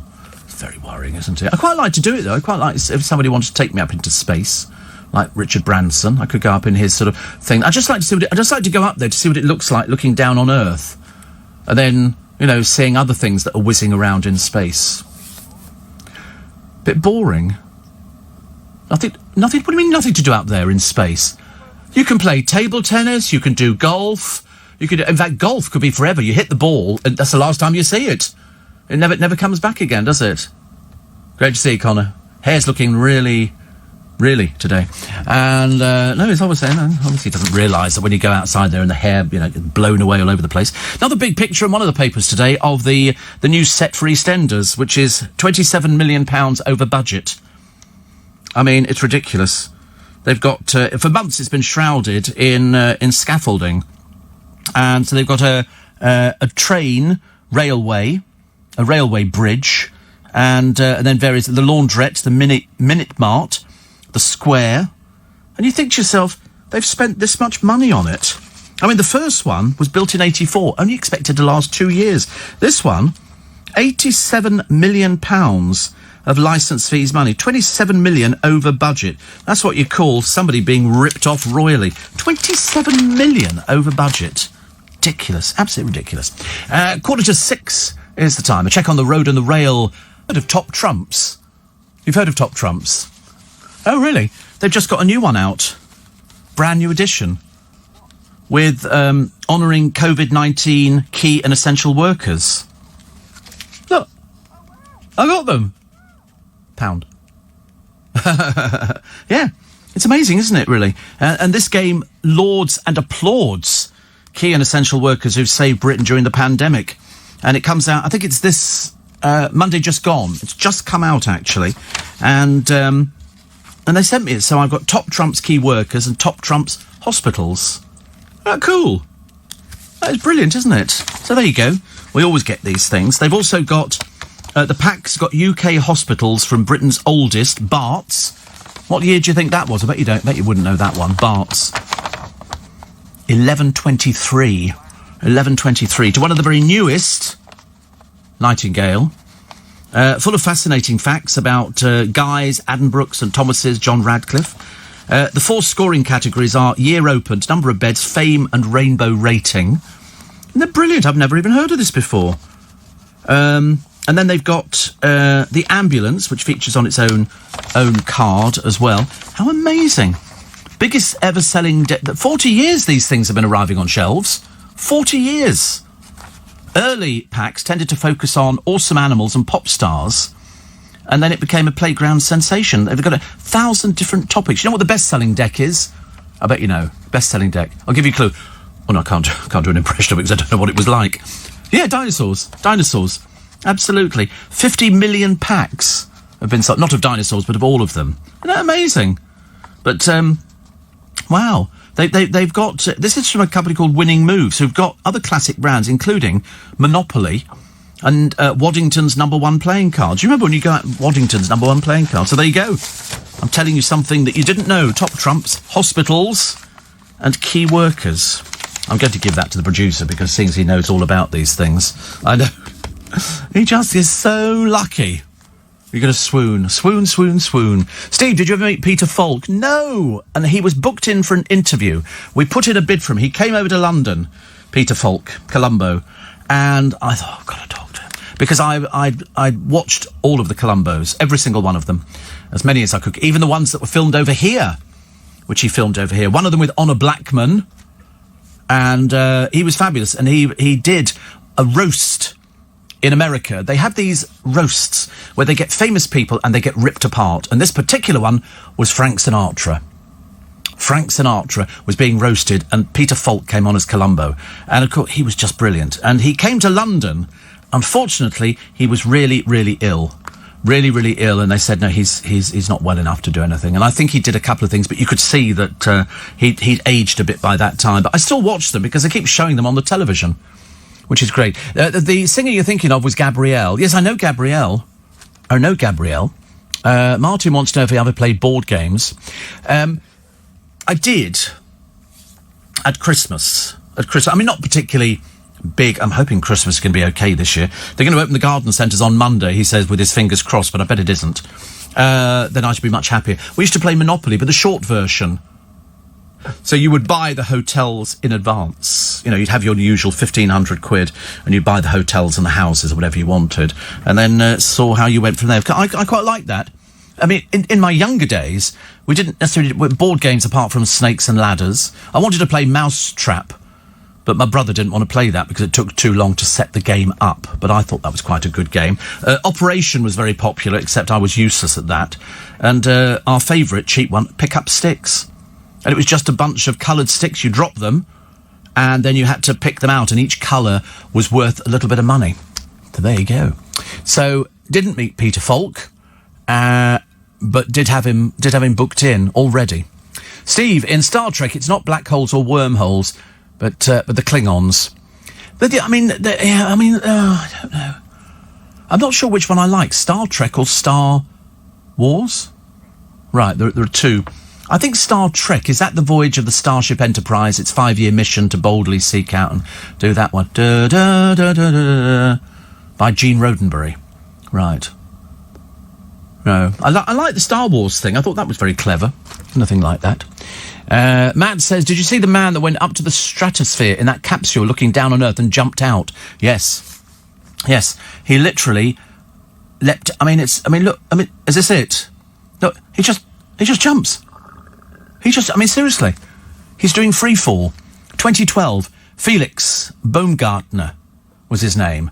And he just jumps. I mean, to be honest with you, he's sort of covered in, I felt quite ill watching. I can't even stand on a chair. I'm not very good like that. Mitch says the Frank Sinatra roast is brilliant. It's on YouTube. Yeah, I'd love to have met Sinatra. Wouldn't you? You know, there's certain people you think, God, I wonder what you'd be like. I'd love to meet you. I've met some, I was saying to a friend of mine the other day, we used to go out to theatre all the time and see loads of people. We knew loads of people. It was lovely to have people to come back in again. And then you think back over all the people that you've met, and you think, my goodness me. Mark says, can you do a shout out to me and my mum, Julie? She works for the NHS and is up late working hard and listening to you. Well, good for her. Good for her. Did you always buy Leicester Square when playing Monopoly? I wish I should have done, actually. No, I used to go for the blue ones and the brown ones, Old Kent Road, and then the Angel Islington down on the bottom. So you had one complete side, hoping that they were going to land on you. And they did. Do you remember Magic Robot? Yeah, did you ever have Magic Robot? That was a lovely game. You can still buy them. You can pick them up on eBay. And it was a robot that slotted in, and he had a pointer. And you turned him to the question, and then you put him on a piece of glass, like a mirror. And he spun round and pointed at the right answer. Took me years to work that one out. Years and years. And another one here. Are Skip lorry drivers in the top trump pack, says Ian the Skip? No. Did you know Florence Nightingale did very little and spent most of her time in bed depressed? Poor soul. Well, she used to follow the army around, didn't she? Definitely. Steve, you've reminded me of my youth. Prince of Wales suit, loafers, polished like glass, dancing to the Liquidator. Dum, dum, dum, dum, dum, dum, dum. Dum, dum, dum, dum. Oh, I used to love everything like that. In fact, I've got all the reggae greatest hits, one thing after the other. So, in the diary today, in the Mirror, which is the paper that's telling you that garden centres could be open on Monday, although I'd rather wait to see. With 3 husbands and 2 fiancés, poor old Katie, desperately sad Price, has had more ring drama than Frodo Baggins. Yesterday, we were told how she was none too pleased that her ex, Chris Boyson, was selling her engagement ring. Now we can reveal that her second husband, Alex Reid, also got rid of his wedding band after their marriage crumbled, and he did it in a rather public way. He let a magazine offer it up as a competition prize. Sadly for the winner, though, the ring was worth just a fraction of the $39,000 that Chris is hoping to get. So we guess the price isn't always right. I mean, disaster to disaster. The programme, awful. Absolutely awful. I mean, you're just basically watching somebody collapse. If you're a fan of Julie Andrews, which I expect many of you to be, she's doing an interview in The Guardian today. I'm grateful for all I've been given. Love Julie Andrews. Love Julie Andrews. When you think she was working, at the age of 14, 15, something like that, doing really, really well. Magic Monday, says the Daily Star. Britain's coronavirus could be relaxed as early as Monday. I'm not taking any risks on it. I'm really not. I would advise you to do exactly the same. It's, just because they go, right, we're going to lift this, that doesn't mean it's gone away. Far from it. We could see a resurgence. There's 2 new strains which are sweeping through America and Europe. We don't want those, thank you very much indeed. But that's what worries me, that they might say, OK, we're going to unlock this, you can go to parks, you can do non-contact sports. Did you see that thing on YouTube? I was as horrified as everybody else was. A police officer who goes over on his bicycle to tell some lads off who are playing football, doing contact sport. What did one of them do? Nicked his bike. I mean, seriously, peasants of the first order. Luckily, there's loads of pictures of him all over the internet, so they'll find him. And I suggest prison would be quite a nice idea. So, telly favourite Bradley Walsh, who doesn't seem to have aged at all, made £8.5 million from showbiz last year. But he's working for it. Anybody who makes this sort of money, they're working. People go, oh, that's way too ridiculous, isn't it? The Beat the Chasers host also runs a property firm. He's one of the richest blokes in entertainment. Latest accounts from his firm show his earnings were up $2 million on the previous year. A source said viewers love him. So at contract time, you can negotiate a tasty new deal. Yeah, they're cutting back on it. Don't imagine you walk in there and go, I'm only working for 10 million quid. Because they'll go, we have to find somebody else. He's made a mint from 11 years of doing The Chase. He's also had panto roles, 2 best-selling albums, as well as stints in Corrie and Doctor Who. Mind you, chaser Mark the Beast Labatt also has his own company. Accounts show he paid himself a dividend of $54,000 in 2018, up from $22,000 in 2017. Meanwhile, Jenny the Vixen Ryan hit out at a Twitter user after they told her to get a life. She was criticised for her thirst for general knowledge when discussing the Mastermind final. She says, it literally is my life. It's my career and my hobby. A much more fulfilling pursuit than goal hanging on Twitter. Oh, you don't worry about the little lonely snowflakes out there who haven't got any friends, have to write to somebody. As I say, if they really write to people going, you're not a vital service, and that's to Piers Morgan, they're even more stupid than you can ever imagine. Steve, can you remember Jam Rodigan, says David. No. I remember Columbo with Billy Connolly, Nige, because he was a conductor, wasn't he? Billy Connolly played a conductor. Top trumps, 52 cards of the Donald. It's going to be great to trump me. I've done it again. And somebody says I was brilliant at Monopoly, always buying Bond Street. Oh, I didn't like the green ones. They never worked for me. I used to think get Mayfair, but there was only 2 of them. The chance of being landed on was pretty remote, I'm afraid. I'd have loved to have met Sinatra too, says Sue in Harlow, and David in Brentwood says there are about 1,500 new board games released every year. There are some really great ones I've been playing online the past few weeks. Wow. Well, there you go. Listen, coming up to the news at 6 o'clock this morning. So, don't be fooled, please, this weekend planting things out, because you're going to get one boiling hot day of about 25 degrees, and then it's going to plummet as the cold weather sweeps in from the Arctic. OK? Just warning you now, it'll probably kill things off. And, of course, loads of people are going to be buying booze, barbecues, stuff like that. This strange preoccupation the British have for, it's sunny weather, let's eat outside. No, let's eat in the kitchen. Much easier and much safer. So you're going to get the warm air for the VE Day, which is tomorrow, and then a cold plunge of polar air on Sunday.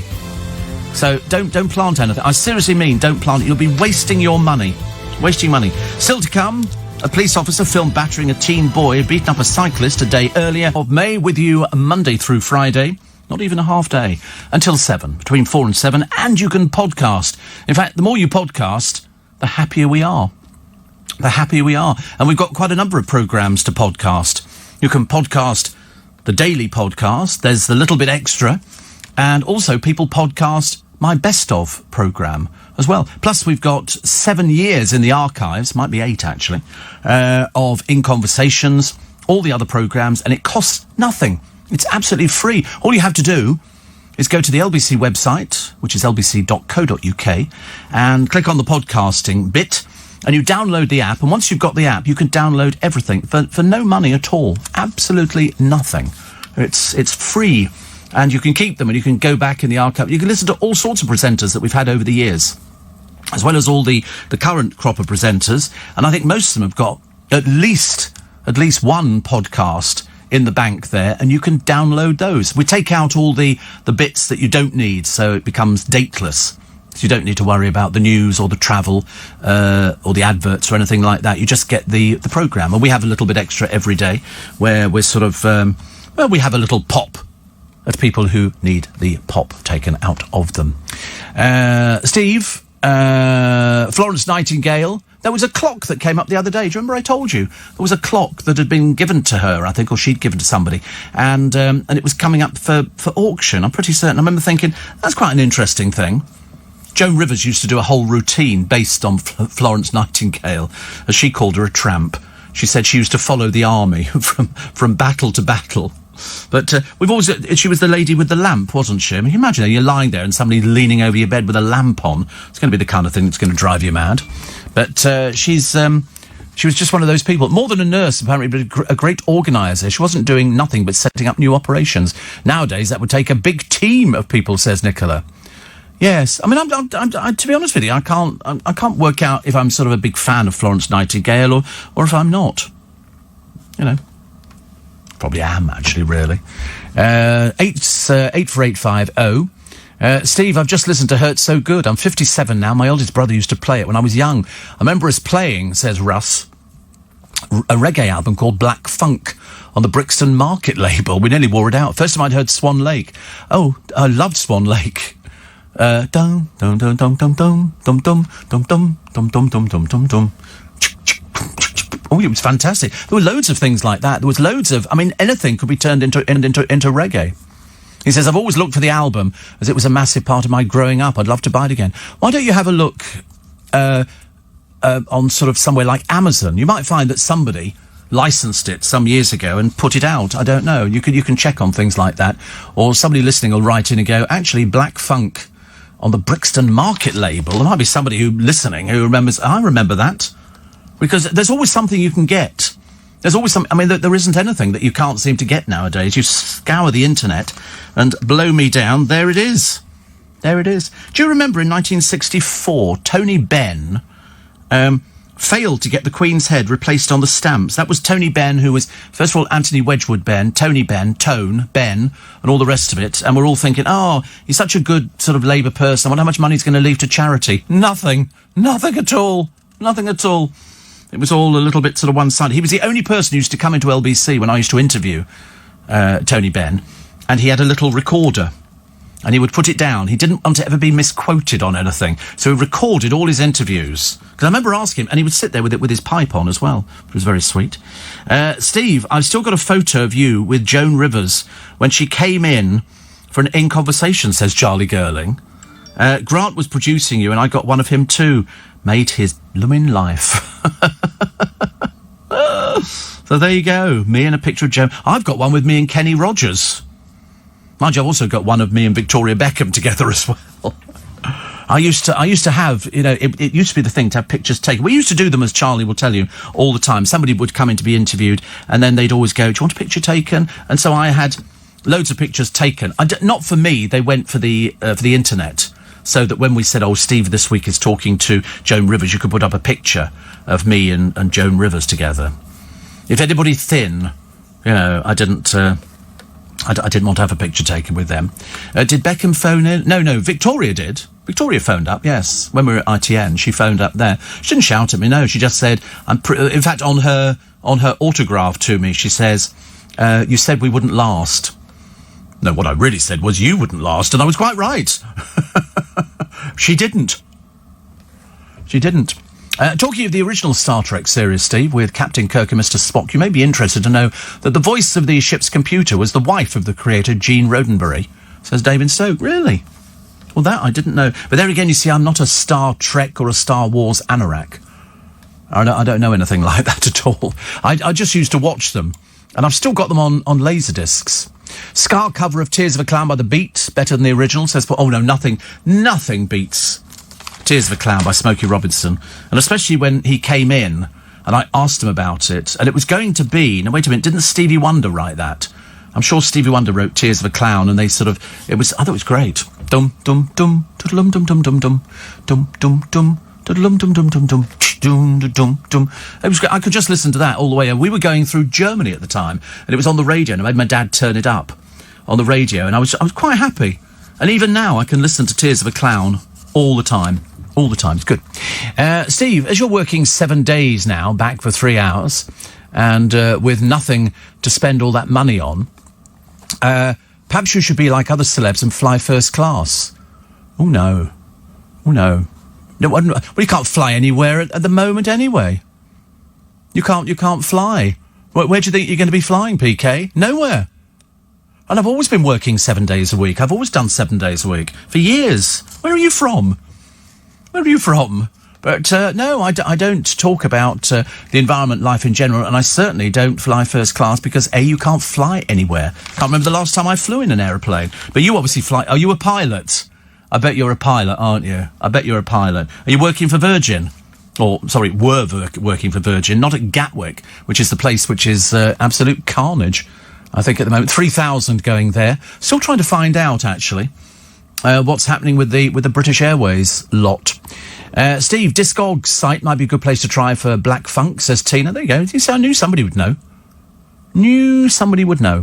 And what was the other one that I had here?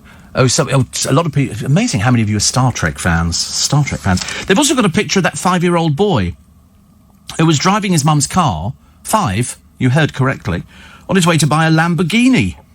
He'd gone 3 miles from home, perched on the edge of the seat so he could reach the pedals. Officer Rick Morgan thought a drunk was at the wheel of the 4x4 in Utah and was stunned to find little Adrian, the tearful youngster, had $3 in his pocket, said he was driving to California after an argument with his mum, who'd refused to buy him a £175,000 car. A day later, Lamborghini owner Jeremy Nevis cheered up Adrian by giving him a ride. Jeremy said, I thought he was magnificent. He's 5 years old, what are you? He's a thief. He shouldn't be behind the wheel of a car. He actually went against his... At 5 years old, went against his mother's advice because she wouldn't buy him a £175,000 car. And so he gets and steals her... I'd have had him in prison immediately. 10 years, minimum. No, more. 20.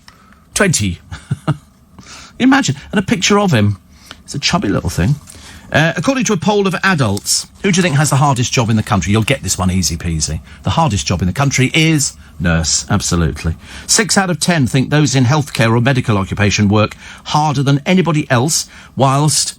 What do you think the next 2 down are? No. Care workers, I mean, I think we're including them in nurses and things like that. No. Firefighters and the police. But unfortunately, just under 1 in 10 think traffic wardens have the toughest job. While 17% think sewage workers have it the hardest. Oh, no, I saw a programme on that. It's coming up on the television shortly of people having to clear sewers out. No, thank you. No, thank you. I think whatever they get paid, it's not enough. It's like somebody being a funeral director, isn't it? You sort of think, it's a very laudable thing to do, and it's it's a marvellous... I couldn't do it. I mean, absolutely. Out of all the things that you can do, that would be one of them that I couldn't do. And it's not a case of wouldn't want to. I think there are people much better qualified. I think it's truly a vocation. I think truly. I've got a long email, actually, from John in Wales, which I'll get round to a little bit later on because we've got the news coming up very, very shortly. Plus, we'll wander through. Everybody's second guessing what Boris is going to be saying on Sunday. They're all hoping that... I don't think he's going to go as far as people think he is. I really don't. I'd be very, very surprised. But they think that picnics, park trips and countryside outings are back on. So somebody's leaked somewhere. Oh, look, here's little Archie, the birthday boy, from the couple who hate the media. Oh, please take pictures. Please put them in the media. Seriously, it's not helping because they're in America. Struggling pubs worried at the moment, very worried. A third of them are expecting to permanently close sites as a result of COVID-19. Terrible, isn't it, really? You know, places that... I mean, already, shops, restaurants and other high street firms had faced being landed with artificially high rates bills for the next 5 years because their premises would have been taxed based on pre-crisis rents. I mean, they have to listen to people. They have to help people out, otherwise you're going to see the high street and more... We've seen big companies going under already. High street names that have disappeared, and you'll never see them back again. And we don't really want this to happen in the high street. You know, it's not going to be plain sailing for businesses at the moment. They're not just going to go, oh, goody, we can open, and you're all going to come flooding in. No, you're not. No, you're not, because you're going to be as worried about it. Because how do you know the person... I was amazed. Somebody was telling me about takeaways, and they said, you do takeaways? I said, no. I said, I want to see what's going on with it. I don't like to guarantee what sort of conditions they've all got. But people are going for the takeaways, because that's the only way you can get the food. You can't go and sit in a restaurant. Whether or not you could sit in the... sort of, you know, on a seafront or something like that, as long as you're still distancing, is another matter. 18 minutes past 6, so they've got a new Banksy. It's painted on the wall of an NHS hospital. This is, I think, Southampton General Hospital. It's a piece called Game Changer. It's on level C. Well, how did he paint that? And nobody... Can you just wander into hospital and start painting on the walls? This shows a boy dressed in dungarees playing with a nurse superhero toy that he's taken from a basket. The nurse is wearing a cape, face mask and a white apron featuring a red cross. Banksy left a note for hospital workers saying, thanks for all you're doing. What, you mean he was actually able to be in the hospital, paint it on the walls and get out without anybody seeing it was him? It's on the wall. It's painted on the wall. It's, oh no, actually it might not be, you're quite right. Because it's a metre high, what's that, 3 feet by 3 feet, put on public display. It's quite nice. Does he paint these things freehand, or does he sort of, is it a stencil? So you can see it, well, you can't go down there at the moment, but they're enjoying it. They're enjoying it. I mean, to be honest with you, I'd love to come around and paint a Banksy in my studio, if you like. I'd go for that one, big time. Bad news for the capital and for people who've been going there for years and years, but unfortunately, London Zoo may have to shut down. They're currently running at £2.3 million every month. That's what it costs, which they're running out. They've already furloughed 280 staff, but they need 25 million to stay afloat as it faces the worst crisis in its history. There you go. The Beckhams could pay 25 million. They've got 25 million. Flog that flat that they've just bought for 19 million. Give the money to them. That'd be good, and if you want to get back in people's good books. But they expect to spend about 2.3 million in May. But one generous benefactor has donated 500,000. They've also got Whipsnade Zoo, of course, in Bedfordshire. Approaches to the bank for a loan have not succeeded, although the zoo continues to ask the government to treat it as a unique case. Wow. Closed 21st of March, the zoo. I mean, that would be a disaster, wouldn't it? I mean, things that you take for granted, that it's London Zoo. It's going to be there forever. It's always going to be there. I've joined London Zoo before now. In fact, I've joined quite a few times, mainly because it was a good place to go on a Sunday. You can go round and look at things, and it was well worth it. And they have such a good breeding programme there. So it's not just a case of animals in cages. They've got a breeding programme, and they've got the penguins, and it's all good stuff. Phil in Bournemouth says Peter Falk and Columbo, absolutely fantastic. Watch them regularly. Watched them all when I was young too. He says, great show, very little violence, no sex, no swearing, just great scripts, and Peter Falk winding people up. He was just brilliant, wasn't he? I mean, I don't know how they actually cast... That's what I would have wanted to know if I'd actually met him, to ask him, how did they cast you? Because, you know, he only had one eye. He had a glass eye, and the raincoat, and he still kept the raincoat. But he did do one show in London. He came over, and they filmed one here. They were down by the museums filming there. More to the point, Steve, is it okay for Banksy to break lockdown, says Andy in Perfect. I think he's probably sent it in to somebody. It's been delivered. Also, I've gone back to work as a bricklayer. We still have hod carriers, even though we're working in separate parts of the building. Hod carriers walking closely past us to give us the bricks and mortar, says Dan. He says, I love the show. I've been listening for 15 years. Not possible. You sound like a youngster if you're doing bricks. Did you sell the self-exiled parents a birthday card for baby Archie? No, sadly I didn't actually, because I thought that they were anti the media, quite clearly. I got the wrong end of the stick, as per usual. Did you ever see Bob Marley? No, I didn't. I remember seeing him on Top of the Pops, doing Exodus and Trenchtown Rock and all the other thing. He was what I called sort of the harder end of the reggae. All the other stuff we had came from a little Nissen hut down in Willesden, which was the home of Trojan Records. And all those groups then, there must be loads of people around who were featured in all these fantastic groups. David Ansel Collins. And the Magnificent. I'm back with a sofa. Remember all of those things? You could get away with anything in those days. The music was fantastic. I loved it. I always wanted to sort of play in a reggae band, but seeing as I have no musical ability whatsoever, there's no point, is there? Ban health claims on formula milk is a story in one of the papers. And when the lockdown was imposed, stores faced a stampede for people desperate for tinned food and toilet paper. And so that's what... you couldn't get toilet paper. Now, I've got loads of toilet paper. Middle-class consumers have since settled into more leisurely spending habits with cocktail ingredients, exercise equipment and pasta-making machines. Do you know there's a machine for everything? You turn on the television, you turn on Ideal World, or you turn on... what's the other big one? QVC, and they're demonstrating something else. This one bakes cakes. This is from Tefal.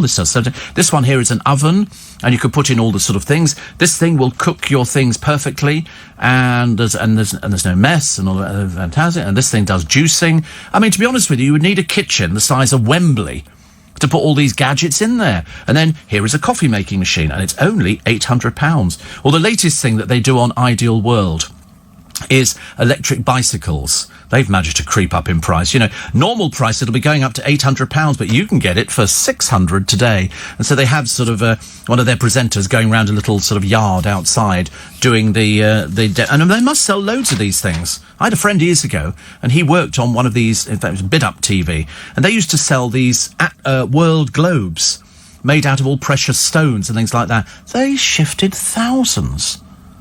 It's like watching the jewellery channels, and you look at this ghastly stuff, and you think, who's buying it? And the answer is, loads of people are buying it. You know, in the early hours of the morning, somebody's buying something that started off as £300, and now it's $9.99. You know, and you're meant to believe that sort of there are collectors out there, which is interesting. Jackie says, our MP Dean Russell is a very good artist and children's author, Steve. Thank you. Somebody says Banksy and the art world today are a huge scam. Oh, I love it. I think Banksy... Do you think Banksy's brilliant? I think it's so clever. So clever. I mean, the art world generally is a little bit po-faced and pretentious. We used to have... Do you remember the man Brian Sewell? Brian very camp. We sort of discussed all these pictures and marvellous sort of thing. In fact, you quite clearly couldn't believe that this voice emanated from that mouth. And he would sort of... the painting... And we used to have Sister Wendy. I mean, she was mad as a broomstick. But she was so interesting. You'd see her describing things. And I think she was a Carmelite nun or something. And would dress in the habit and everything. And would sort of say, Titian, when he did these things, so very marvellous. And so I've been round all the galleries. I've had a look at these pictures. They're fantastic. Damien Hirst... Sort of, yes. He's made a lot... I mean, he did the shark, didn't he, in Formaldehyde? I mean, where you put something... The only one I never understood, Tracy Emin. The unmade bed. What a pile of rubbish. All over the place. You know, you might as well go into anybody's bedroom. You can find exactly the same. You know, Corey's bedroom. Look at that. Andy's still in bed. There you go. He's an art installation. I mean, technically, my studio here is an art installation. Because I will clear it all out. I'm like a West End show for Cameron McIntosh. You know, at the end of the performance, thank you, I clear everything away. At the end of every Cameron McIntosh show, the stage is empty. It was just an illusion. Just an illusion. And that's what it is in this studio. I will sort of leave here, and this studio, you could eat your dinner off. In fact, I think some presenters have eaten their dinner off. But it's always very nice, and that's what it is. It's a framed picture of Banksy. And they're going to sell it when COVID is over. I wonder what's going to happen, actually. You know, I mean, how much do they... I mean, I think they actually fetch a lot of money, don't they? Bing Crosby was originally cast as Columbo, but didn't take the role as he thought it would interfere with his golf obsession. He did like golf. He certainly did. Isle of Wight gang up for the Spikes, Steve. You're a little bit late. I mean, I don't want to make a big deal about it, but we do start at 4 o'clock. If you could try and make it on time, please, in future. Peter Falk used the money he made on Columbo to finance more serious cinema by his friends, John Cassavetes and Ben Gazzara. Well, whatever he was, watch him on YouTube, roasting Frank Sinatra and doing all this. I mean, it's brilliantly done. You know, to get away with it with Sinatra must have been quite some achievement, I think. Quite some achievement. Now, tomorrow, you have to get ready to travel back to 1945. Now, there will be quite a few of you listening this morning who remember 1945, and if you want to achieve the perfect look, you can do your hair, you can have a gin cocktail, a 1940s gin cocktail. You can also swing, Lindy hopping, the swing dance that originated in New York in the 1920s and gained popularity here in the 1940s. Put on some Glenn Miller or the Andrews Sisters. He was the boogie woogie boogie boy of Company B. You can also get dressed up. Ladies did it so much better. I told you we went to this village near Southampton where they dressed up like VE Day, and everybody in the village dresses up. They've all got the authentic outfits, and it's fantastic. We had a fly past, brilliant. So for men, single-breasted jackets, trousers without pleats. Well, that's like the producer every day. Braces, fedoras and trilbies, or, of course, uniform. Failing that, pull out a cigar and channel Churchill. And what were they eating? Scones, but not just any old scones. Carrot scones. Carrot scones. Plus, you can use creamy foundation to give your skin a subtle sheen. This is for the ladies, although a few men listening might be wanting to try this one as well. You can prep and curl your own hair with the Victory Roll, which is quite... I mean, you're never going to manage. If you can't cut your hair, you're never going to manage to do any of these things. You can add false eyelashes. And I think, actually, on the legs, was it not a little bit of gravy browning? And you would paint your legs, and then you'd have to get a friend to paint a black line down the back of your legs with an eyebrow pencil, so it looked as though you were wearing stockings. I think that's what it was, because you couldn't get stuff like that. But I quite like the idea. And Monopoly had been around for 10 years by the time VE Day came in. I quite fancy the idea of a 1940s gin cocktail. It's basically chucking some ice, some gin, some bitter lemon, fresh lime juice and a lime wedge into a glass and throwing it back as fast as you can. But I always hated gin.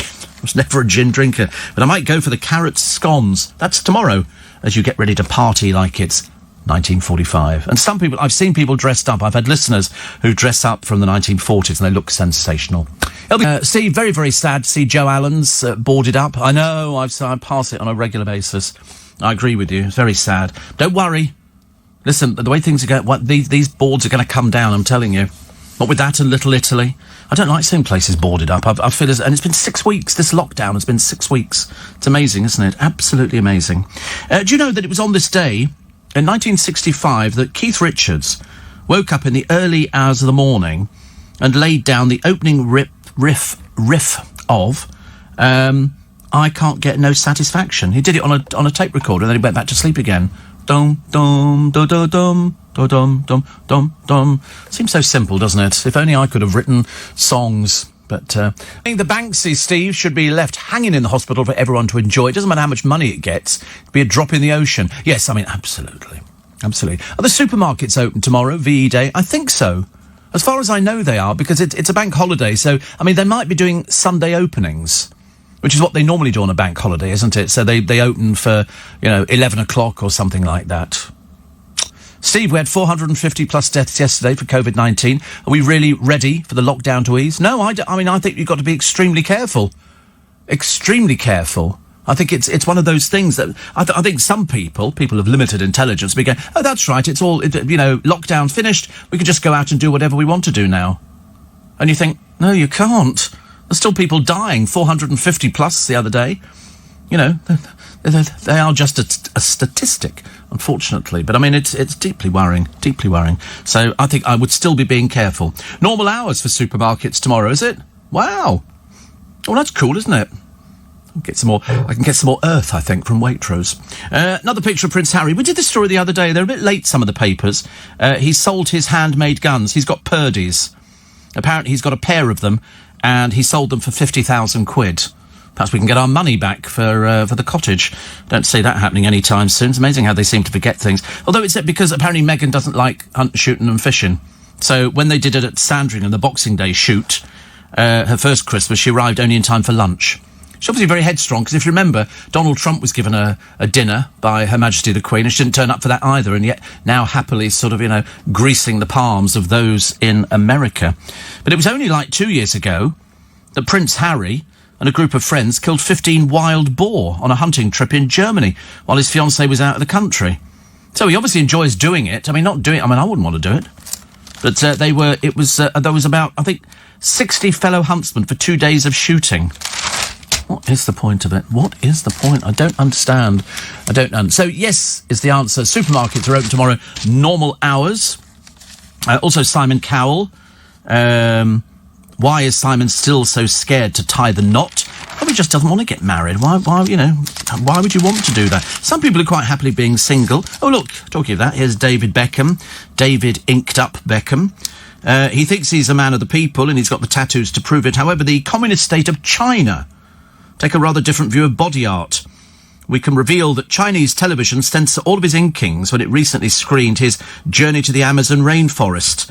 The documentary chronicled his epic trip to the jungle, travelling by motorbike and boat with Dave Gardner, the partner of actress Liv Tyler. And at one point, he goes topless. But it's all these tattoos up the side of his face and everything else. It really is dreadful. He says his tattoos often honour his family. Why don't you just write him a card, dear? Make it so much easier, wouldn't it? So much easier. Front pages of the... sorry, I completely forgot. So I was going to do this thing from John in Wales. He said, I heard you talking last week about Cliff and the young ones, and it brought back memories of growing up in the then Rhodesia, and in the early 60s, seeing Cliff and the Shads on stage in Salisbury. As a blind little boy, it was terribly exciting to hear my hero live. Of course, at the time, Carol Gray, who was in the movie The Young Ones, was much loved, especially as she came from Bulawayo. I remember meeting her when I was at school for the disabled in Bulawayo. And I believe a recording of the show was Cliff was released as an EP, but I've not managed to find it yet. He says, I know the Shadows performing in Johannesburg is available on YouTube. Whilst on the subject of Cliff, I don't know if you've heard him doing a version of Lucky Lips in German. Really? I haven't heard that one. He says, what I found interesting about the clip is his version is of English of Lucky Lips, which in my opinion is far better than the studio version. Live version has more of a feeling. And I know that the Beatles recorded 2 songs in German, but was surprised to hear Cliff doing Lucky Lips, even if it was only one verse. Yes, the Beatles did My Bonnie, didn't they? Was it My Bonnie and something else? I can't remember. I always remember, actually, of course, Elvis Presley sang in German. Wooden Heart. The one that went, Musse den, Jewish, yeah. Also... Thank you for bringing back those wonderful memories, says John in Wales. Well, I tell you, if you ever go to see Cliff live, as you know, he's as good live as he is on record. You know, unlike some people where you sort of you think, are you sure that's the same who was singing? And they say, well, of course, it was all, carefully done in the studio. That's what they had auto-tune for. It was there to make people think that they actually could sing, whereas in fact a lot of them couldn't sing. But that never mattered. I remember Louis Walsh saying that to somebody, I think it was on the X Factor or something else, saying, it doesn't matter you can't sing, it's if you look right. If you look right, well then you can go anywhere. But looks only take you so far, as I was only saying to Cheryl Tweedy the other day. I said, you can only go so far, Cheryl. The Daily Mail. So, hurrah, lockdown freedom beckons, just go easy with it. If people go completely mad and we start seeing an increase in deaths again, they're going to stop it. And we don't want that. Daily Mirror, Adele, her amazing new look. It's an amazing new look. I mean, she's really cut down. Britain and the 5 steps to end of lockdown, the staggered easing plan revealed, taking you up to October. They think Monday, garden centres, more key workers' kids to school, back to work drive. End of May, primary schools restart, smaller class sizes and distancing rules. End of June... This is what they're guessing at the Mirror. Secondary schools, small team sports, 20 to 30 people can gather. End of August, pubs and restaurants to reopen with strict distancing rules. What happens if you're only a little cafe or something? How are you going to cope? How are you going to cope with that? How can you distance? There probably isn't 6 feet in the entire place. And then in October, the remaining areas and gyms freed up. The return of footy fans. Lovely. Mind you, I think they still shouldn't have had the racing at Cheltenham. I think that was the biggest mistake of their entire life. The Sun... Adele again, almost unrecognisable. And happy Monday, go out to exercise all you like. Listen, don't take their word for it, they haven't done this yet. And as I'll tell you again now, if you're going out to buy plants from the supermarkets, because they'll be buying loads of them for this weekend, the weather is going to turn on Saturday. Okay? So you're going to have Friday, very nice, little bit decent Saturday, and Sunday, plummeting. Winds and everything else coming in from the Arctic. So you have been warned. So if you go out and buy plants, protect them from the frost. There should be a note on saying protect from frost. It's the only way you can get through. Otherwise, you're going to lose everything. Everything. The Eye this morning. Lockdown will be eased next week. They're still promising 200,000 tests a day. They've not managed to achieve 100,000 yet. I don't know how they're going to manage 200,000. The scientists who broke the lockdown rules will not face the police action. Of course not. Otherwise, Gemma Collins will be up in court tomorrow. All these people who've broken this... I mean, what do you can't start putting people through court for that. Goodness sake, honestly. I mean, the man's an idiot. That's all you need to know. Business leaders demand clear and phased plan to enable companies to adapt, of course. Because, I mean, there are companies that are struggling at the moment. They don't want, anything to go under. But I have a horrible feeling that when eventually we get through this completely, it's going to be a case of what have you lost on the high street? And the answer will be quite a lot. Quite a lot. The Daily Telegraph, stay home. Advice to be scrapped. Johnson changes message to ease the UK out of lockdown. So they've got to wait to open, shops, bars and cafes. Because I would want to... I mean, you seriously, take my word for it. With over 30,000 people dead already, the one thing you don't want to do is catch this.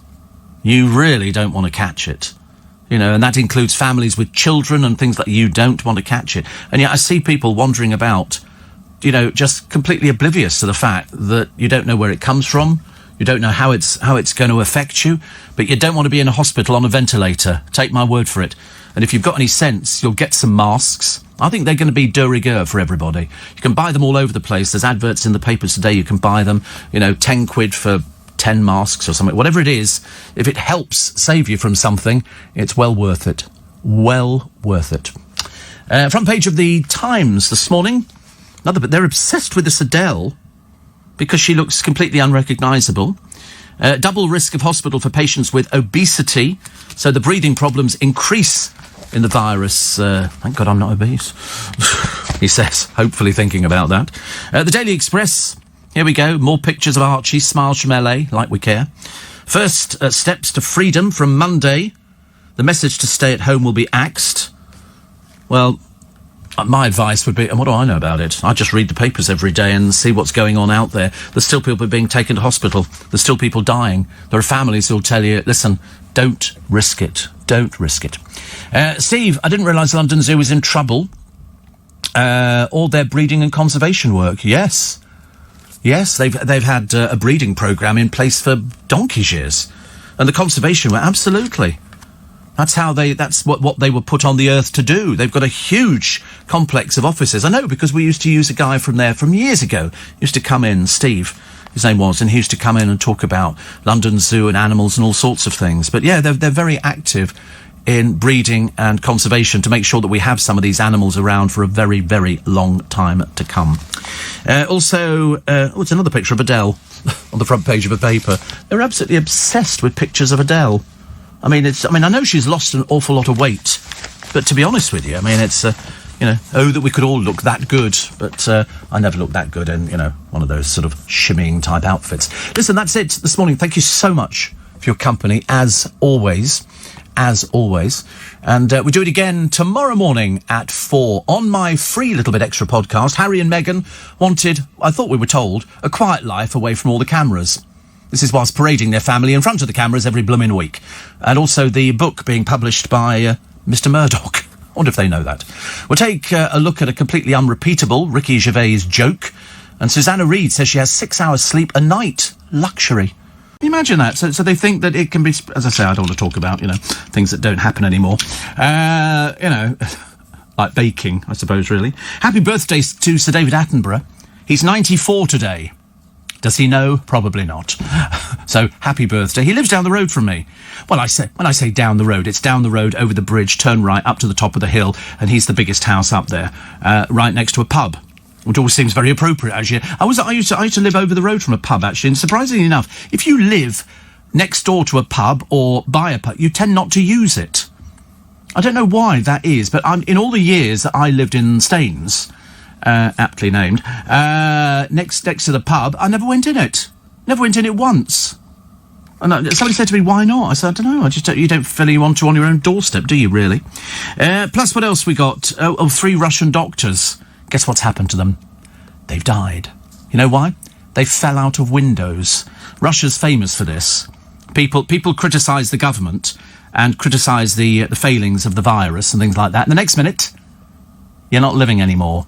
They have odd things. They've been known to spread their nets far and wide. I think there was some man, actually, I forget where he was from, Chechnya or something like that. Anyway, he used to have bodyguards with him, and then he got some illness. I can't remember what it was. And the next thing, he gets in his car and it blows up. I mean, they really are. They're in a terrible mess, but they have it as well. And the same as most other people. The latest burgers to hit the supermarkets, duck burgers. Now, I don't mind crispy duck. In fact, I love crispy duck. I love anything like that. I like the pancakes, the hoisin sauce. Although, to be honest with you, cut out the middleman, just eat the duck. Which is particularly delicious. I watched them cooking it on YouTube, cooking it, dipping it, basting it. They've got all these, and it delicious. And now they've made burgers out of. I'm not really sure duck burger's going to do it for me, but I might give it a trial. The Notting Hill Carnival, as I predicted a while ago, is not going to be taking place. It can't. You know, I think people have to be realistic, and they have to work on the assumption that it's a huge group of people who are not social distancing themselves from anybody else. Many of them will be drunk. Many of them could be on drugs. And it's a wicked combination. You don't need it. So what they've said is, and I should imagine that people have started planning costumes and things like that, and I know it's a pain in the rear end. But then I was watching a programme yesterday. It was a DVD. It was on Michael Crawford, and it was on Michael's meteoric rise to fame. The one thing that Michael did, well, in fact, quite a number of things actually that was sort of huge successes. He did Barnum, of course, Some Mothers Do Have 'Em, and tremendously successful. But it was The Phantom that nobody was ever expecting Michael to do. And this was an interview after he'd done Phantom. He did it here, then he went to New York and did it, and absolutely slayed them in New York. Slayed them.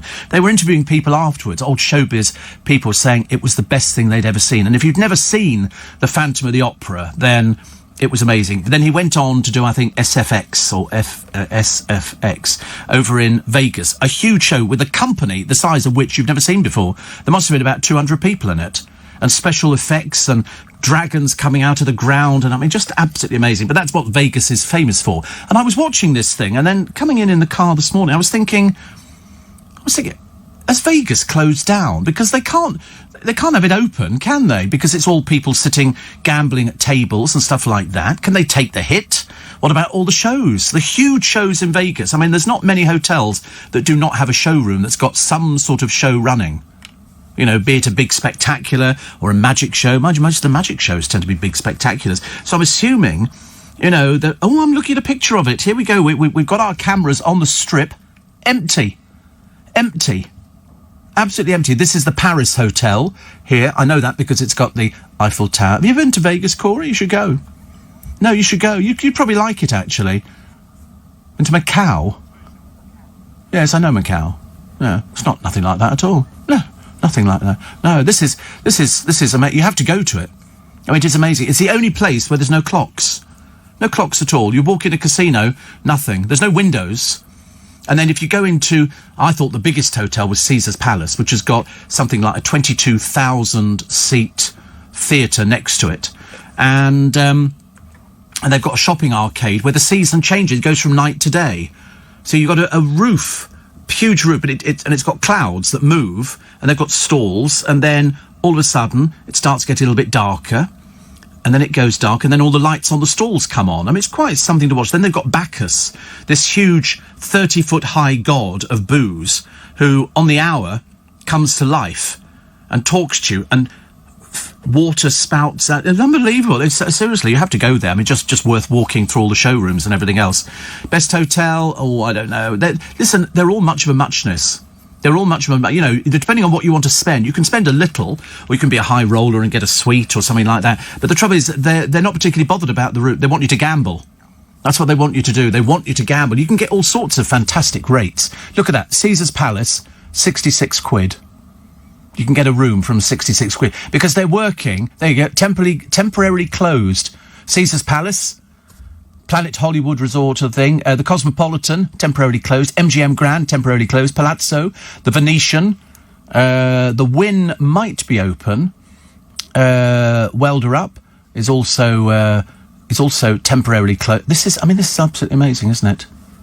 Look at Caesar's Palace. I mean, it is huge. Caesar's Palace. The Bellagio, I suppose, would be everybody's favoured choice. Excalibur, temporarily closed.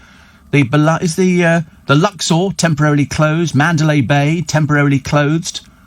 Wow. I mean, it's basically the whole place. The whole place is closed down. But they do make a lot of money, and they do rely on the gamblers to go there. So, in fact, the food is cheap. I mean, you can spend a lot of money. There's the Picasso room, I think, in Caesar's Palace, which the walls are lined with Picassos. You're sitting in front of millions and millions of dollars worth of pictures. But the lobbies of these places, you go into a British hotel, you ring the bell and wait for somebody to turn up. Over there, they've got 40 check-ins. 40 check-ins at Caesar's Palace. And they still managed to go a little bit slowly. Michael Crawford was telling the story that he went over there at the invitation of Sammy Davis Jr., and so you stand in line. Doesn't matter who you are, you stand in line unless I suppose you're really super, super well known. And Michael wasn't super, super well known. And he gets to the desk and he goes, you have a room for me? Crawford. And of course, over there, Crawford can be a first name. So she goes, is that your first name? And he goes, no, that's my surname, Michael. Michael, how Michael, he says. Crawford, as in Joan. Well, that really confuses her. So she looks at him and goes, Joan? Yeah, they don't understand irony anywhere in America. Seriously, I mean, it's like somebody says, how are you? And you go, oh, it all started on Monday. It was a dreadful day. And they go, oh, okay, you're really sick? I go, yeah, barely living. Anyway, and she says, I don't appear to have anything for it. Mike L. Crawford? Yes. And then he produces his ace card. He goes, Sammy Davis Jr. booked it for me. Well, let me have it. Oh, Mr. Crawford, thank you so much for choosing the Caesar's Palace. We're delighted to have you here. He said, she said, and then somebody will take you up to your room. He said, he goes to this room.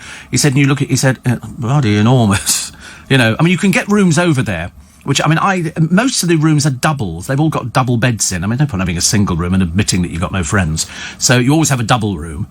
And it's just, everything's big. But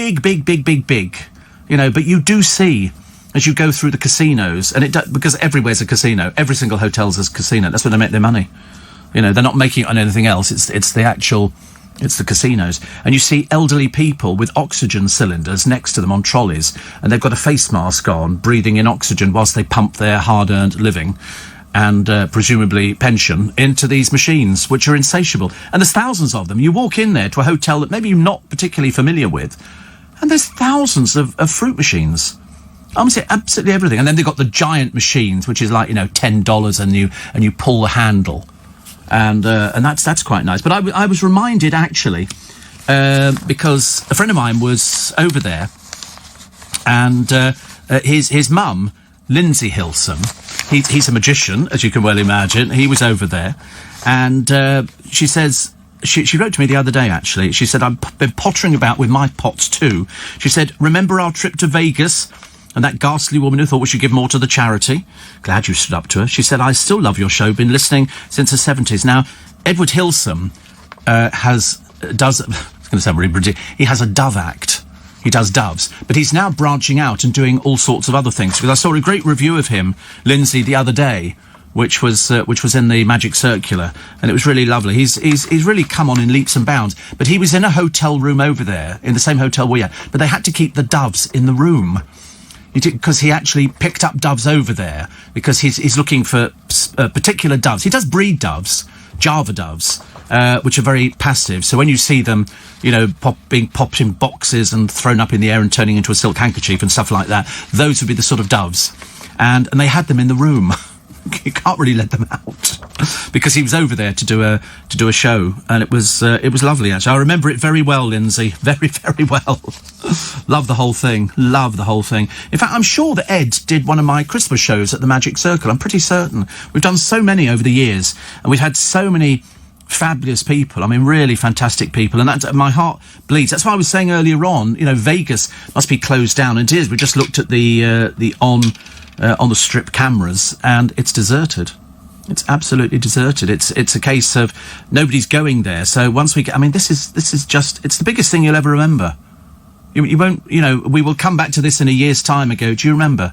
We sat there for 8 weeks in lockdown, not being able to do things, wanting to do things, but being too frightened, just in case we pick things up. We've lost a few Chelsea pensioners.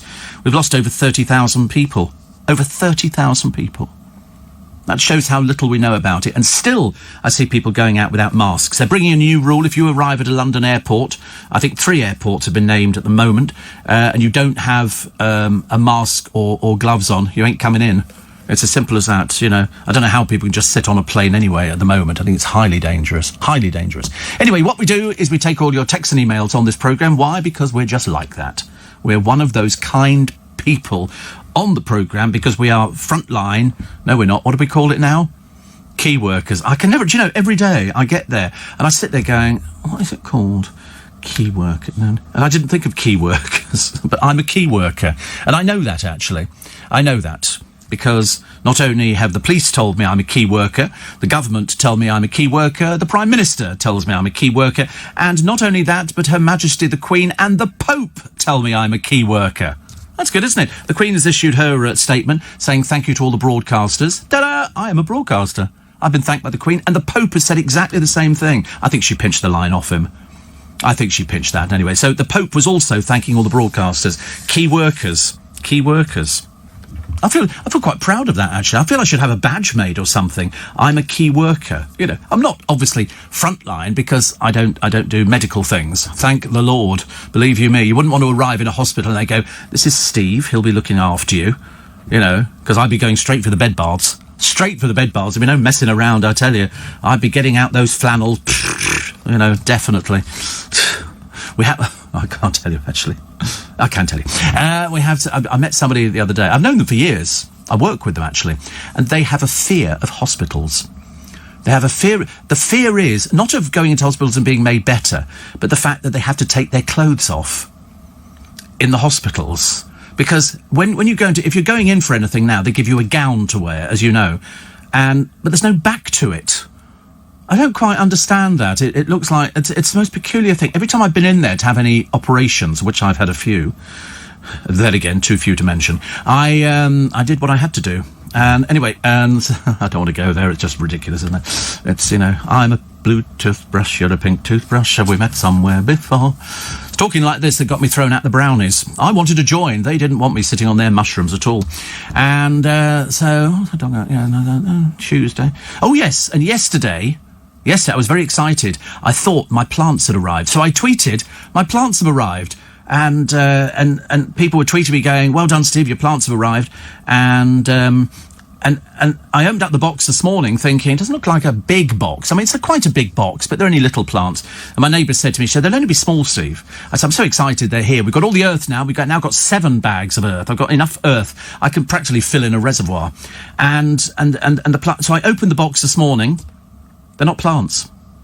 They're biscotti biscuits. I'd ordered 300 biscotti biscuits. Don't ask me why. A momentary lapse on a bottle of Prosecco, and I thought, well, biscotti biscuits, 300 of them. And so the boxes, I mean, I've got all those, those little sesame snaps? I've got boxes of those arriving as well. I don't know what's the matter with me. But I was so excited, thinking, the plants are here. And I was going to have a little sneaky peek this morning, so I sort of opened the top of the box. I thought, it doesn't look like plants. And it wasn't. It was biscotti biscuits, 300. That's cool, isn't it? The things you can order when you've had a sherbet. Seriously, I think I've also ordered a full-size model of the Titanic, which is being delivered in weekly parts. It's one of those, you buy a magazine and they say, and you can build a model of the Titanic. The first magazine's 99p. Unfortunately, to actually build this thing is about 6,000 quid, provided they actually keep the bloom. In the end, they give up with the magazine and go, listen, if you want the rest of the parts, just send this much money and we'll send it back to you. I started collecting watches from one. Oh, it's ridiculous. I don't know what I've done, actually. Feel a lot happier singing to myself. And we will be singing this evening, you know, keep smiling through, just like you used to do. But I know we'll meet again some sunny day. It's going to be sunny today, actually, so we will meet. We will meet. It's talking like this, actually, that got me the job in the first place. They said, do you think you could fill 3 hours? I said, well, at a push. At a push, I could probably get away with it. I could probably sit down and sort of do something vaguely resembling a radio programme. And then I went through all the different... I'm going to read you some of the... I'm going to read in my best reading voice this morning what Downing Street said, and also the Ministry of Defence, and what the Royal British Legion are saying. And I've got loads of your texts and emails to get through between now and 7. So don't go anywhere. I'm seriously, it's not worth it. You won't find anything better. You know, you can go through that dial as many times as you want. You won't find anything, I promise you. And you'll end up coming back to this station and being with us till 7. And if you think that's big-headed, you wait till we get past 6 o'clock. Oh, we got 2 poems this morning. One, the producer swears blind he's heard before. Whether he's heard it here, I've got no idea. But I'm going to read you that one as well. But at the end of the programme, I really wanted it with a bit of music going under, but it's not going to be happening. And I got sent a lovely little pack from all our friends at Versus Arthritis, and I've actually got a badge with my name on it, Steve Versus Arthritis, because we talk about arthritis. And it was lovely. I got a bag, and I got a nice card from them, and a T-shirt, not my size. I had to give it to the producer, so he'll be washing it on a hot wash, so it fits, which is nice. But I mean, it's a free T-shirt, you know, for goodness sake. So, what are we going to do? Come here. Do you know, you need the strength of Samson to get... Look, I'm down to my last little bit. Luckily, I've got loads. So I'm full of marvellous hand lotion, which is lovely. Actually, I bought something the other day. I had a moment of vanity. A moment of vanity. And is it JML, the company who's sort of John, whatever it is thing? And they sent me one of their little sort of things, and they said, oh, we've got a special offer on this cream. And it's a special thing, and it takes away wrinkles. And so I thought, well, we're having some of that. And it was down to, I think it was £19 or something. Normally £38, or it could have been 100. And so I thought, I better order it. Well, you see, I'm one of these people. I don't order things singly, because if I like it and then I can't get it again, I get upset. So I ordered 3. And it arrived the other day. So I've got these 3 gold pens. And I looked at that. This is the miracle in the tube.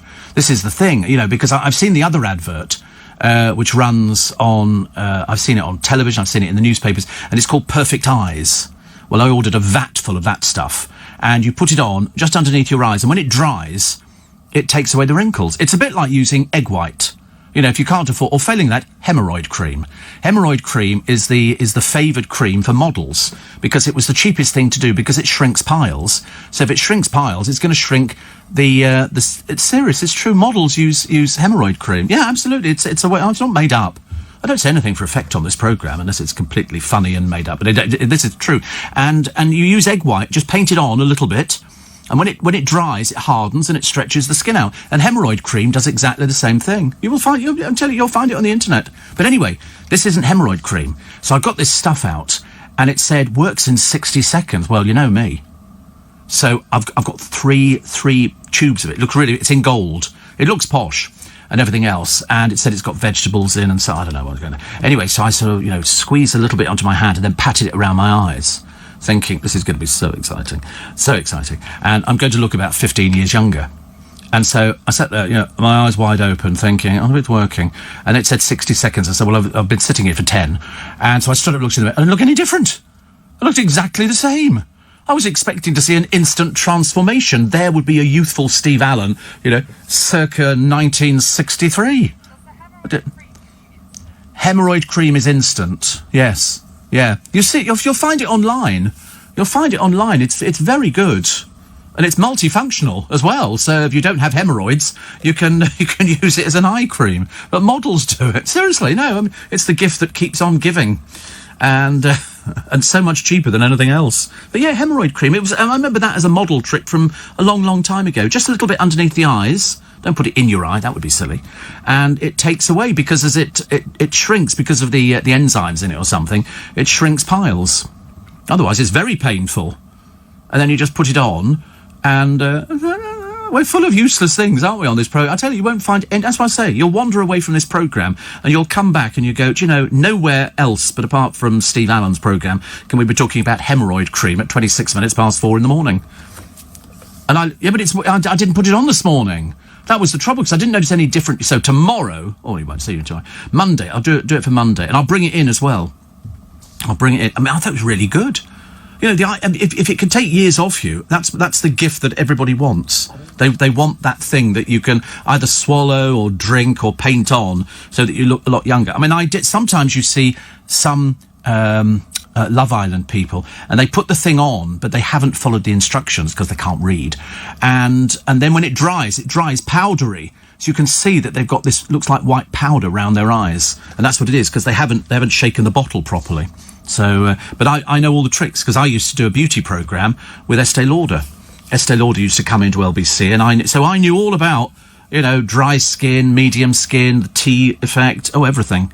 Absolutely. And that's why, luckily, I've got good skin. It's just that, you know, if I can make it look even younger. It's not permanent, this thing. But it's a nice idea to make you feel as though, because everybody's aging. From the moment you're born, you start aging, and most people want to start halting the aging process. But it's a bit difficult, actually. Hope you're well, says little Julie. I too had a plant delivery. Got loads of gardening to do over the next few days. Will be taking part in a social distancing VE celebration with the neighbours later, and give a shout out to the original Spikers Facebook group, all giving each other much needed support during these times. Good. We're all doing it. We're all doing it, and I think that I think you've chosen wisely if you decide to listen to LBC, but it's there, and it's your crutch. I'm your crutch every morning, so that if you wake up and you're feeling a bit alienated, you're feeling a bit yuck, you're feeling a bit lonely, you're feeling a bit frightened, you're feeling a bit cautious, you're feeling like nobody else cares about you. We care about you. We care. So you can always tell all your friends if they go, I woke up at 4 o'clock the other morning, I didn't know what to do, I felt very depressed. Put on the radio. Within 10 minutes, he'll have you forgetting that there's anything going on in the world. I think that's what Tom Swarbrick says about me. Steve Allen will make it all go away at 4. Try not to make it all go away, because we like to keep a handle on it. But I promise you, it's if you are feeling a little bit sort of jaded and, you know, really is difficult. Really difficult to actually cope through it. I've got, you know, I know enough people who are going, I don't know what to do every day. And I go, well, listen, you've just got to do it. This is your test. This is your test. And bearing in mind that there's loads of people listening at the moment, a lot of elderly people who went through war. You know, many of us have never been through war, but these elderly people have been through it. They know what it's like. People listening to this programme will know what it was like, you know, when the East End was bombed, when the docks were bombed, and the Luftwaffe came over, and I think Hitler was totally against bombing London, but of course after he'd bombed London, and many people lost their lives, their houses, their livings, everything, and, you know, absolutely everything. We then went back with a load of Wellington bombers and bombed the hell out of them as well. So, and that was it. So we won. That's all you need to know. We won. We did best. And that's why VE Day is so important for so many people. People will find little diaries that they kept, or photographs. Remember the old box brownies? You'd have a, you know, just, oh dear. Just so many things. But, you know, with everybody's memories, and you're going to be hearing lots of memories on the programme today, lots of memories, you know, throughout the 24 hours, and there's going to be fly pasts, and there's going to be all sorts of things. So, you know, Serena Farrow has been learning Spanish, has she? Good Lord. Could she do the whole bulletin in Spanish? Did you make her do it? I don't know how actually, my Spanish is non-existent, apart from, you have any sangria? That's about as far as I go. Are we in Marbella? Torremolinos? I don't do Spanish, actually. I wanted to do Chinese, but, you know, kind of everything. I think I've got too old to do it now. Unless they're going to invent something where you go to sleep at night, you plug in something, and it all of a sudden Chinese is in your mind, and you just speak fluent Chinese. They can do. I've seen it on the movies. They can do all sorts of things. They can transplant heads, and they can do all sorts of things. Why can't they transplant languages? You know, and sort of all of a sudden you find people can speak other. You know, and all they've done is sort of impregnated something like a chip into your brain, and that chip has got Chinese. You can just go and pick one up off the shelf and swallow it, and then it stays inside your system. Imagine how brilliant that would be. It's like that bloke. I never ceased to be amazed by him. There's a couple of them now on YouTube, and they're American, but they speak fluent Cantonese. So they can go and they start speaking in English, or American, and then he'll all of a sudden lapse into Cantonese, and the bloke will sort of start answering and then go, "You speak Cantonese?" You go, "Yeah, but I'm sort of still practicing," and you think, no, he's fluent. He's absolutely fluent in it. But it's amazing to watch. And I like that Minister Farmer. I could go a piece of toast. I could absolutely go a piece of toast at the moment with peanut butter on it. Seriously. But there you go. Steve, I work at 1 a.m, says Patrick, and that was it. Wide awake, but it's bank holiday, so no work. Actually, funny thing is, all the supermarkets are normal openings today. Normal openings. I think because so normally this bank holiday would be on the Monday. So I don't even know. Is this called Bank Holiday Monday as well? Have we managed to cram 2 in? So we've got VE Day today, and then is there one on Monday? Is there going to be the bank holiday on Monday, which is when it was, or have we moved the Monday one and it now becomes the Friday one, but is it just for this year? Very confusing. We'll have the answers in a moment. He said, I decided to get the telescope out and have a look at the moon. It looked amazing and so clear, though I couldn't see a single alien. It's now 4 a.m. and Steve Allen with tea time. Bliss. That's what we like to hear. That's what we like to hear. Claire says, happy 60th birthday, Terry Christian. Good God, he's not 60, is he? Is he really? Blimey, some people. Chris in Aberdeen says, day off today from key working, Steve, NHS, but still set the alarm to listen to your dulcet tones. We know that the GC wakes up to tune in just to hear herself get a name check. Size of an ego knows no bounds. Chris loves the show. And Simon Quinn's got a birthday today, and we don't normally throw out things like that. Johanna, but it's 43. 43 is quite important, actually. So 43 is quite important. Says, we always love listening to your show, and we're both listening to the show this morning. Fancy being up this time for a birthday celebrate. I mean, you don't even get the postman this time. Mike in Arkansas. I nearly made that mistake. You know, people, they say, is he in Arkansas? No, it's Arkansas. Listening to you, your conversation makes me laugh, which is great at a time like this. Your show for me is 10 p.m. until 1 a.m. Ah, right. I'm an evening programme, I think. And one here, which says, your show is a real tonic, especially during these dark times. Not too happy with the neighbours, though. Live in a small terraced house of my own and apparently classed as elderly. Oh, dear. A young couple next door with babies seems to cry all day, now having a family row. I thought that wasn't... Oh, so we're having the family round. I shall keep listening as you take my mind off all these worries. Yeah, turn the stereo up. That's well worth it. My London-born and raised husband and I listen to you every night, says Kathy and Doug, New Jersey. Says, we love your acerbic wit. You cheer us up. By the way, P.S., some of us do understand and enjoy irony. I love it. I love it. Lee and Ian and say you regularly have us in fits of giggles. You're mad as a bedbug. Oh, it's nice, isn't it? But we drop you a note lest you thought your piffle wasn't having a meaningful impact on society. Oh, it is. Oh, I think so too. We don't do this for effect. Oslo Spikers, Michelle and Roger, getting hitched today in Oslo. Love the show and will enjoy Prosecco today with me in mind. I don't like that idea, actually, of people having a drink and then going, we're thinking of Steve Allen today. You think... I don't know why. I mean, I hardly touch the stuff, as you all know. 84850 steve@lbc.co.uk. Some more of your texts and emails. So Lindsay Hilson, who's the mum of Edward, who's listening. Little Julie and her plants, which is good. And Linda and Mike says the garden centre at Cruise Hill in Enfield have never closed because they sell fresh produce. And a friend of ours went yesterday. Apparently it was packed. We would have been the 2 empty seats at your show because of the awful weather. Finally, we booked a hotel for 4 days starting today because it's our birthday, Saturday 9th, 81 and 67, and also our 20th wedding anniversary. And we booked to see Joe Pasquale and some mothers in Stevenage on the 9th, but obviously it's been cancelled. We can't believe how unlucky we've been. Oh, don't worry, it only comes in threes. That's what they say, isn't it? Oh, apparently from The Independent, the early May bank holiday was moved to a Friday in 2020 with the intention of commemorating VE Day. So does it go back then? Does it go back up? So next year it goes back to the Monday. So are people having this Monday off as a bank holiday, or are they not? No, it's going to be today.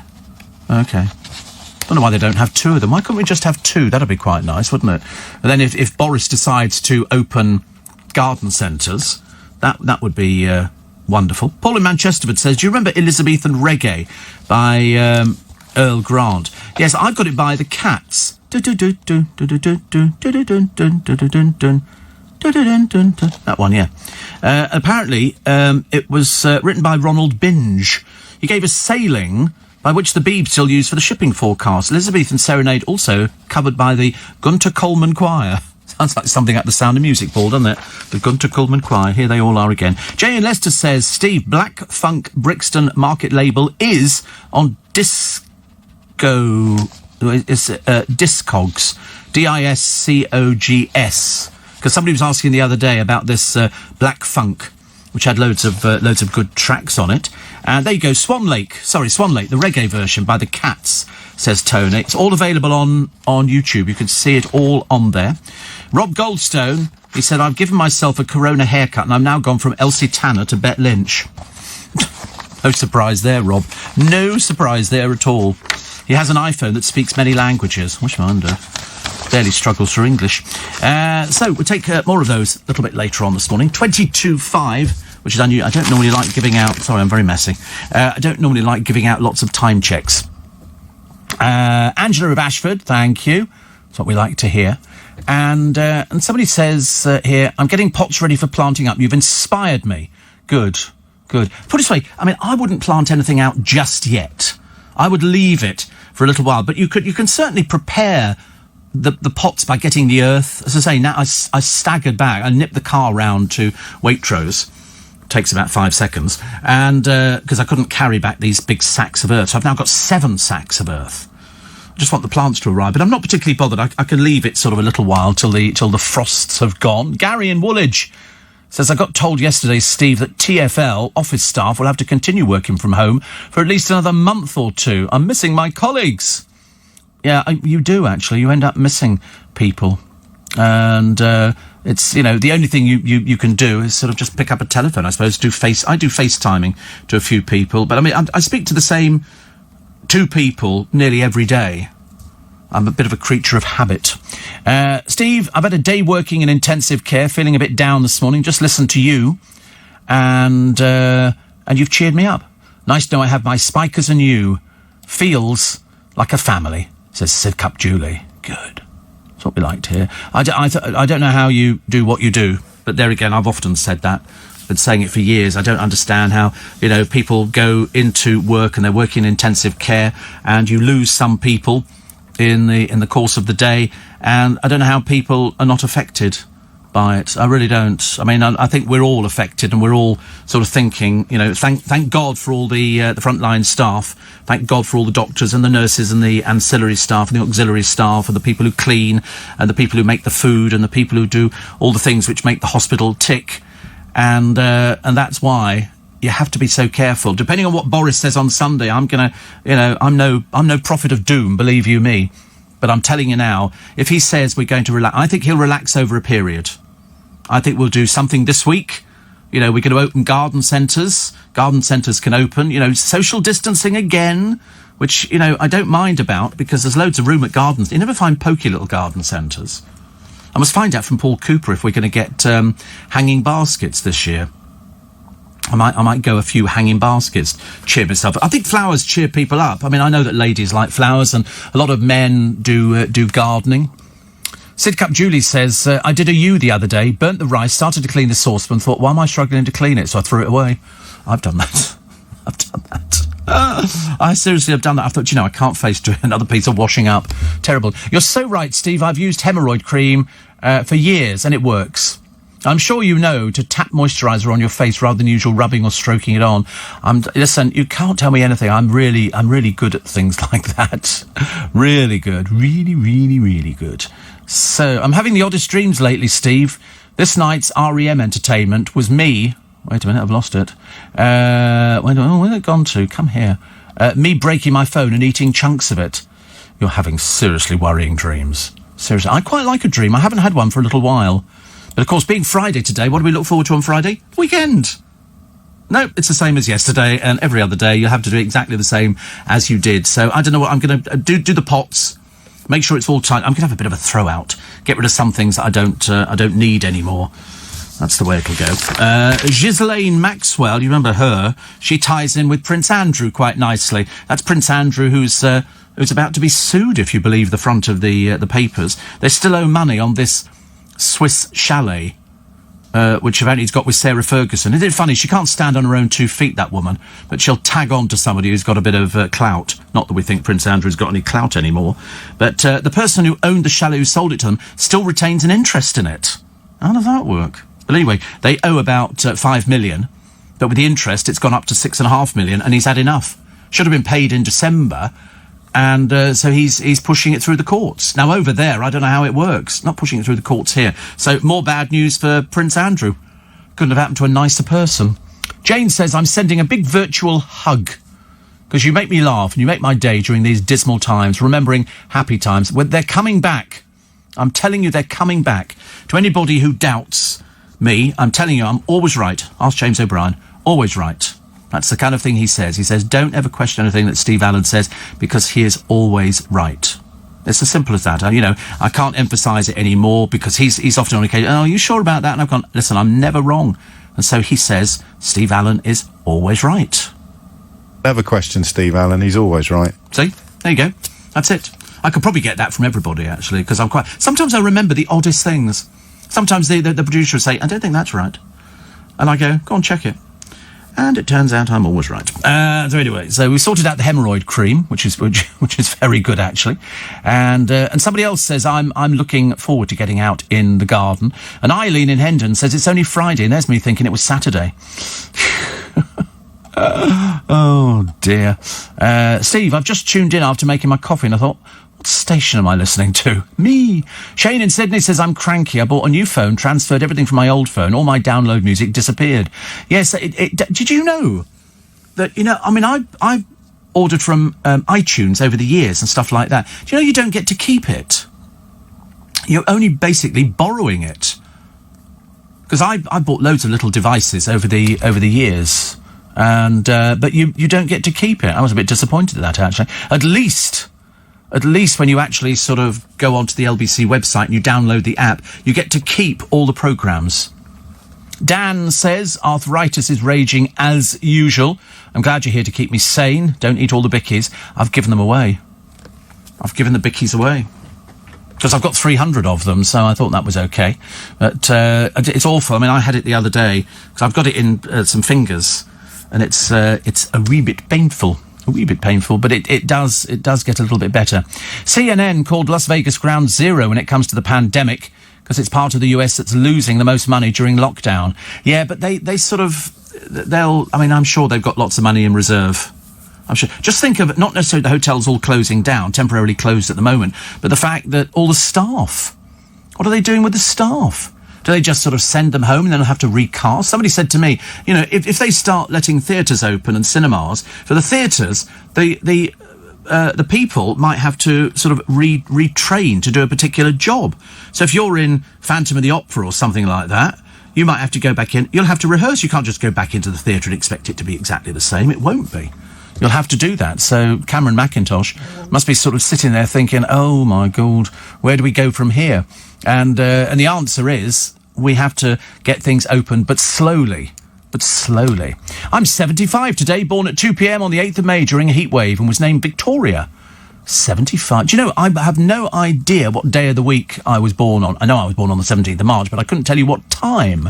I have no idea of what time I was born. I wouldn't know where to find it. A little bit later on, I'll give you the rundown of all the things that are happening today, including, if you happen to be about Piccadilly Circus, literally a stone's throw from here, are going to be showing all adverts from the 1940s. And there's, you can raise a glass at 3 p.m. Vera Lynn will be singing later on with Catherine Jenkins. It's all going to be quite an emotional day. And it was quite an emotional letter that was written by Boris. And he wrote it to the veterans. And I'm going to read it to you, because it kind of sums everything up that we're all thinking. And he says, I'm delighted to offer my profound thanks for your service in the Second World War. I write with deep humility because the truth is that no other generation of Britons can rival your achievement. When Hitler conquered almost all of Europe, the survival of our country and of freedom everywhere rested in your hands. If you'd yielded, then Britain and our entire continent would have succumbed to tyranny. The world today would be unrecognisable and safe only for oppressors. But you did not yield. You persevered through every ordeal and hardship, and you prevailed against a ruthless enemy, achieving victory 75 years ago. Those of us born after 1945 are acutely conscious of the debt we owe. Without your trial and sacrifice, many of us would not be here at all. If we were, we would surely not be free. To us, you are quite simply the greatest generation of Britons who ever lived. Our celebration of the anniversary of victory might give the impression that Hitler's downfall was somehow inevitable. You know better. You will remember moments of crisis, even desperation, as our country endured setback, defeat and grievous loss. What made the difference was your valour, fortitude and quiet yet invincible courage. On the home front, women broke the enemy codes, worked the factories, sustained the economy and fired the anti-aircraft guns, even as our cities were bombed night after night. And all the while, whilst on battlefronts across the world, our soldiers, sailors and airmen fought a remorseless enemy. The Cabinet War Rooms, a stone's throw from where I write in Downing Street, preserve the atmosphere of that consuming struggle. I've often visited the underground chamber of reinforced steel where Winston Churchill took agonising decisions. His leadership was magnificent, yet he was the first to say that it was you, the Britons of that generation, who possessed the lion's heart. His task was to give the roar. Today you are honoured by countries across the world for your part in their liberation. Norway sends a Christmas tree to Trafalgar Square every year. France awarded the Légion d'honneur for every British Normandy veteran. School children in the Netherlands tend British war graves. On this anniversary, we're engaged in a new struggle against the coronavirus, which demands the same spirit of national endeavour that you exemplified 75 years ago. We cannot pay our tribute with the parades and street celebrations we enjoyed in the past. Your loved ones may be unable to visit in person, but please allow us, your proud compatriots, to be the first to offer our gratitude, our heartfelt thanks and our solemn pledge. You will always be remembered. I thought that was really nice, actually. I thought that was a great letter. That went to all the veterans from Boris, from number 10 Downing Street. And I've got, as I say, I've got a couple of poems for you this morning. I think have I got two poems or one poem? Have I got two poems? Oh, right. Have I got them both, or have you got them? Oh, I don't know what we've got now. I've got one, that's right, wait a minute. I've got one here. Oh, I've got a guest later on. Bob Gamble from the Royal British Legion is going to be with us. Oh, yes, the poem of the day. That's right. I've got one for the end of the programme and one for just after the news at 5 o'clock. More in the papers today. A family's gag bid rejected by a judge. They thought they were being clever. They weren't. They were trying to cheat the system. Jeremy Clarkson thinks stupid people shouldn't apply to Who Wants to Be a Millionaire. Well, it's not just Who Wants to Be a Millionaire, it's every quiz show. I think sometimes they must be running out of ideas of who to put on there, because some of the people on there, you think, how did you ever get this far? They're as dim as a plank. Why does the royal family get such disastrous advice? At one time, they had the faceless people and they were able to advise people. Then you started getting, people defying it. I mean, you can't get Prince Andrew to do anything. He drives through gates on the estate, doesn't he? Because he can't be bothered to get out of his vehicle. Silly man. Silly, silly man. Princess Margaret just became party girl, kicked off her heels, smoked, drank, did all sorts of things. And Prince Andrew, well, as we've already mentioned him once, it's a bit embarrassing to mention him twice on a programme. And then you had Harry and Meghan. Harry, who's never taken anything from anybody at all, never apologises, never tells you anything. And Meghan, who, well, we don't know what she's going to be doing. We have no idea. I've got a great house for you, though. Great house. This is in America. And in this house, time has stood still. People still stop and take a photograph of it. Not a particularly flashy house. It's not a particularly large house. In fact, it's actually, considering it's in Palm Springs, it's actually quite small. It's like a small bungalow. It's up for sale for about $1 million, about £850,000, something like that. And who used to own it? Walt Disney. Walt Disney used to own this house. It's very, very plain. His wife carried on living there after he died. and they've kept it in the family, but it's not changed. I think the furniture's still exactly the same, and somebody's bought it. They're just waiting for it to go through, but it's quite something. You'll see pictures of that in the paper today. The African grey parrot is in all the papers as well. This one is called Polly and can put the kettle on. He's been taught, or she's been taught, to stand on the switch to put the kettle on. If only, even my Auntie Enid can't manage that. Also, the Great British Bake Off winner banned from Waitrose. Shoplifting. Not very good, is it? And also the serial lockdown idiot Kyle Walker, apparently something to do with football. He's breached the rules again. I mean, perhaps he hasn't got a brain cell. Perhaps he's a bit stupid. Seriously. Steve, simple solution to hospital gown problem. Wear two, one front and one rear facing. Modesty preserved. Yeah. You said you like reggae. Do you like ska? Do you remember Judge Dredd? Yeah, Judge Dredd was a white guy. And he had all of his records banned because they were all a little bit naughty. But Max Romeo had another record banned, but it went straight into the charts, which we can't tell you about. Steve, I'll teach you Chinese, Mandarin or Cantonese in exchange for some of your biscuits, peanut brittle and hanging baskets. Well, it sounds like an absolute bargain. I'll wrestle it back off the producer again. Charles says, a few weeks back, I mentioned to you how you inspired me to get into magic. I uploaded my first magic show onto YouTube. Perhaps you could watch it sometimes. Well, I shall certainly have a look. Hope it's good. There are quite a number of people who have uploaded magic.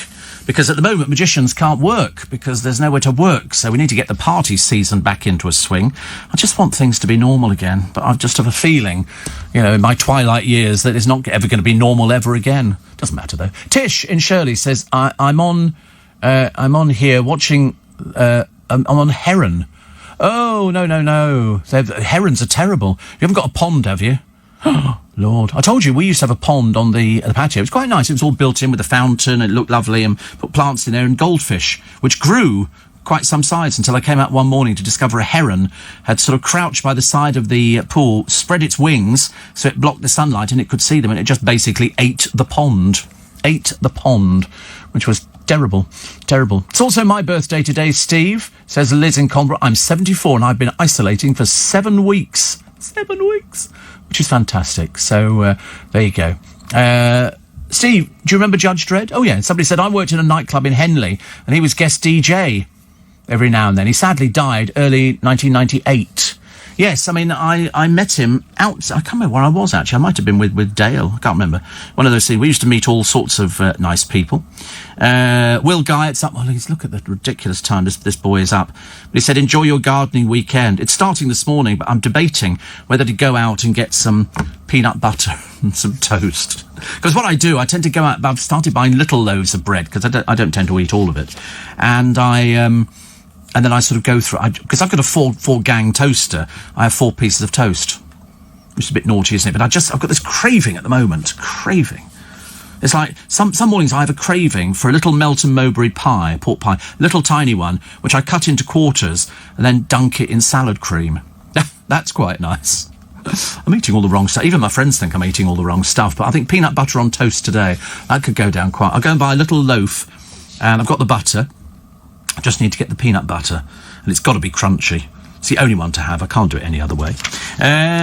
Strictly will feature the same-sex couples later this year. It can be another... I mean, like, who cares? It was started with H. A little bit naff and boring, but there you go. Julie Andrews says she was terrified by the pressure to take cocaine at a Hollywood party, and middle-aged people now suffer 20% more stress than in the 1990s. So, if you are middle-aged... I don't know what middle-age is. Is 50 middle-aged? I think I'm middle-aged. I think so. And green finches may disappear completely, which is not very good, is it? And Just Giving has been urged to hand back thousands of pounds they made from the Tom Moore appeal. 39 million or 37, whatever it was a hell of a lot of money. They made about £300,000 off it. But they are a business. I did explain that before, but, I suppose in this particular instance, as we are in strange times, it would be nice if they could give the money back. Steve, my husband Steve, did our Friday. It's the 8th of May, and it's VE Day. we celebrate VE Day, and we rightly think of the sacrifices, which we're going to be doing for hours and hours on LBC Today. You'll hear all sorts of famous people talking, and we'll have memories from people, and there's going to be lots of stuff going on out in the streets. People are going to be having these sort of parties, but not a party where you get together, but you can sit in your little front garden and just say hello to people. As long as you do the distancing, that's the only thing I worry about. You know, there will be stupid people who will sort of go out there, and those are the people who put themselves at a greater risk than anybody else. And the one thing you, as I've said before, want to always do is 6 feet away or 6 feet under. Your choice. Your choice. And believe you me, judging by what we hear from those people who have picked up the coronavirus, some who've survived, many who haven't survived, you don't want it. Believe you me, you don't want it. Right. So we're thinking today, we're thinking quite a lot, and a lot of people will be thinking more than us about those sacrifices made by those who fought on the front line of the Second World War. But it's also important to remember those who contributed to the war effort back in the UK. The Women's Land Army, or the Land Girls, sprang into action to keep the agriculture going during World War II, whilst a great many men were called up to the military. Hilda K. Gibson, who died in 2013, was a member of the Women's Land Army. She was initially stationed at Lincolnshire to control pests before being moved to Norfolk to feed and clean up after poultry. Today I've got her poem, which is called Remember Us, which sheds some light on the experience of the Land Girls. Back when life was black and white and not 1,000 shades of grey, a call went out for girls like us to join the WLA. To be alive at such a time meant living was intensified. New tasks, new hardships, joy and pain distilled into a sense of pride. We looked within ourselves and found a person we'd never known, with qualities of inner strength and independence newly grown. From urban life to rural fields, from office, factory and shop, replacing men who left to fight and trust to us each season's crop. Remember us? We worked long days till hands were rough and backs were sore, giving our all and finding strength each day to give a little more. But rising in the morning mist and toiling in the summer haze, this time was ours, a job well done, we'll remember all our days. And that was written by Hilda K. Gibson, who sadly left us in 2013, a member of the Women's Land Army. There'll be many of you listening this morning who were a part of that Land Army. And who were the people, you know, it wasn't all parachutes, silk making but women did everything. If we hadn't had the women in this country, you know, we'd be missing an awful lot of things, So our thanks to Hilda and to all of you, Land Girl. We remember all of you today, as Boris said in that letter that he wrote to the veterans, which I read you earlier on. He said, you will always be remembered. Always. That's the one thing that we do in this country. We remember. We remember the people who did something for us that went over and above. Many people didn't come back. Many people didn't come back. But we salute them by land, air and sea. And so this is the thing. I mean, when all the three services came together on the White Cliffs of Dover to display their gratitude, there were photo opportunities. There's going to be a fly past later on today. And you can see it. You don't need to go anywhere to see it. You should see it, up in the sky. Tricia from Hatfield says, all our hanging baskets are lovely, an abundance of different plants. Says, love the show, Steve. Thank you. It's always nice to get sort of somebody say we quite like the show. We think you're mad, but we quite like the show anyway. Steve, Italy's found the vaccine, a possible cure for COVID. Oh, they've all got something. We've all got something. There's all sorts of things coming out at the moment. They think it's something for smallpox, I believe, because they've discovered different vaccines which we're using for other things. What was the first one that they tried? I think it was a drug given to people with HIV. They found out that seemed to have some effect as well. But again, you have to check them all out. You just can't produce something and then go, that's it, and start distributing it. You can't do that. That has to be tested. It might have dreadful side effects a little bit further down the line.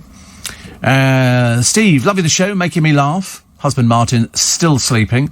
We visited Vegas a few years ago, staying at the Luxor, which is crammed full of ancient antiquities. I know. Every member of staff.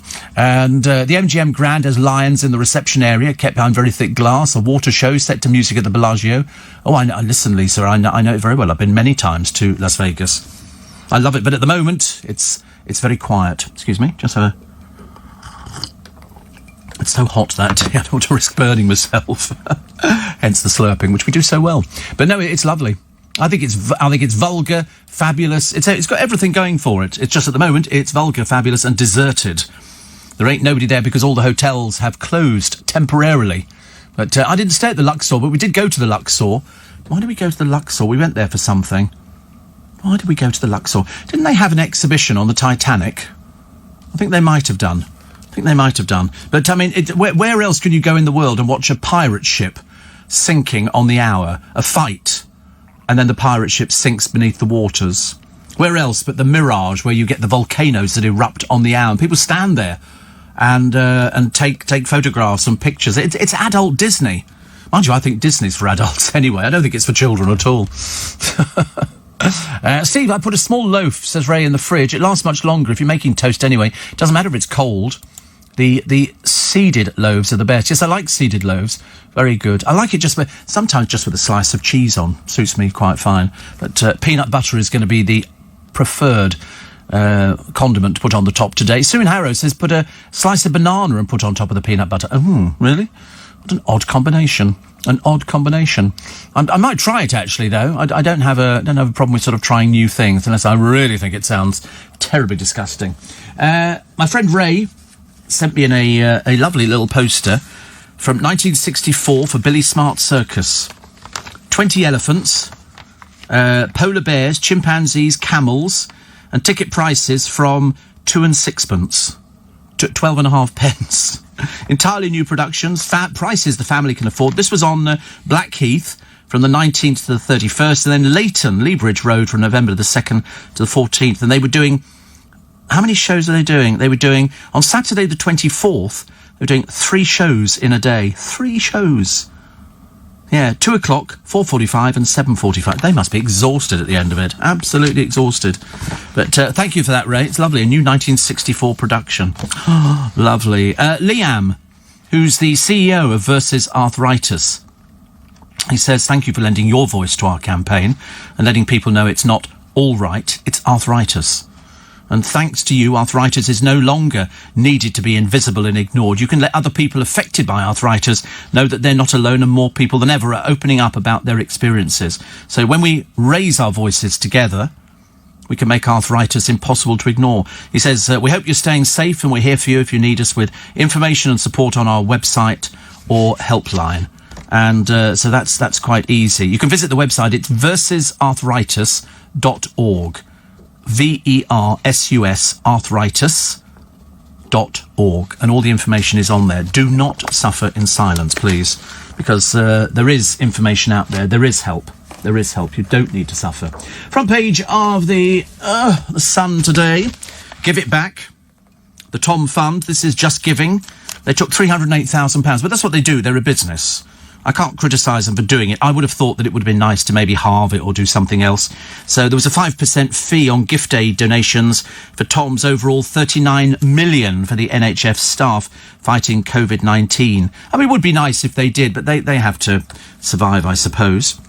I'm droning on about some girl called Maura Higgins. They say she signed a big money deal with Ann Summers. Yeah, it'll only be the once, darling. Don't ever worry about it. Boohoo are paying her $500,000, and apparently Ann Summers is paying her £500,000 as well. She's the face of their swimwear range. Riveting. There's the story about the former Bake Off winner who's been banned from Waitrose after being accused of shoplifting. What is it with people and shoplifting nowadays, honestly? Bojo bans park tans. UK lockdown extended again, they've said in the... They don't know this. They haven't heard this at all. They haven't done anything. Warning for sunbathers. And they're looking at Richmond. People are appearing to ignore guidelines about social distancing. So that's what it is. But we'll wait and see what he says on Sunday. Just so long as he says garden centres can open and we might be able to get our hair cut in the not-too-distant future. That would be lovely. That would be very nice, thank you. Shane says, I'm picking up Kentucky Fried Chicken at Riverwood for lunch. How nice. How nice. And Anna says, I'm in isolation, alone for 3 months. Been listening to the news, full of anxiety, thinking it'll never end. After listening to you, all my anxiety's gone. I'm even laughing. The joys of idle, witty chat. So that's what we like to be called. Idle, witty chat. Entertaining yet cheap. You know, I'm the best available at this price. So here he is, idiot, lockdown clown, Kyle Walker, the biggest buffoon in the world. What a fool you are, mate. What an absolute dipstick. So here he is at his sister's house in Sheffield, a 4-hour stay, fool. And from there he went to his parents' house in Sheffield on Wednesday. And then he was out cycling in Cheshire on Thursday. You are the biggest plank under the sun, aren't you? Buffoon. Manchester City have been contacted for comment. I don't know why they'd know anything, but there you go. 15,000 pubs could close for good if they're not allowed to reopen until the end of September.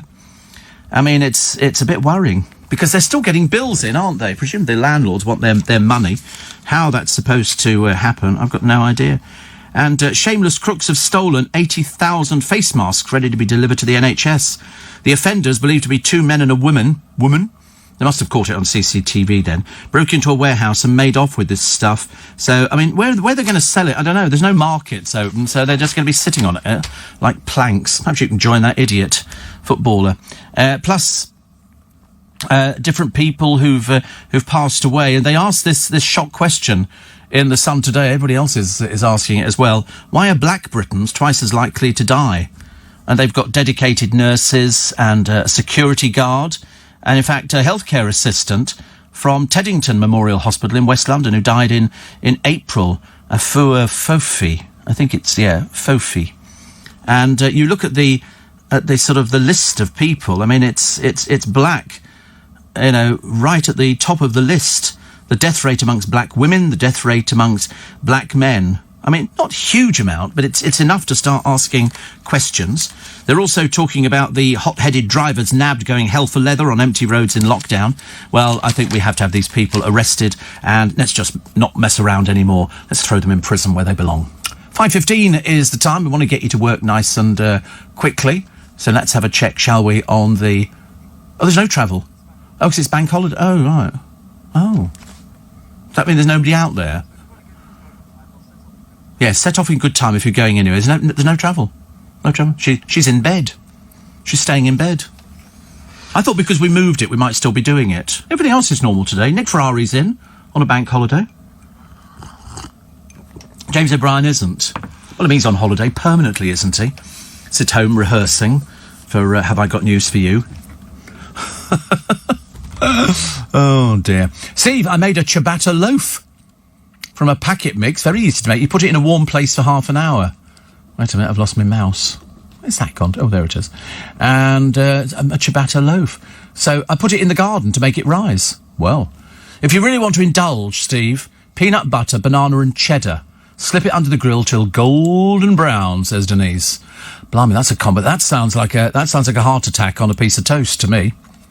I used to think that peanut butter and strawberry jam was the way to go on toast, but since my store cupboard's depletion, I now favour Philadelphia cheese and strawberry jam. It's strangely addictive, says Richard in Chelmsford. That's a place to avoid at the moment. What an odd thing to have, peanut butter and strawberry jam. And I suppose in theory you could shove anything on, couldn't you? But actually, cheese, nice. I think cheese is actually great. Somebody says, my favourite breakfast, Steve, is mashed microwave banana, and then on hot toast. Tastes like banana fritters. Oh, I love banana fritters. Wow. Banana fritters. Oh, dear, banana fritters. Don't start me on banana fritters. I'm still working on the assumption that I'm not going to try a duck burger. I just don't... do we need to take a break anyway? Oh, right. Oh, I wanted something off with the Pixies this morning. I don't really care, do I? It's Friday, bank holiday. Who cares? Woo, I'll wear shorts. Call me Susan. Well, not now, obviously. I'm Steve until the end of the programme. But then what I do after that's my business. Mind your own business. Don't start picking on me. It's not my fault. It's honestly, you start the programme and the next minute you're heading and hurtling up towards 6 o'clock in the morning and thinking to yourself, where's the day gone? And then I keep thinking, that's all right, Steve. It's Friday. It's the bank holiday weekend. The supermarket's open as normal, as far as I know, which is good news, because there's no queues for anything at the moment, apart from if you leave it till 9-10 o'clock. See, luckily we're all up early, so we're fine. You can go to the supermarkets, when you're ready. But people who get up a little bit later on, there might be a little queue there. The fish shop, Sandy's, always does very well. There's always a queue for that. And Paul Cooper with his fruit and veg. We've got quite a nice little array of food shops in Twickenham, so we're doing quite well. So we've got Waitrose, big Waitrose. We've got a slightly smaller Marks and Spencer's. We've got the fish shop, Sandy's, always fresh, every day. And then we've got the butcher's shop, and then you've got Paul Cooper's fruit and veg shop. And, you just ask whatever you want, they'll go inside the shop and get it for you. So they're not letting you in the shop because it's fruit and veg. So they just serve you. It works just as well. But they'll be... I wonder if they'll be open today. I don't know, actually. I can't remember what days they open. But no, you should be able to get little bits and pieces. Steve, don't forget to mention the Bevan boys, the men called up for national service but were instead sent down the mines to mine the coal. I'd forgotten about things like that. Jeremy says, my wife used to love pork pie sandwiches. I have to say I like them too after she introduced me to them.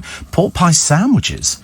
You see, what I do is I generally buy a little salad, a mixed salad from M&S or wherever it happens to come from, and slice up about 3 or 4 pork pies, little tiny ones, the little mini ones, and then drizzle some salad cream over the top of it. And I'm sort of getting the salad and the tomatoes and maybe an egg, a what's-it egg, hard-boiled egg, and the pork pies, which actually, if truth be told, are actually a little bit big. So the Bevan boys were the young British men conscripted to work in the coal mines of the UK between 1943 and 48 in order to increase the rate of coal production, which had declined throughout the early years. The programme was named after Ernest Bevan, former trade union official and then British Labour Party politician, who was Minister of Labour and National Service, chosen by lot as 10% of all male conscripts aged 18 to 25, plus some volunteering as an alternative to military conscription. Nearly 48,000 Bevan boys performed vital and dangerous civil conscription work in the coal mines. Good Lord above. Few chose to remain working in the coal mining industry after demob. Most left for further education or for employment in other sectors. But during their time in the mines, the Bevan boys were targets of abuse from the general public, who mistakenly believed them to be draft dodgers or cowards. They were frequently stopped by the police as possible deserters. Unlike those who'd served in the military, the Bevan boys were not awarded medals for their contribution to the war effort, and official recognition by the British government was only conferred in 1995. What a bloody insult. What an insult, isn't it? Terrible. So the Bevan boys. Imagine, but it drives me mad, doesn't it? It's like all these stupid people thinking about this 5, which is on the telephones. It's a thing responsible. I mean, you've never met such stupid people in your entire life. Steve, most people didn't even realise it's bank holiday today. When did it change? This year. Changed this year. They've specifically done it for this year. Specifically done it. And so next year it will go back, because we won't be doing the 75th anniversary, so next year it will be the Monday. Okay? And but it's for this year. So they've changed it this year. They announced it a little while ago that this is what they were going to do, and I'm quite grateful. They've taken the picture away from me on my television. A lot of people sort of buying local produce from garden shops and everything else. But it was the King and the Queen on the balcony, and he does this funny sort of circular wave. He obviously hasn't got the ability to wave properly, which I quite like. Doesn't she look like she's a daughter of the Queen's cousin? They've just been interviewing somebody on the television. But look at us. Look, as we were all happy. We were jumping up and down, and we got a lot to be grateful for. If it wasn't for these people who gave their lives and all the war effort and all the people who did everything, you wouldn't be listening to this programme. You wouldn't be hearing this programme at all. Steve, a bit of feta cheese in a salad. Oh, no, I can't do feta cheese. I don't know why. I had a goat's cheese pie a while ago. I had that in a restaurant. Obviously quite a while ago, probably another decade. And that was actually a lot nicer than I thought it was going to be. I thought it was going to be... I was going, ooh, goat's cheese. I wasn't sure about that. But anyway, it was delicious. Absolutely delicious. But I just like a simple salad. Just a simple salad. You can use peanut butter as a dip for sliced apple, says Marilyn. Can you? For sliced apple and peanut butter. That's an odd one, isn't it? Anyway, I've got the rundown of your party timetable for today. So you can make a note of things that you feel like going along to. 8:40 this morning, 20 to 9... the billboards at Piccadilly Circus will screen VE Day adverts. At 10:10, oh, lovely, you'll like this one. The Red Arrows will fly over London. RAF Typhoons over Edinburgh, Cardiff and Belfast. 11 o'clock this morning, National 2-Minute Silence led by Charles and Camilla. 2:55, if you have a trumpet, toot it. Just before 3 o'clock, thousands of musicians will play The Last Post on trumpets and cornets. 3 p.m, Dame Joan Collins will lead the nation's toast from the balcony of her London home. 20,000 empty pubs around the country will ring their last orders bells. Royal Navy ships at home and abroad will blast their horns for a minute to celebrate victory. At 3:10, stay-at-home street parties all over the country. You can post your pictures on #StayAtHomeParty. 6 p.m, people will come out of their houses to toast their neighbours. Catherine Jenkins will sing to an empty Royal Albert Hall. The concert is on YouTube. Good old Catherine. 6:55 this evening, thousands of musicians will play to celebrate peace. At 7 p.m, church bells will ring across the country. I love a peal of bells. And at 9 p.m, the Queen's speech to the nation, followed by the BBC's national sing-along of Vera Lynn's wartime classic, We'll Meet Again. And we'll be sort of joining in as much of that. I might actually make it to the clapping and everything else today. Hope so. But the trouble is, generally, I get to that sort of stage where I fall asleep on the Friday. It's been quite an exhausting week. Quite an exhausting week. Peanut butter and crispy bacon, says Frankie. Actually, somebody else who told me about that? That might have been Phil Vickery, who told me about. Was it peanut butter and crispy bacon, or was it something else and crispy? Whatever it was, it sounded delicious. Mashed banana mixed with honey on toast with freshly ground black pepper. Trust me, it's sweet and sour. Beautiful, says Paul in Welsh Wales. Look, see you bark. Also smoked cheese and strawberry jam. Smoked cheese. I don't know what smoked cheese is, actually. Is that a special sort of cheese, or can you smoke? Taste of smoke. Oh, like smoky. Oh, right, okay. Where'd you get that from? Did that come from? Oh, M&S. Oh. He casually throws in the producer M&S like he's a regular in there.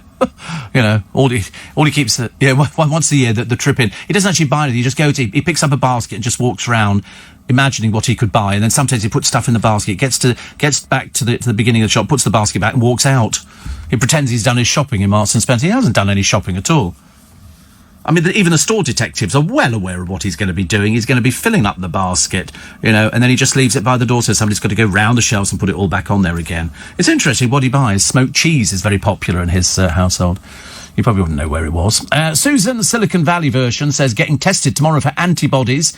We think we got the bug in early January in London. We'll know on Monday. Oh, I hope not. Oh, I hope not. Why do you think you got it in London? Did you think something happened? I don't like that idea, actually. I hope you haven't. I think you'll be fine. Roger and Michelle, as you know, they're off to get married. No family, no friends. They've saved a lot of money, though, which is the all-important... Listen, marriage is marriage, isn't it, really? So a lot of other people suggesting things to do with the banana. Most of them unrepeatable, but thank you anyway. Also, I missed the beginning of the show, Steve. Just woken up out of a lovely dream. I imagined everything in the world was fine and I could go and get a McDonald's. Oh. You see, actually, that wouldn't be the thing that I'd be dreaming of. I don't know what I'd be dreaming of, actually. I do quite fancy a piece of Kentucky Fried Chicken. I do really. In fact, to be honest with you, I fancy about 20 pieces of Kentucky Fried Chicken, but I won't. I shall probably make it myself. No, I won't. I just say that because it makes me sound interesting. People think that I actually cook. And a friend of mine says, are you going to swap the Prosecco for a Pimm's today? Who's that from? No. The last time I got something from them was in January. But I don't know who it is. It doesn't have a name on it. Isn't that odd? No, they last sent coming up now. What does that mean? And then, are you going to swap the Prosecco for a Pimm's today? Coming up now. It's somebody who's obviously got my number. It's not Luke, is it? Is it? Could be Luke, couldn't it? Do you know what his number is? Yes. Wait a minute. No, I'm not going to say. Just tell me what the last 2 digits are of his phone number. Just so I can find. Otherwise, it drives me mad when I never know. Yes. Oh, God. No, we're not saving that. That's dreadful. Are you going to swap the Prosecco for... What's he doing up at this time of the morning? Oh, wait a minute. Is it tag day again today? He's being tagged at the moment. I don't want to go into it. It's a bit of an incident.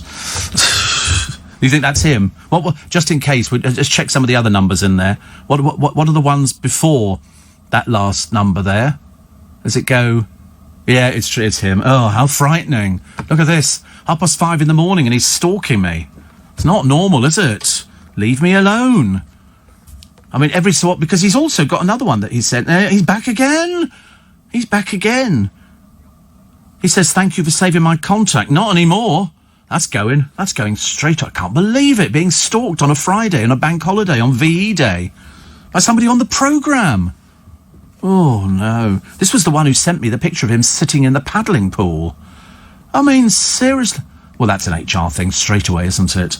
He's sitting there holding a bottle of beer or something. Honestly, dreadful. Why do I get it all the time? So let's have a look. How much are they charging for... Do you know burgers are very cheap? Do you know why? Because they want you to do barbecues today. They want you to do barbecues. My advice is eat indoors. It's so much easier. LBC News, 5:30, bacon and banana. Or do we have that one before? That sounds quite nice. Paul says toast with almond butter, strawberry jam and chopped banana. Crispy bacon, says Lisa. And Lee says, I've got a nice bottle of vodka at home. Just need to get the mixer in.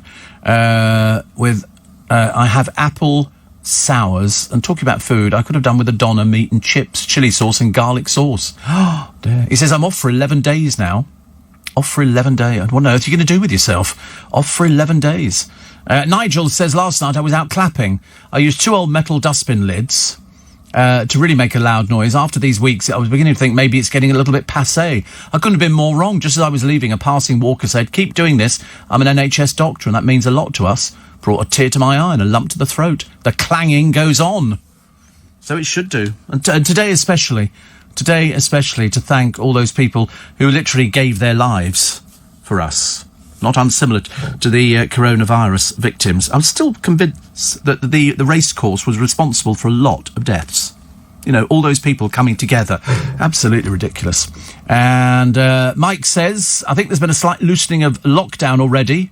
Pure speculation. First time in seems weeks I saw or heard several planes take off from London City Airport. No, there are still planes taking off. They're just very few and far between. So they haven't changed anything. It's exactly the same as it was before. It's just that there are a few planes taking off. I think from Heathrow.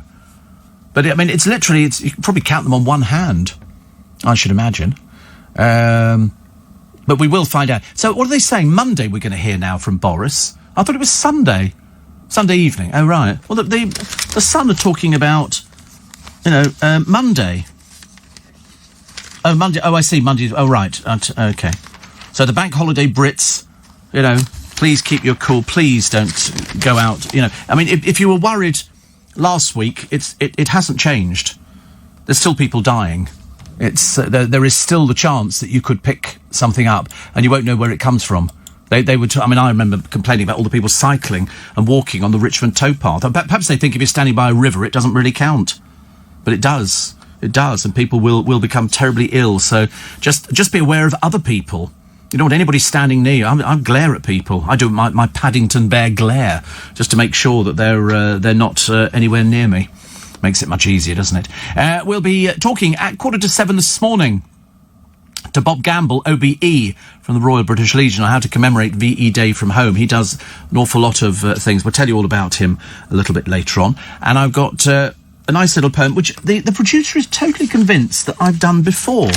But I don't think so. And I'll do it at the end of the programme. It seems to fit in, actually. We have sort of the laughing policeman track under, but I don't think so. But it was originally sort of put in the hands of Spike Milligan, they say. But Jane Milligan says no, it's definitely not Dad, definitely not Dad. So I'm not too sure where it comes from, but it's only a small one. It's only a small one, but sorry, back to Prince Andrew again. Honestly, hold yourself back, Stephen. It's ridiculous. Other stories in the papers. Trying to find something to make you feel a little bit better today. They've got lovely pictures of 75 years ago. I mean, really lovely, where, it was an innocence. Our battered nation emerged into the light from 6 years of horror. 6 years. We've only had 6 weeks of lockdown and people are going round the bend. Now, as we fight another cruel enemy, says the Mirror, we take inspiration from that magnificent wartime generation. Today is a day to remember and to celebrate. And to remember, it's also a day of hope. When you look at all these happy, smiling faces, and they've got sandwiches on the table. I mean, they don't look at all appetising, but people were a lot happier. People were more grateful. People were more grateful than we appear to be today. Germany's last coded message in the Second World War was a goodbye from an officer as he was surrounded by British forces. Lieutenant Kunkel warned German troops that we were coming as the infantry closed in 1945 and said, all the best, goodbye, auf Wiedersehen. He sent it at 07:35, the day before war in Europe ended. Germany developed its Brown network, a coded signal system for its outstations throughout 1945. They had no idea that the code breakers at Bletchley Park had cracked the cipher. GCHQ, the Bletchley Park of today, revealed the message to mark VE Day. Have you ever been to Bletchley Park? You must go. You must go. It's where Alan Turing worked. That's where all these ladies worked. Again, we thank all the great ladies who worked down at Bletchley Park. You must go. It's a great... We went down as a touristy thing. It's lovely. You get to see the office in the Nissen hut where Mr. Turing worked. You must go and see it. You really must go and see it. I say things occasionally. I think, I wonder if people actually pick up and go, do you know, I'm going to go down there. Steve, I don't know why Greggs closed. Well, I don't know why they closed either, because they're a food outlet. You can buy sandwiches and rolls. You know, if the fish and chip shop's open, surely Greggs could have opened as well. That'd be nice, because you're only going in there, aren't you? And then, you know, a couple of you, and you're picking something up from behind the counter. I don't see the problem with it. And the garden centres drives me mad.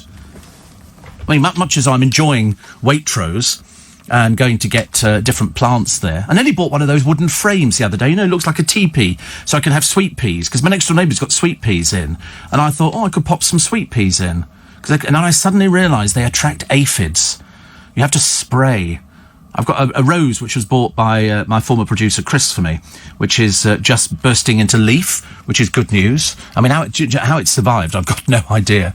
I've really got no idea. Steve, I do hope Boris allows the barbers to reopen. Never have I had such a wilderness of hair, says Eddie. Oh, you and me together. You and me together. It's driving me mad. I cut it a bit last night. Had a little go at sort of cutting a little bit of it, and I thought that was okay.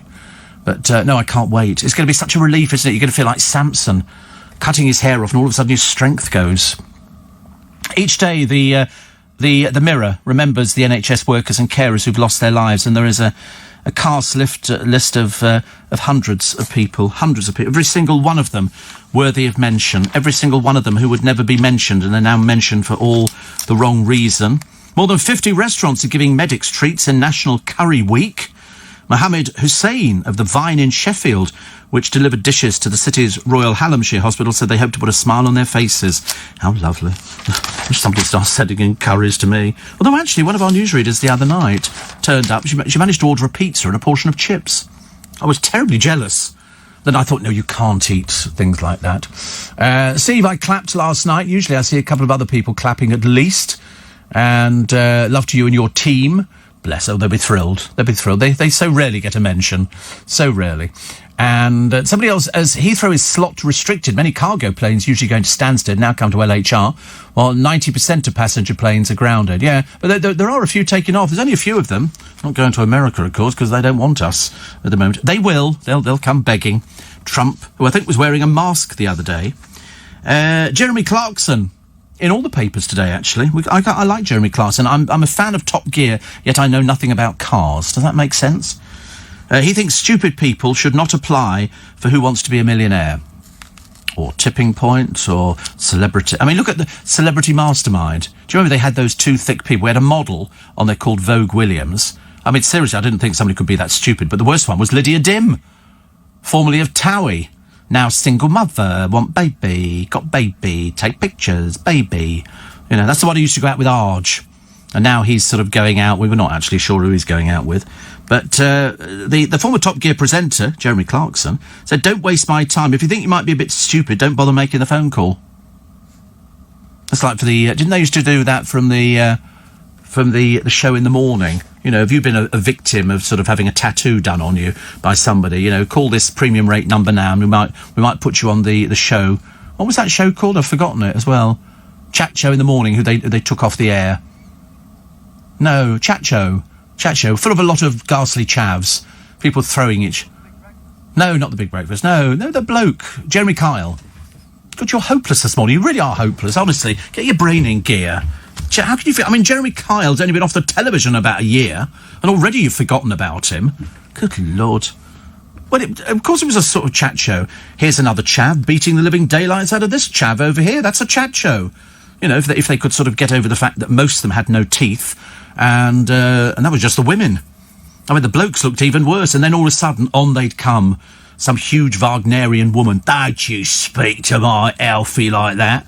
And then the bounce at the back would have to try and separate these Neanderthals. I mean, it really was. It was like a trip to Grimsby. No, sorry, it wasn't. It was just grim.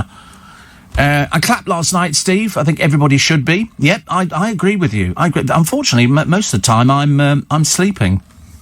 I have to sleep. Otherwise, if I didn't sleep, I'd never get up in the morning. Boxer David Hayes in the paper today, and he's making most of lockdown doing yoga with his son, who's called Cassius. Cassius Hay. You get it? Cassius Clay. Cassius Hay.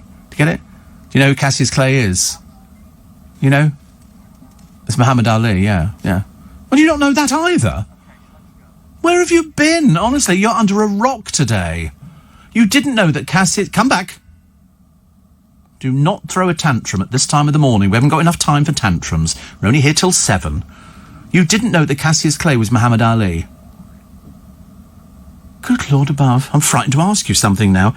You've got would have been a lot to learn. I think we're back to basics. Do you remember Janet and John? No, you don't remember Janet and John. Okay. You've heard of the Queen? Yeah, okay. Oh, good. Well, there we go. We've got the starting point. He's a royalist.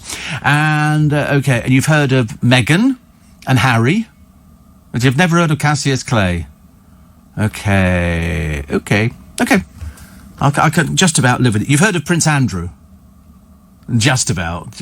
And Andrew's the one who used to be in the royal family, and then because of his acquaintance with a convicted paedophile, he isn't a member, because we don't really want anybody like that, do we? But he's being sued for nearly £7 million. That'll upset old Fergie. She'll be upset at that, because she's never had 2 pennies to rub together. She borrowed money off Mr. Epstein, £15,000, and she took money for various other things which have popped up recently. I think one of her companies has just folded. Why do these people, they just don't admit failure, do they? They don't admit failure at all. Steve, did you see the insane thatch that David Tennant was sporting on Have I Got News For You last night? Hilarious. I can't watch Have I Got News For You, mainly because I need them all in the studio. They did Question Time, and that was all right yesterday, because they had 3 people in the studio, and then 1 person, or 2 people up on screens. What was the point of that? Just have 3 people in the studio. We don't need the people on the screens. Dreadful waste of money. Ray says, I get very emotional when I see The Imitation Game, the life story of Alan Turing. Yes. Luckily, one of the museums, the Science Museum, did a huge exhibition dedicated to Alan Turing, who was outed as gay, and they made life hell for him. I think even chemical castration, everything. And yet, without him, lots would not have happened. Yes, they had to backtrack, didn't they? Unfortunately, it wasn't good enough. It was not good enough. Somebody says, you know nothing about cars. Rubbish! You drive one of the best cars ever made. Yeah, but I can't make it. I don't know how these things work. Seriously, I'm not a car person. My friend Christopher, now he is a car person. He knows about cars. He could probably rebuild one of them. But I can't. I'm not impressed by cars. I did think the other day, perhaps I should buy another car, like a little smart car or something like that. And then I thought, no. Because if I took it down the motorway, I'd have my foot on the floor and we'd still only be doing about 40 miles an hour. And I like the idea that mine's fairly pokey as cars go. I never speed. I'm almost a little bit too good. Somebody says, I love you. Okay, thank you, Luke. That's nice again. Steve, forget about the barber. 3 days ago, I shaved my hair. Don't need a barber for a number of weeks. It looks weird, but who's going to see it? Well, you've told us about it now. I mean, that sounds even worse. See, I thought that. I'll just shave it all off. And I think, what happens if you can't reach the back of your hair? You're going to come in and they're going to, you've got a Mohican. And you go, yeah. Hope you're well. It's Friday. It is the bank holiday. Just remember, it's moved from Monday to today because it's VE Day. We celebrate 75 years ago, and there'll be lots happening on LBC throughout the day, and you'll have lots of opportunity, because I've heard people already talking about it and finding things in lofts and marvellous stories, and we owe so much. That debt of gratitude gets ever bigger, ever bigger. So here's Prince Andrew and dreary old Fergie, the one who has to live with him because she hasn't got enough money for anything else. In fact, she seems to get through money like it's going out of fashion. So they bought I thought they bought a chalet in the Swiss ski resort, I think of Verbier, called Chalet Helora. It's a 7-bedroom luxury lodge, previously boasted 6 full-time staff, and you could rent it for $22,000 a week. So what he's done is he's bought into it. He doesn't own it. He owns a share of it. Okay. But the person who owns it was waiting for his next instalment. It was split in 2 for the sale because it was too big for a sole foreign purchaser. They have certain rules when you're buying chalets or things like that in certain countries. You can only buy a part of it. It operates all over the world. This is nothing new. So legally, Andrew has the upper floor and attic space, Sarah the lower floor and the basement. They share the land. Because the purchase immediately raised questions. We were asking them on LBC, how can they afford it? She's never had threepence to rub together. Andrew, not known to have a vast private fortune, while Sarah has only recently managed to clear £5 million worth of debts. That's how bad she is. That's how bad she is. But they thought it was financed with the £15 million proceed from the sale of Sunninghill Park, a marital home given to... I mean, they're great at wasting money, these two. So they lived on the 12-bedroom estate in Berkshire as a family. And then it was sold to a Kazakhstan oligarch who paid well above market value. Andrew spent $7.5 million on improvements to Royal Lodge in Windsor, where they both now live, despite their divorce, meaning only half the sale proceeds would be left at most. So this bloke who owns the other half has taken them to court. He's filed legal papers. He wants his money. Not just his money, he wants interest at the same time.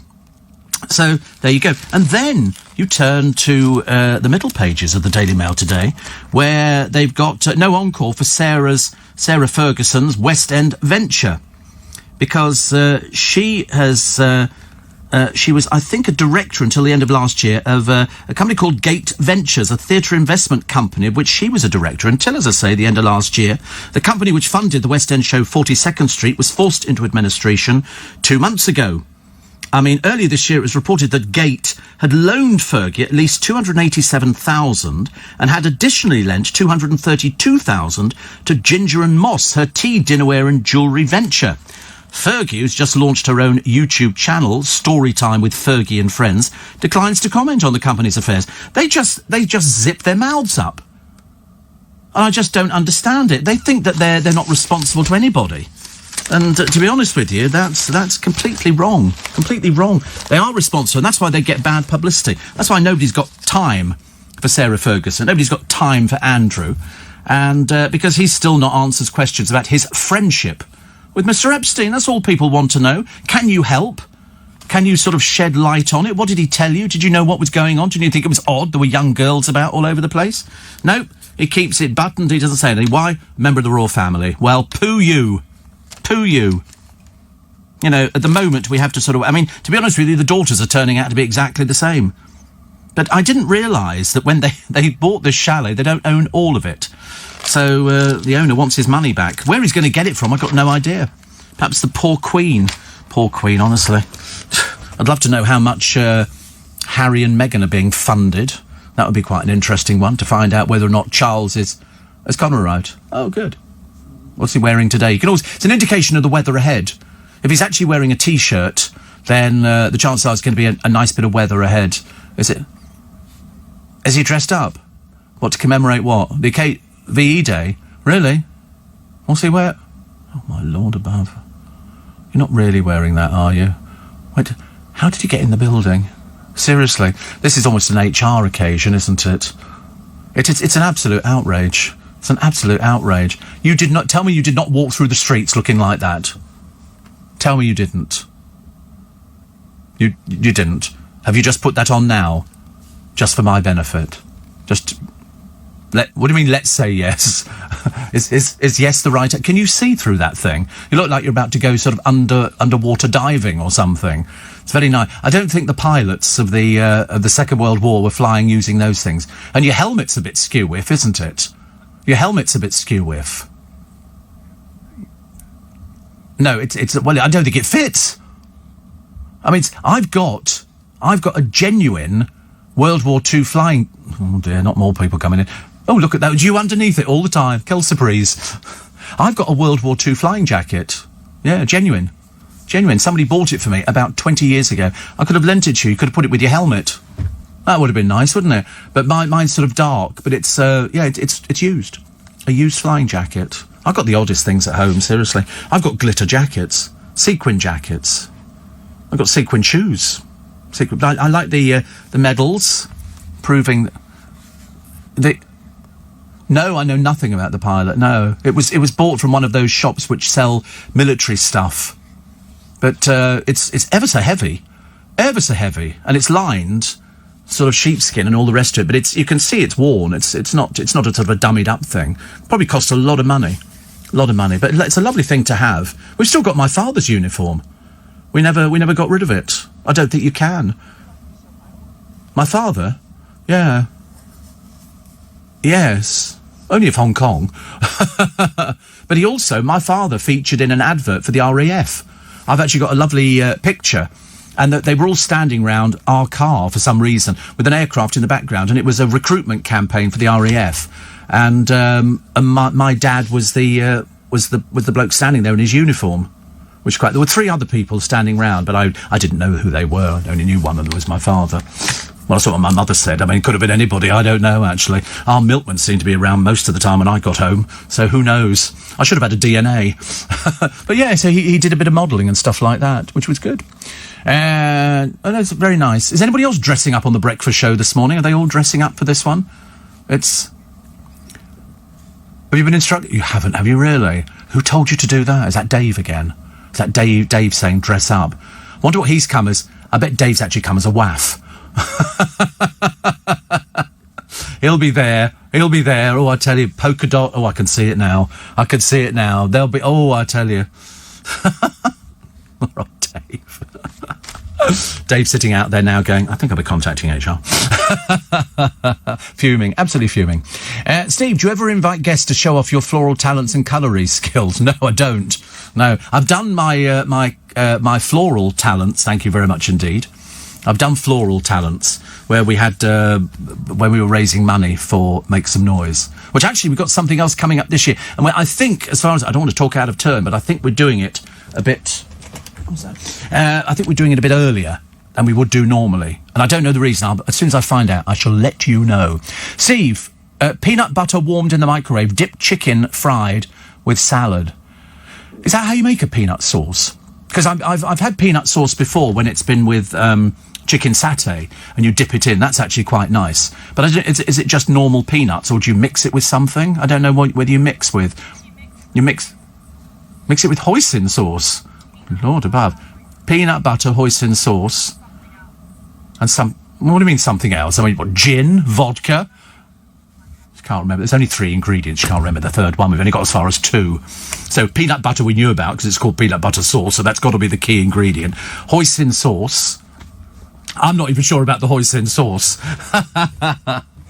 We don't care. We don't mind. Oh, I tell you who's died, actually. Brian Howe, the lead singer of Bad Company. The rock group. He was only 66. He was on his way to hospital from his Florida home on Wednesday. 6 days earlier, he'd been in a car crash and suffered broken ribs. Oh, and look, Ray Liotta. If you build it, they will come. I thought that was... Have you ever seen that film? Can't remember what it's called now, actually. The Ray Liotta film. Yeah, it's all about baseball, and they come back from the... Oh, it's such a good film. It's so weepy. So weepy. But here he is. He's checking his abs are all there because he's in. He was known actually for Goodfellas, but he was working out in Venice, in Los Angeles. But no, if you build it, they will come. I had to say that, and then we had to give it to James O'Brien. You're listening to James O'Brien. If you build it, they will come. It was such a good film. First time I saw it, Royal Knees Up today, a right royal knees up. VE Day, the 75th anniversary, the joy and the relief and the celebrations in London and all the cities around this great Isle of ours. In Piccadilly Circus, there were revelations. Now, I think from 20 to 9 this morning, all of those big poster boards, the moving pictures, are going to be showing adverts from the 1940s, which is fantastic. But it's great. It's absolutely fantastic, and we've got loads of people who are appearing on LBC. The Breakfast Show are dressing up for it, so that'll be a first, actually. No, you won't need to tell half of their team to dress up. They love it. They can't wait to get home and dress up. Now they're allowed to do it in the studio, which is even better. As I say, I just can't wait to see what they all look like when they walk past my little studio. Should be hilarious. So still to come, 6:30, we'll talk to LBC's correspondent Rachel Venables about this coronavirus roundup on where we are at the moment. And at 6:45, how to commemorate VE Day from home with Bob Gamble, OBE, from the Royal British Legion. So Piccadilly Circus Ray, it's 20 to 9, and it's going to be all those adverts from the 1940s going to be flashing up on the screens, which is going to be wonderful. And of course, you can't go out and do anything. You can't do what people did years and years ago, because it doesn't work. Steve, after your Hong Kong reminiscings yesterday, bringing back memories of Hong Kong, we used to have a house in Jardine's Lookout, shopping in Wing On or Shui Hing, lanterns during the Moon Festival, the beach at Repulse Bay. We used to go there all the time. You know why? We went to Repulse Bay. It was all stones. There was no sand, as far as I remember.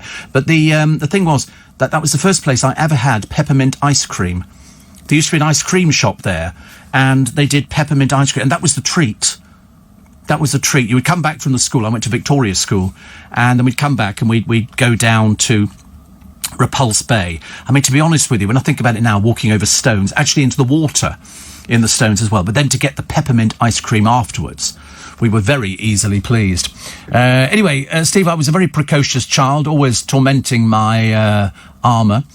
Great that I grew up in Hong Kong, as I can now speak fluent Cantonese, which is an incredibly difficult language to learn, as what you say doesn't correspond to what you read or write. Reading and writing done in Mandarin, says Will. There's this bloke go onto YouTube and type in American who speaks Cantonese or Chinese, and he has all these scenarios, and he goes to places. These people are fascinated. Some of them go, "You speak better Chinese than we do." He's very good. And there's a few of them. There's about 2 or 3 of them. Field of Dreams, thank you for Len in Manchester.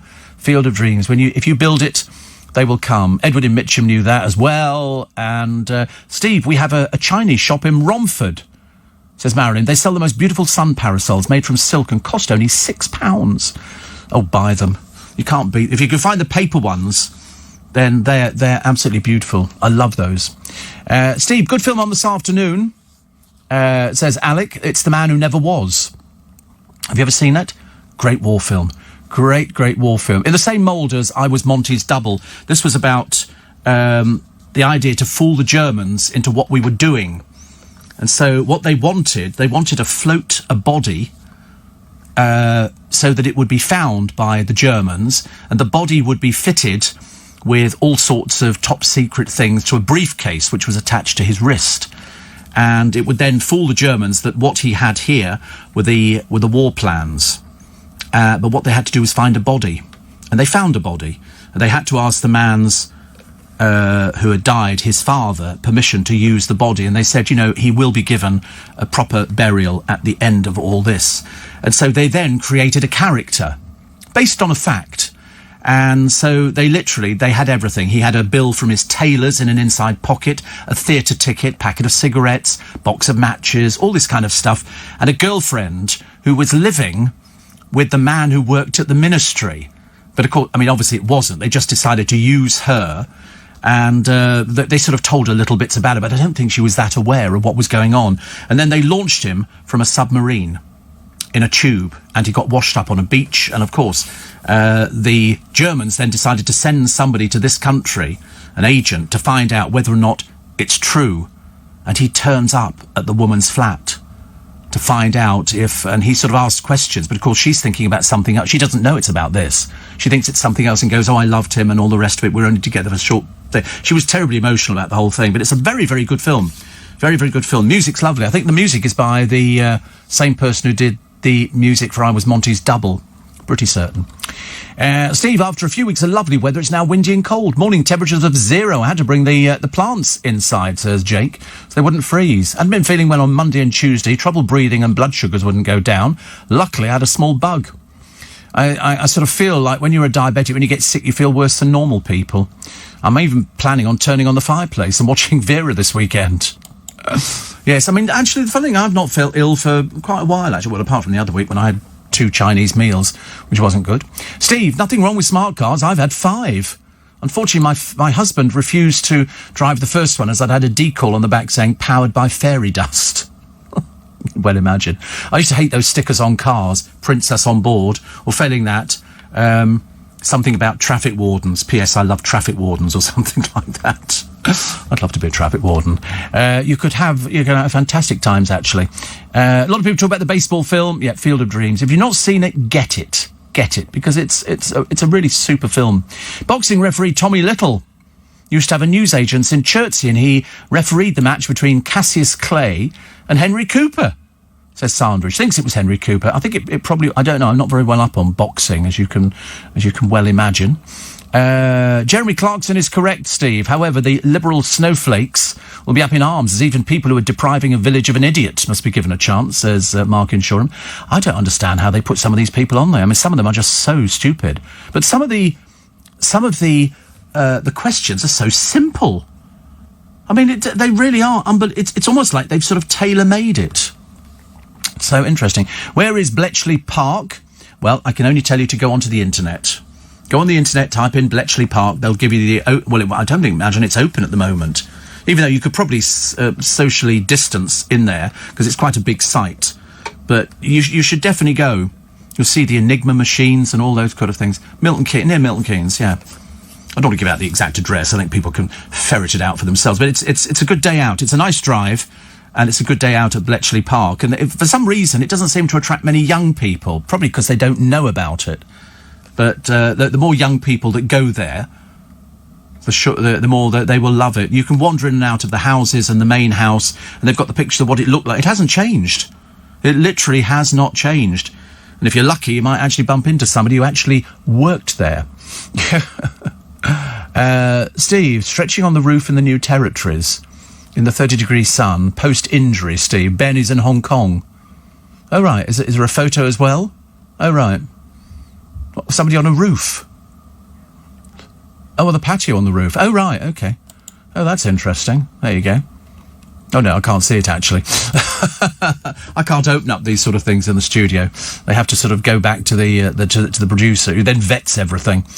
Another one here. I'll give you this. I'm going to give you this poem. I've lost the blooming thing now. At the end of the show for today, mainly because I think it's actually really quite sweet. But you might then write in and say, Steve, we think we've heard this one before. The Daily Star are asking you at 3 p.m. today to raise a glass and celebrate VE Day as we pay tribute to the brave armed forces who secured our freedom. And, that's going to be quite... I think today we're going to come together, aren't we? Don't you think so? Please don't go mad and start bumping into... I'm amazed at how many people seem to think that this thing's not going to get them. Whereas I just worry about it. I'm quite happy to stay in, doesn't bother me in the slightest. As long as I've got some milk to make a cup of tea, I've got a bottle of Prosecco, and I've got something to eat. That's all I need. If the television goes down, we're all in trouble. I should be in a very bad mood. But luckily, I've got the computer. Gary Barlow wants Brad Pitt to play him in an upcoming movie because he's the only star who can match his good looks. Oh. They're making a film about Gary Barlow. Oh, right. The hunt is on for the cast of Greatest Days, about 5 teenage girls obsessed with the boy band in the early 90s. And Gary, 49, thinks Brad, 56, is the only choice to portray him. Heavens above. Cokie Gidroich, the sister of Mel Gidroich, will direct the movie. I mean, who's going to watch something like that? I mean, I know years ago it was very popular to have movies for the cinema featuring bands of the day, like Noreen will tell you all about these things. Here We Go Round the Mulberry Bush was very popular. There were lots of groups who featured in things, and the Beatles, of course, made all their movies, although they were slightly avant-garde. What did Henry Cooper and Kevin Keegan splash all over the place? Brute it was, splashing it all over the place. I tried it when it first came out, first commercially available aftershave appealing to the mass market. It was dreadful. It was dreadful. I mean, but we didn't know. You used to put loads on, and you didn't know. You'd stand on the bus and go, "There's some cat weed on here or something." Oh, it was horrible. But it came with a little bottle with a little brute thing hanging round it. I can't remember how much it cost, 7 and 6, I don't know. But I remember buying it and people moving away from me on the bus, but that was nothing new. Nothing new at all. Chrissy Rock says watching Corrie's domestic abuse episodes brought back the post-traumatic stress disorder she suffered after her own ordeal. Also, what's this one here? Named and shamed. Oh, these are people who give their babies peculiar names. This is after Elon Musk and Grimes have called the baby XAEA-12 for reasons that nobody understands at all. I mean, what are you going to call it at school? I've no idea. No idea. They really are the odds. Mel B and Phoenix, Princess, Katie and Peter, because they've got... they've got... I can't remember what Katie Price's children are called. There's so many of them now, I don't know. Just call them 1, 2, 3, 4 and 5, I should imagine. But Princess Tiamat. That's right, Tiamat. That's a combination of Thea and Amy. I mean, really, Princess Tiamat. What is going on in the world? And Northwest, Kim Kardashian and Kanye West look no further than the points of the compass. They also have Chicago, Saint and Psalm. Do these people drink or something? I mean, you can only assume, can't you? And George seems normal until you find out that the former boxer George Foreman has named all 5 of his sons George. So they'd have something in common. What's the point of that? George 1, George 2, George 3, George 4. You know, and this one's called Brian. Well, we never remember that, will we? We have to call him George.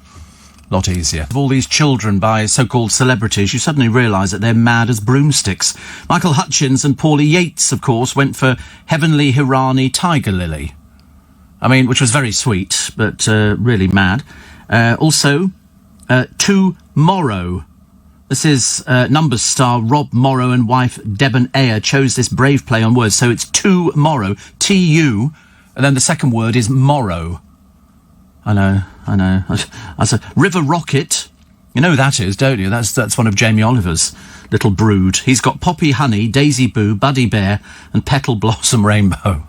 I must talk to him about that, I think, definitely. And a nice text, actually yesterday, from Faye Barker. She says, I've been meaning to tweet for weeks to say I'm enjoying your show more than ever. At the moment, LBC's a regular feature of my early starts, but now I'm driving myself to work. Still feels nice and normal having you on the radio.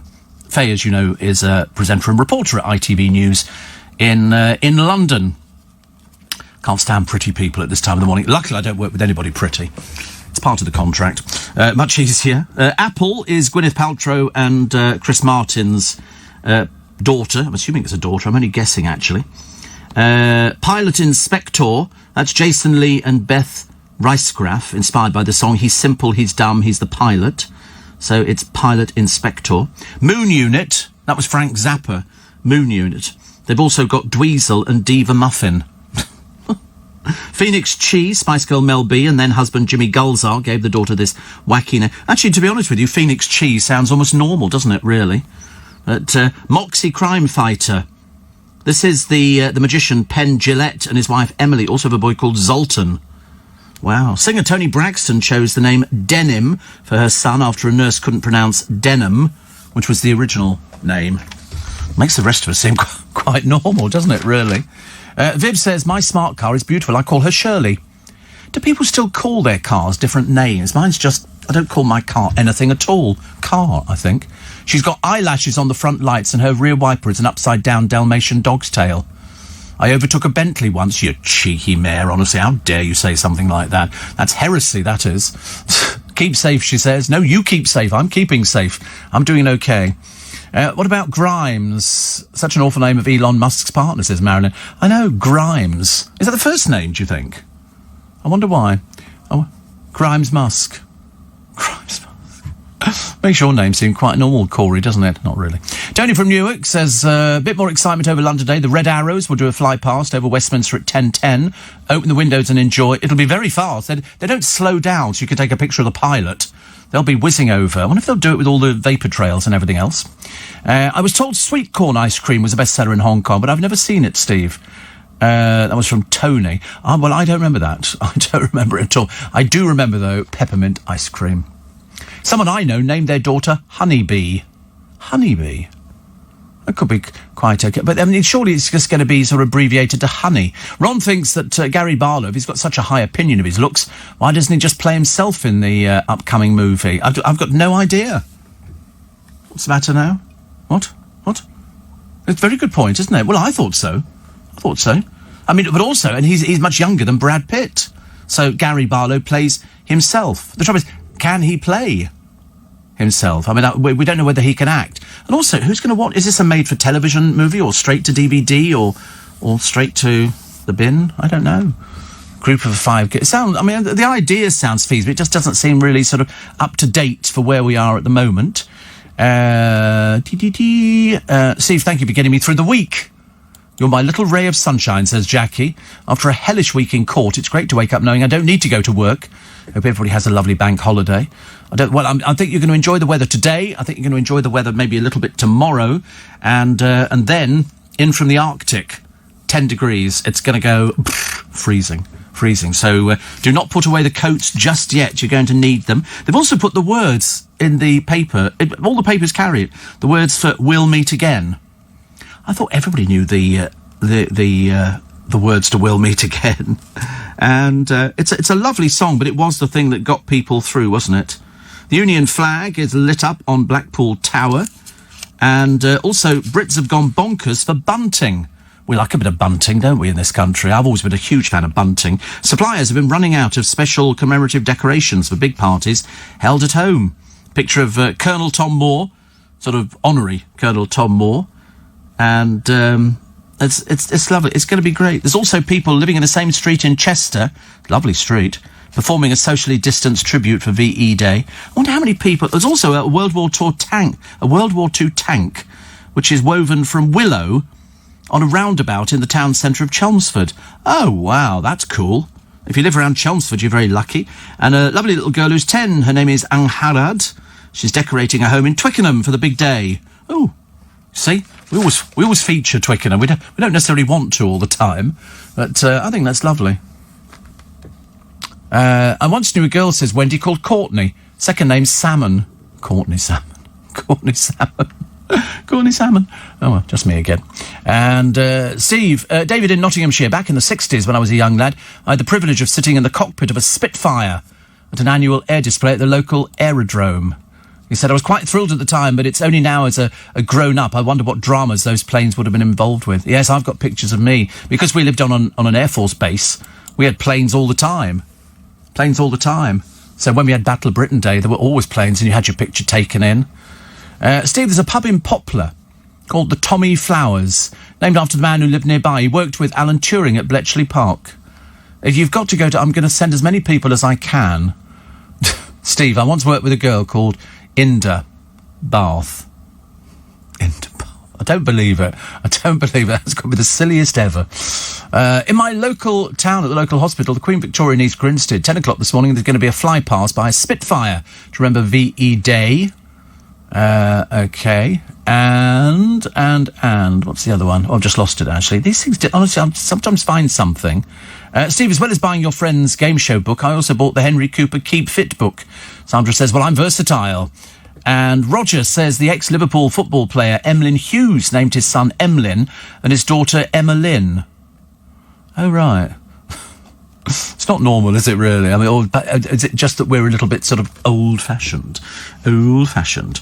There's an optometrist in the paper today. I won't bother boring you with the entire story, but he's just been struck off, actually.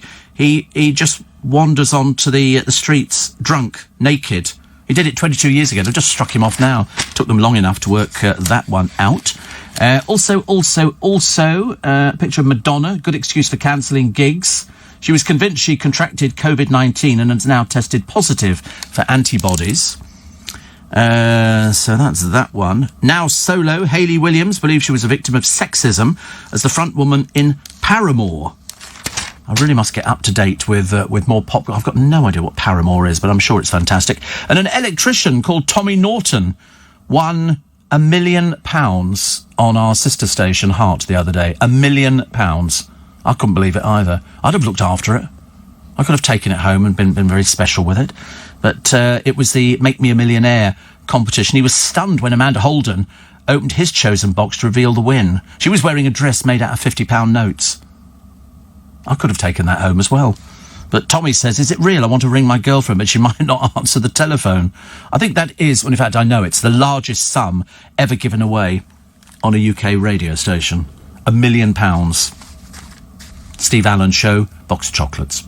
It's not quite the same, is it? Not in the same league. Oh, look, here's Louise Redknapp flashing her boobies again. Stop it. Stop it now. You're embarrassing yourself. Apparently, her ex, Jamie, has been visiting her as they co-parent their 2 boys. What are they, 15 and 14 or something? What do you mean visiting her? What does that mean? I think she's getting a bit lonely out there. David Beckham's tattoos, I told you yesterday, have been censored by Chinese broadcasters. So they blurred them because they think he's a bad influence. Could have told you that one ages and ages ago. And Mike Tyson has been offered a way back to boxing with a bare-knuckle fight at Wembley Arena. And it could be an awful lot of money. David Feldman, president of US firm BKFC, has already made the 53-year-old baddest man on the planet a £16 million offer. Good Lord. £16 million. Do you know, why is there so much money in it? Because they're doing pay for watching, aren't they, kind of thing. I wouldn't want to pay for it. I still like all the food. And at the moment it's fish, because traditionally it's supposed to be, it never works like this at all. It's supposed to be Friday is fish day. And so what they've done is they've actually looked at some of them get surprisingly good thing. Bird's Eye seeded artisan-style fish fillets, $1.75 at Sainsbury's, gets a 9 out of 10. Whereas the best lobster, crayfish and British crab mac and cheese, £7 at Morrison's, gets a 9.5 out of 10. Fish fillet strips in a chip shop coating in Iceland, £3, gets 10 out of 10. It also comes with a spicy curry sauce. It sounds quite delicious. I think that's made by Bird's Eye. It's part of the artisan range. Young's, they're supposed to know about these sort of things, but their marinated bassa fillets only get 7 out of 10. Marks and Spencer's best ever fish cake, they said somebody forgot to put seasoning or cheese in the ones we tried. Desperate need of seasoning, 5 out of 10. But smoked haddock and matured cheddar melting middle fish cakes get 8 out of 10 from the Co-op, which sounds quite nice. In fact, actually, the more I look at all these pictures of all this food, I keep thinking, I'm absolutely ravenous. I could eat. Do you know what I ate yesterday when I got in? Scampi. I had scampi. I don't know why. I don't like frying anything. It frightens me. But, Gary and Frinton, you're barred. Walt Disney named Mickey Mouse after meeting child star Mickey Rooney. Kind of works. 75 years ago today, the Allied forces formally accepted Nazi Germany's unconditional surrender in World War II. That was Victory in Europe Day, or as it's more commonly known, VE Day. Now, here on LBC, we mark the 75-year anniversary throughout the day, speaking to those who risked their lives to give us the freedom to live ours. But in the midst of lockdown, stuck at home, it might seem a bit difficult for you to properly celebrate VE Day this year. But don't fret. The Royal British Legion has released a programme of activities to allow everyone to participate, even in quarantine. Bob Gamble, OBE, is the Royal British Legion's Assistant Director for Commemorative Events. He also served in the British Army for over 3 decades, and he joins me now on the line. Bob, good morning. Good morning, Steve. How are you? I'm very good, thank you. I'm very good. Well, I mean, what a day. What a day. And, of course, under such strange circumstances. But it's important, isn't it, to mark this anniversary properly? Yes, absolutely it is. And you're right to make mention of the fact that, you know, it was only 2 months ago that we had to cancel the sort of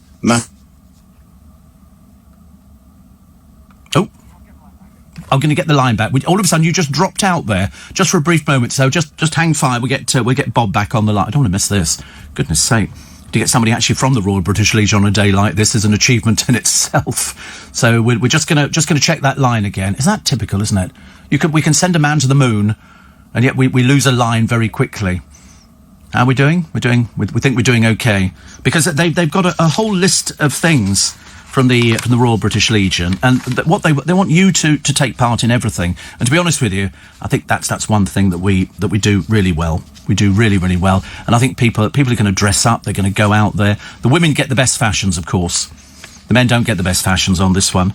But what we'll do, we got you back, Bob.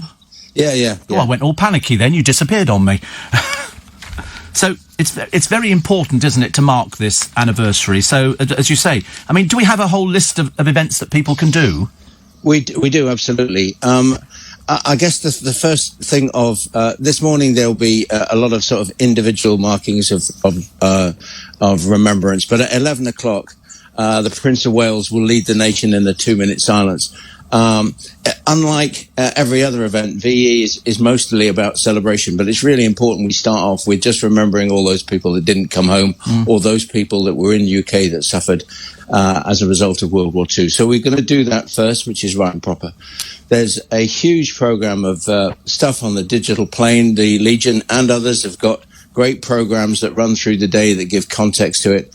But we then see at 3 o'clock, Churchill speech is very much the focus of the event, and the BBC and other channels are all covering various activities, predominantly around veteran stories, which is wonderful. And as I think you headlined earlier, at 9 o'clock, Her Majesty speaks, which reproduces the George VI speech of 1945 when all the families sat around their wirelesses. And I think we've, over the course of the day, will have, as well as we can, have recreated the moment and actually paid our respects to that wonderful generation.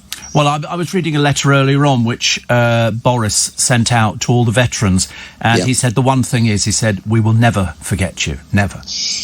And I think that easily said, but I think we are demonstrating collectively that we're doing our level best. And the real irony, of course, is that generation is the generation that today is under the most threat from contemporary foes, if you like. And so it's really important that as a community right across the country and throughout London, you know, people just by standing in their garden can shout to a neighbour and say, you know, we know who you are and we respect and we acknowledge all that you've done for us. Now, you work a lot, don't you, with the veteran communities? Yeah, I do. Yeah. In this particular field, yes, I do. So they'll all be coming together. How many are there left? Do we know? Ironically, no, we don't. But we do know that there are tens of thousands in their 90s. But I think it's also worth remembering to people that there is a huge number. In 1945, there was something like more than 1 million children who had been taken away from their families, taken away from London in particular, to avoid the Blitz. And those evacuee children then returned. They're all in their 70s now. Crikey, in this day and age, that's the new 40. Yes. So there's a lot of people around that World War II was actually part of. And, of course, they're all our mothers and fathers and grandparents. So every family will know someone who went through quite a lot of adversity. Absolutely. What will you be doing today, Bob? Well, I suppose I'll be fretting a little bit about the programme just to see how it all rolls out, given that it's quite different.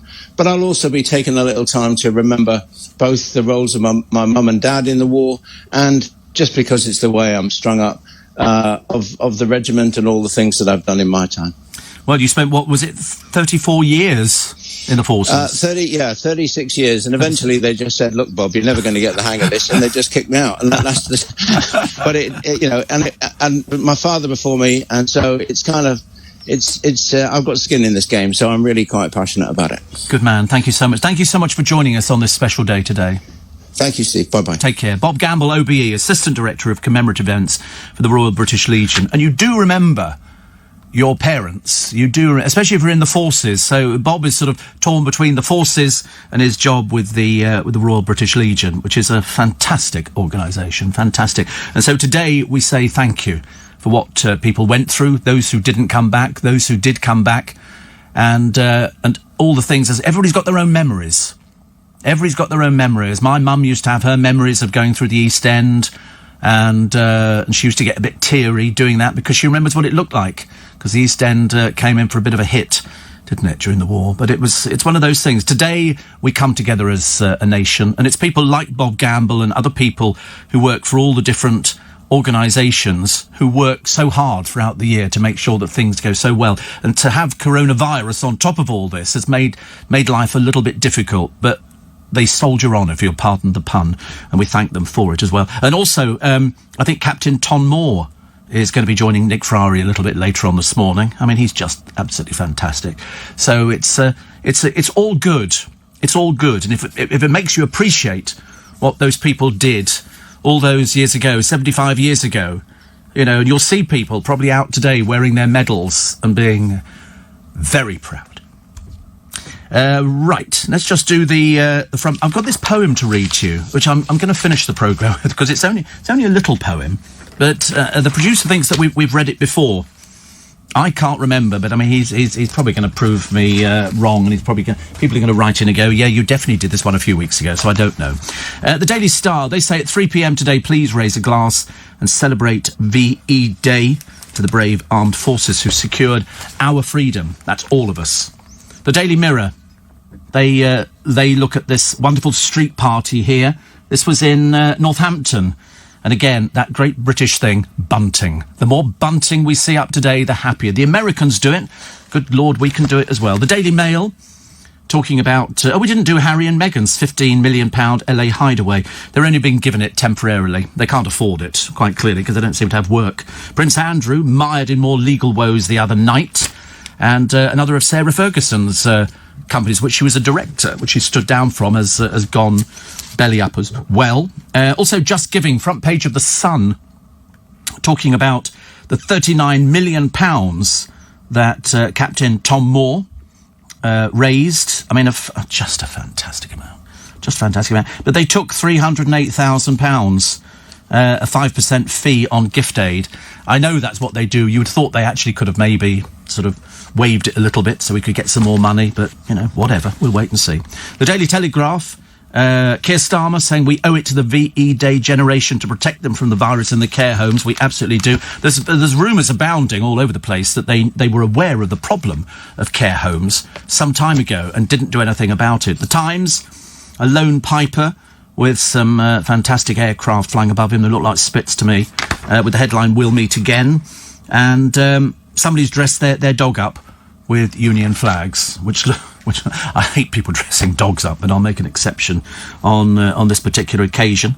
Also, The Guardian today, talking about they're running with the ministers who were warned about the care homes and the risk. The Eye, on your bike, Britons will be urged to cycle to work. You're joking, of course. Have you seen how dangerous it is out there? I did it for years and years ago. We had a competition to come from Golders Green, from the station there. Somebody took a taxi, somebody took a bus, somebody hitched, I think. Anyway, I took a bicycle, and I think I came in probably about second out of it. I haven't been on a bicycle in years. I was exhausted. I'd forgotten how dangerous it is out there, how many potholes you have to experience, and people opening car doors. You know, I'm surprised there aren't more accidents. The Daily Express, they say tonight the nation will unite with Dame Vera Lynn in a rousing rendition of We'll Meet Again. For those who serve this country so well in these dark times, the hard-fought freedoms they won for us all have never been so valued. And they've got some fantastic pictures from the archives of just happy, smiling people, just grateful it was over and grateful that... we did okay. They say here, keep smiling through. And I think we will today. We will. Little flag girls celebrating in the bomb site rubble of which we were hit particularly badly in London. Here is this poem. I'm going to have to tell you about it because it's called Smiling is Infectious. And it kind of sums up, I think, the mood for everybody. Smiling is infectious. You catch it like the flu. When someone smiled at me today, I started smiling too. I passed around the corner and someone saw my grin. When he smiled, I realised I passed it on to him. I thought about that smile, then I realised its worth. A single smile, just like mine, could travel round the earth. So if you feel a smile begin, don't leave it undetected. Let's start an epidemic quick and get the world infected. Good, isn't it? Oh, that's quite sweet, actually. Very sweet indeed. If we all smile today, we'll get through it. With our help, your help, everybody, we're going to get through this. Today, on my Little Bit Extra podcast, Adele reveals the secret to her weight loss. Apparently it's a 1,000-calorie diet. It's about 2 bottles of Prosecco. Sounds easy peasy for me. Ollie Murs apologises for a stupid prank. Now we all need is an apology for the music. And the Queen has sent her thanks to broadcasters. I'll be getting my OBE in the post within 3 working days, I should imagine. I must put a stamped addressed envelope in.